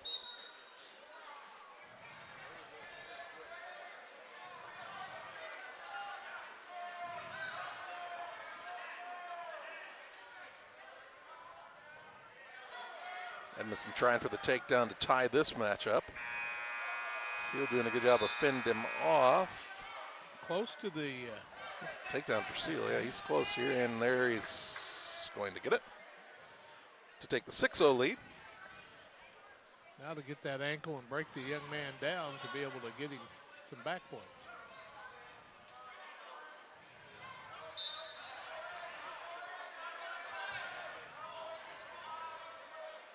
Now they'll go out of bounds. Well, nearly. Actually, Seal still has a toe in there, so they'll allow them to stand up, and a 1 point on the escape for Edmondson. Ooh, now he's going to get a takedown as he got the leg of Seal. Make it 6-4, and he's working on the fall now. Pretty quick change of events here. 50 seconds left still in the period, so a lot of time left for him to try to get this set in. And he'll get the pin. So a match that looked like Seal was in control of goes the way of Edmondson with the pinfall in period number 2. We'll see Jake Otker at 157 against Brody Lair. That's Brady Lair. And Jake Otker. Lair was beat in overtime by Brody Baker. Yep, remember that was quite the match between those two. 4-1 in overtime. He's had a chance to get a little rest and again has the definite height advantage over his opponent. Otker's been at this sport for a while.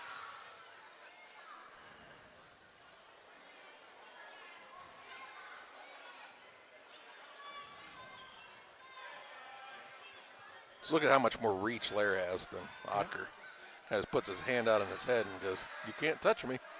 You can't get me."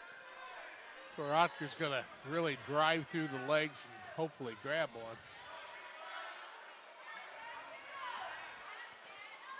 Similar to what Baker experienced for Quincy High School against Lair. It was just tough to get in on one of those legs. I don't know what his official height is. I'm going to guess, what, maybe 6'2", 6'3". Yeah. Stall warning against Otker here.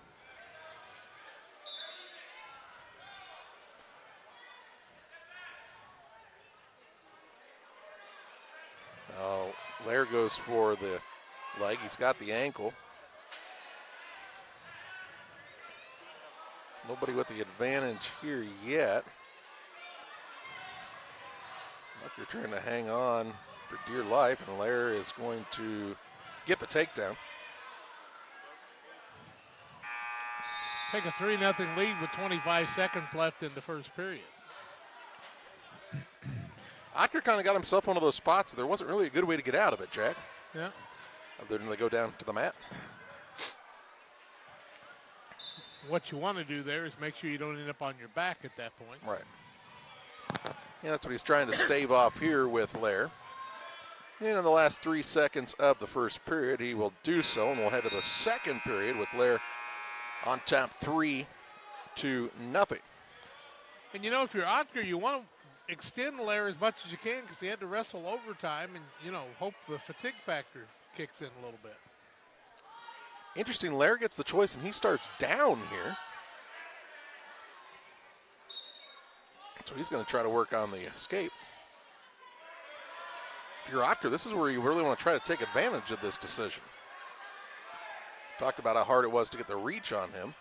Maybe on the mat, Otker can try to find something. They're proving to be a tough customer, though. So he's trying to spin away, and now they work themselves out of bounds. We'll center back up here. Lair still will be down. Just got that leverage advantage with the height. I think Otker would be a little bit stronger because of that. Oh, Lair, pretty strong kid, too, though. Now he gets the escape, and he leads 4-0. Look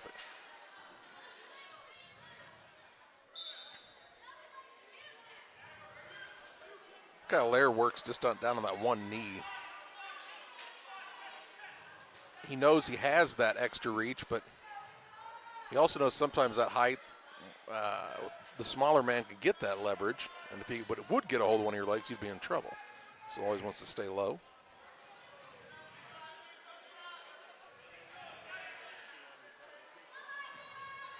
A minute left in the period. 4-0 the lead for Lair.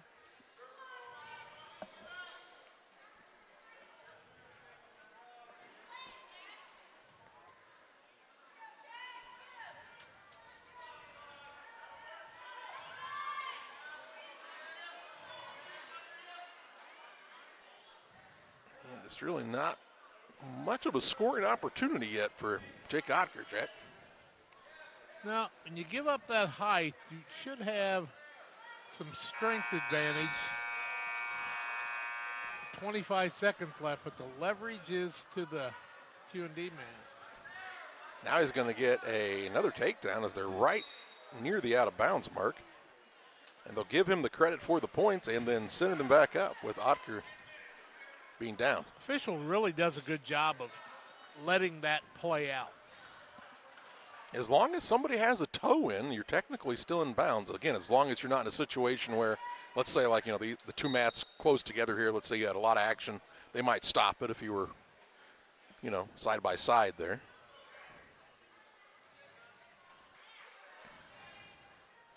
As it is here, no reason to do so. And Brady Lair is going to go into the third period, leading 7-0.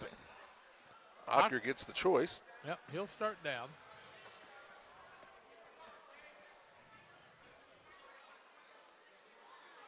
There are instances when you can call a timeout, right?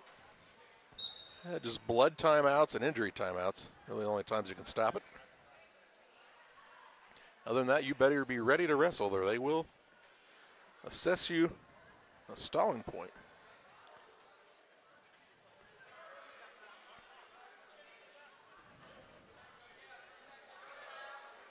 Lair leads 7-0 for Quincy Notre Dame. Here in the 157-pound weight class over Ocker of Pittsfield. See Waylon White coming up next against Rome Van Cleve. That will be at 165. They took out the 180-pound range this last year. They used to be on 182, 183, somewhere in that. They took that out last year. That's really created kind of a gap between 75 and 90. Yep. And if you're like Pittsfield's wrestlers, for example, you've got several guys who kind of miss out on that because you've got them all stacked up around that 190 mark.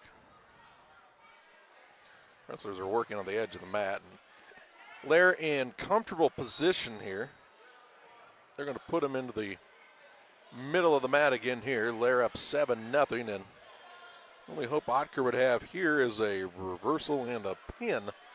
It's going to have to happen in the next 35.7 seconds, and Lair's just going to let him up.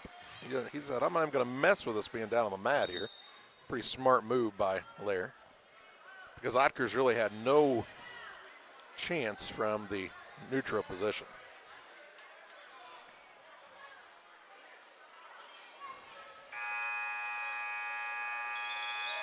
$20 seconds left.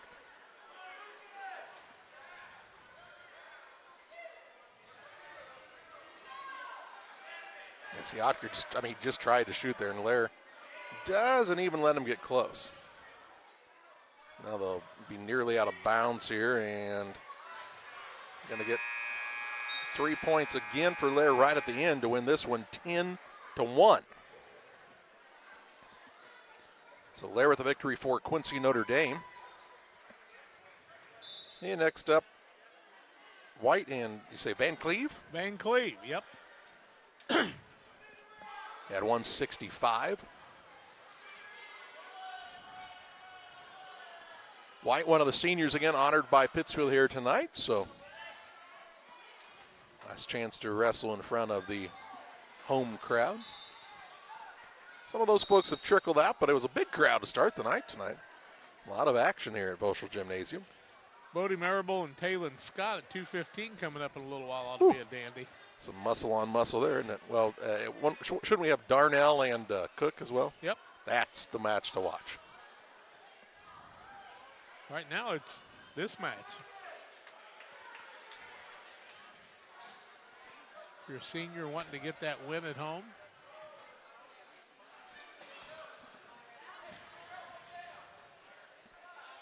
White in the red and black singlet. Hails from Pleasant Hill. That's a co-op that has been in place for a couple of years between Pittsfield and Pleasant Hill on the wrestling side of things. And now he gets the takedown. That's a dandy. Of Van Cleve. They also gave him 2 points for the near fall there to make it 8-1. Minute left of the period. He'll let the man up on his feet.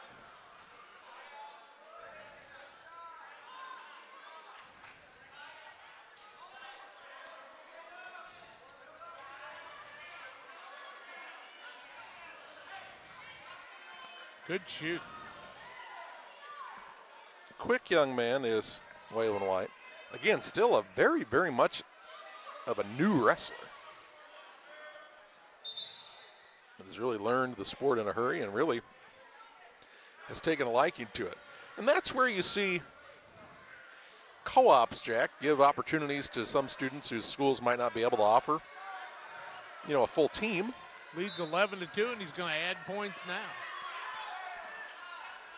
Looking at him 4 to make it 15-2. So he's just a couple of points away from a major fall victory. And if that's going to happen, it's going to happen in the second period because the buzzer is going to sound. So we had the period 2. White on top, 15-2 for Pittsfield. And he will start in the neutral position.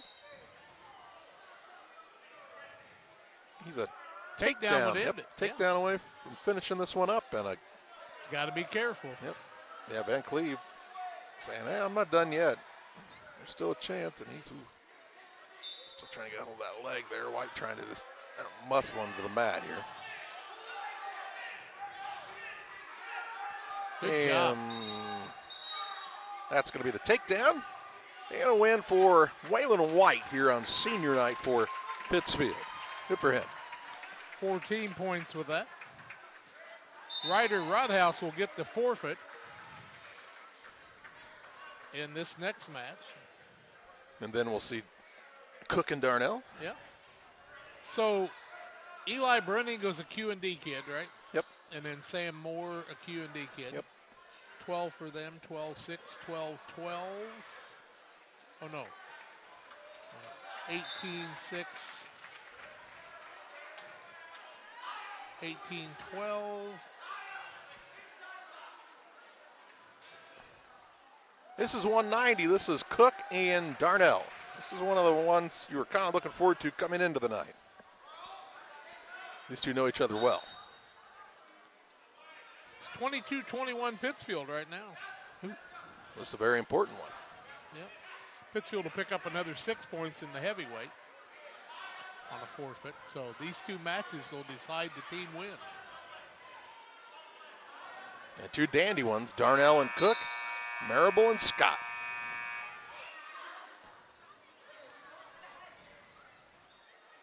Both looking for the advantage here as still no points awarded. Now Darnell gets Cook down on his back.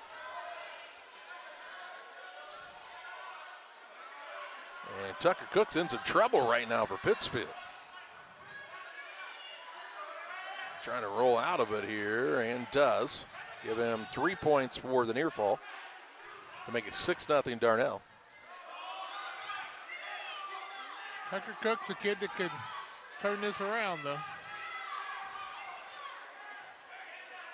Against a very experienced fellow wrestler in Darnell, though. 23 seconds left in the first. And now Darnell again has him down, flipped on his back. 14 seconds left. Got to fight through it. He's got that arm hooked here and gets the pin. Darnell with 7.2 seconds to play in the period. Gets the pin of Cook. That means the duel comes down to this very match, Jack. It does. Marable for Pittsfield. Scott for Quincy, Notre Dame.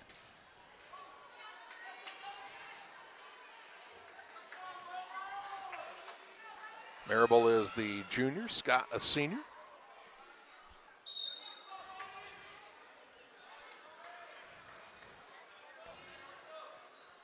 A lot of strength on strength here.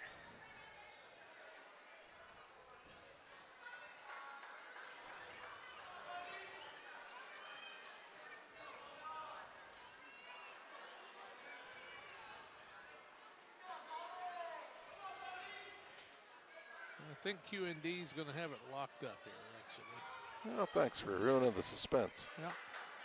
I'm sitting there Got counting. another forfeit win, one of those smaller classes. David Smyer will get the forfeit for Pittsfield, but the two forfeits down in the beginning will be the difference Deciding. maker. He could have lied to this whole time and kept the suspense up.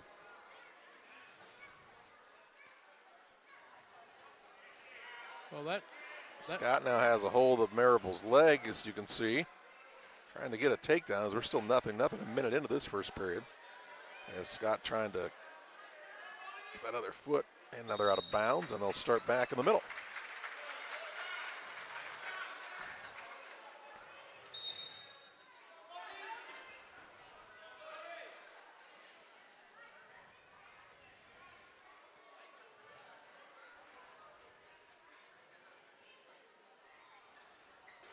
Yep, that match with Cook and Darnell clinched it for Q&D, I believe. Still nothing in this is the 215-pound weight class. Yep. As we talked about earlier, Marable gives up some weight here. He can actually wrestle in the 190, so he's probably sitting somewhere around 187 to 89 today. Maybe a few pounds heavy.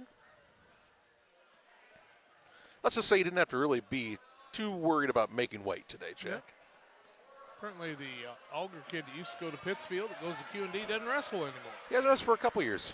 Yeah. Concentrated on football, had a good football season, though. Yeah. Nothing now. As we head to the second period.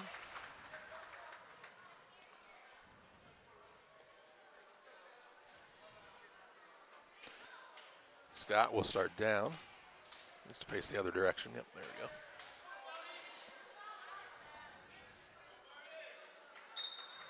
Trying to get that escape. And Marable doesn't make it easy on him anyway. Got a little high. Yep. I think it's kind of settled back in a better position here. Still kind of leaning forward, isn't he? Scott now looking to break away. And Marable still got the leg. Ooh, takes him back down. Nice takedown. No points for Marable, though. He started on top here. Marable trying to put a move on here, though.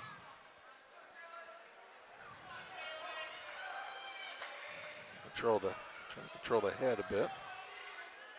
You get your nose smashed in that mat a little bit, you lose a little fire, I would think. Marable trying to cradle him a bit here. Dangerous move, giving up as much weight as he is with Scott. Got that leg again. A minute left in the period. And they'll end up out of bounds.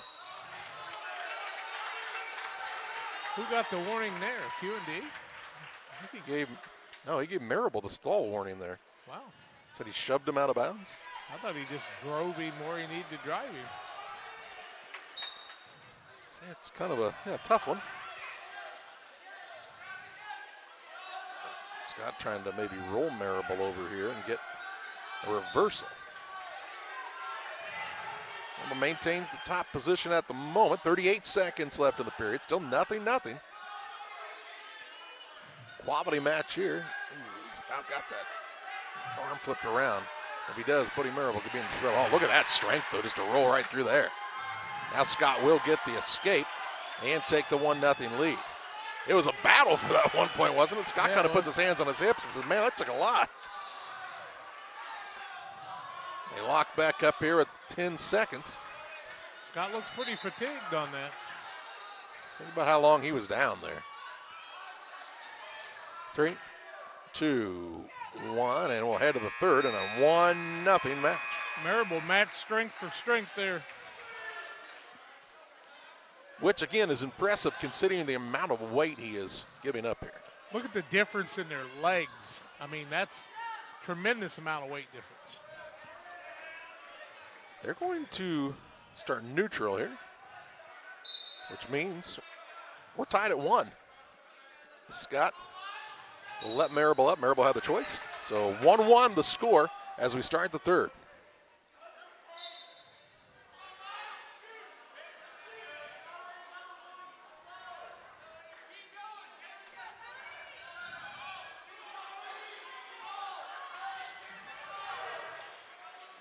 Locked up here. Both maybe trying to catch a breather here. Well, Scott did that exhibition match, which it's another match. You know, took a little bit of strength. He thought he had Marable, and then Marable's strength just kept him from doing it, but Marable's got to be careful about letting him get into his legs here. Still 1-1, 1:15 left in the third period. We've had one overtime tonight. Long way from that here. Get the hand control now.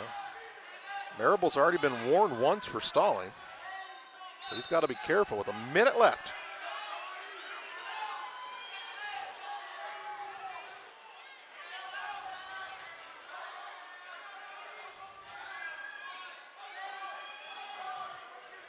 Marable's got control of that arm and the head. Really far straight up and down, though, so and as strong as both these guys are, you're not going to, head pull anybody from this position. 33 ticks. Both take a look at the clock. Both know they have to try to make a move, and Scott will get the takedown on a quick move here. Marable trying to roll out of it. Nearly did, but Scott right back on top with 15 seconds left in the period. And they'll let him up here. Now Marable needs a takedown. A takedown in the next 9 seconds could win it. 4-2 the score. Marable goes for the leg. He's got a hold of it. Can he get him to the ground? No. Scott hops away, and he will survive in this one. Stalled out of it at the end. 4-2 win. Scott really was spin at the end of that, and he wanted nothing to do with Marable at the end of that, but got the big reversal. 4-2 in the third period. An exciting one here. And now we'll see Caden Davidsmeyer come out. He'll get the forfeit at the heavyweight spot. We've still got Joel Noble to wrestle in this one, or is he taking a forfeit? He hasn't wrestled yet. Well, 126. Noble should be at 132. 132, yep, we still got that match. I thought so. And then we don't know if there's some, are the Payson kids gone? I'm looking around here. I don't see them. So they're going to get a match here for Davidsmeyer.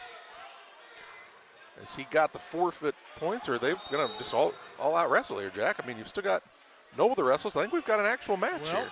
They said it was a forfeit. But as it is, I think this is an actual match, not an exhibition. So Caden Davidsmeyer is the freshman for Pittsfield here at heavyweight. 1 of 4 freshman at that heavyweight spot. His older brother Jesse, one of the seniors, being honored here tonight. Caden, another hard-working kid. And pretty quick on his feet, really. And the takedown will go to the Q&T wrestler. Eli Zanger, maybe? Was that the Quincy? Zanger was Quincy.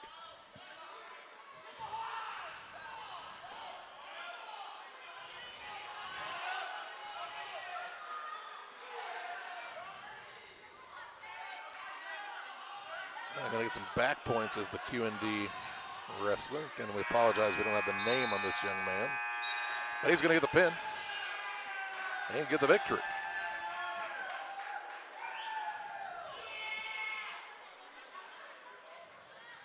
Now we'll see some forfeits at a few of the lower weight classes for Quincy Notre Dame. Nobody at 106, 113 on either side. Then Eli Bruning, 120, and then Sam Moore at 126. Then we'll see Oliver Moore and Joel Noble yet. That will be at 132, yes? Correct. I'm just trying to take a peek over that direction to see if Pittsfield's got anybody else that might be interested in an exhibition match. They're going to clean a little blood up off the mat here. Ray does it all. Brand new mat, you don't want to get blood on it.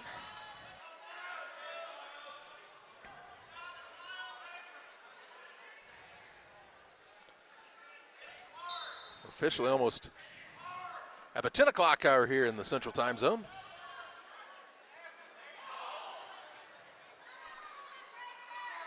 Good thing you can sleep in tomorrow. You get the day off tomorrow, Jack? No, I got to go to work. Do you? Government holiday. I'll go ahead and take it off. All right. Well, good for you. Glad you're able to do so. Rest and recuperate and get to do some basketball action tomorrow night. On the girls' side. Yeah, I was planning on doing the JV play-by-play. Yeah, we'll let you. I'm not going to play JV. They're getting a little blood cleaned up. Looked like Marable might have had some blood out of the nose after that slobber knocker that he and Scott had. And now we'll see Noble. And tell me again who his opponent is, Jack, from Quincy, Notre Dame. That would be Oliver Moore. Oliver Moore. In what looks to be quite possibly our final match of the night. Very possible. Noble in the red singlet, Moore in the blue. Little guy's still wrestling. Man, those kids, they got some energy there. Some of them are taking Jimmy Carter Day off tomorrow, I think. Here's Moore with the takedown. Lost his headgear. Not important. Well, it is to me. Noble trying to get an escape, unable to do so as Moore keeps a tough clamp down on him.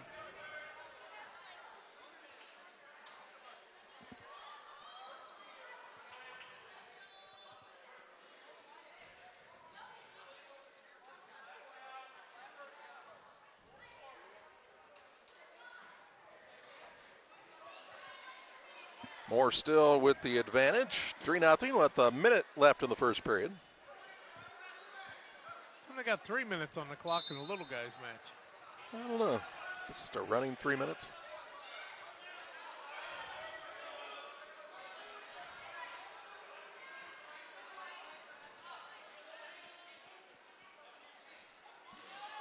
Noble trying to get maybe to the edge of the mat here as they're right on the edge. Q&D's coaches trying to encourage Moore to stay in bounds here. He's trying to pull Noble back in with him. 20 seconds left in the period. He quit for a minute because of the buzzer. Yep, it's confusing when you have both of them going at the same time, I will admit. Now they will be out of bounds. Head back to the center.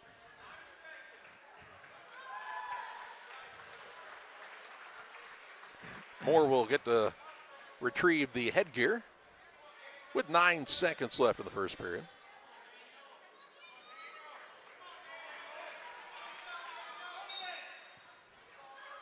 I think you got Noble on each mat, don't I think you do.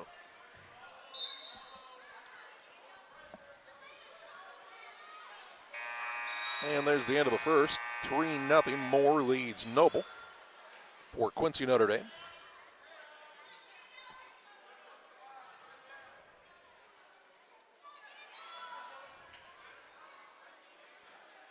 Noble will start down here. Start the second period.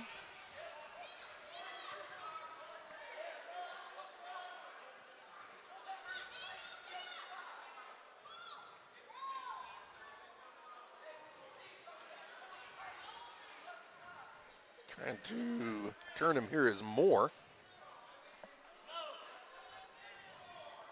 Now Noble will get the escape to make it a 3-1 score. And back on his feet.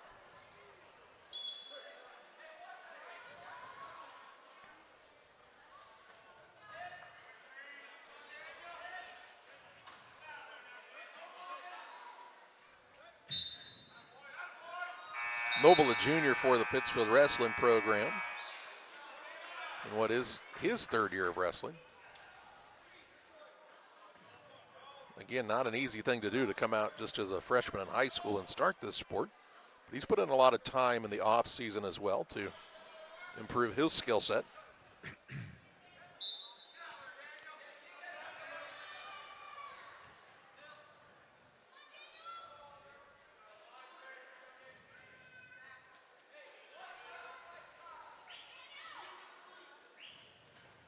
Again, they're wrestling at 132.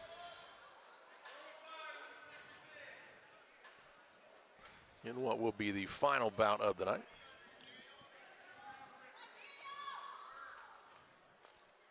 "20 seconds left in the second period. Noble tries to get to a leg here, and Moore.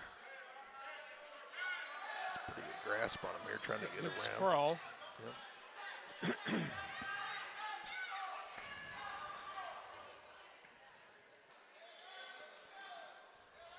And they're out of bounds. And out of time in the second period. So ahead of the third, a 3-1 score. I heard a rumor, Joel Noble said that one of the reasons he went into wrestling some of his youth coaches in baseball and basketball weren't allowed to coach this, but is that true? Danny Graham? Yeah. Yeah, I think so. Danny could coach wrestling, I guarantee it. Milton Strong. All right, here in period number 3. Moore leading Noble 3-1 on the Ridgeline Sales Group scoreboard.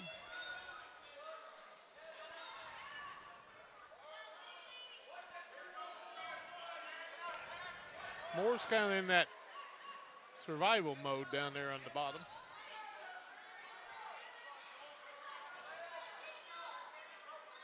Yeah, it's where you've got to be careful. You're trying not to give Noble an opportunity to get a chance to turn you here, but you've got to be careful also if you're Moore, you don't get called for stalling here.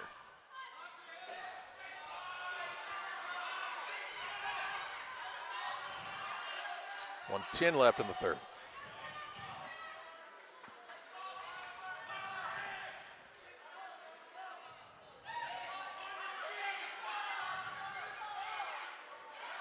Noble might be a little high here.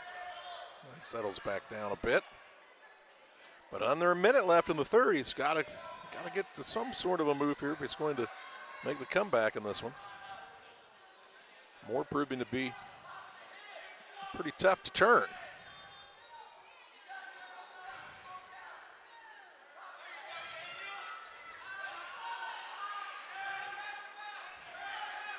.30 seconds. To try to get him on his back and get some points.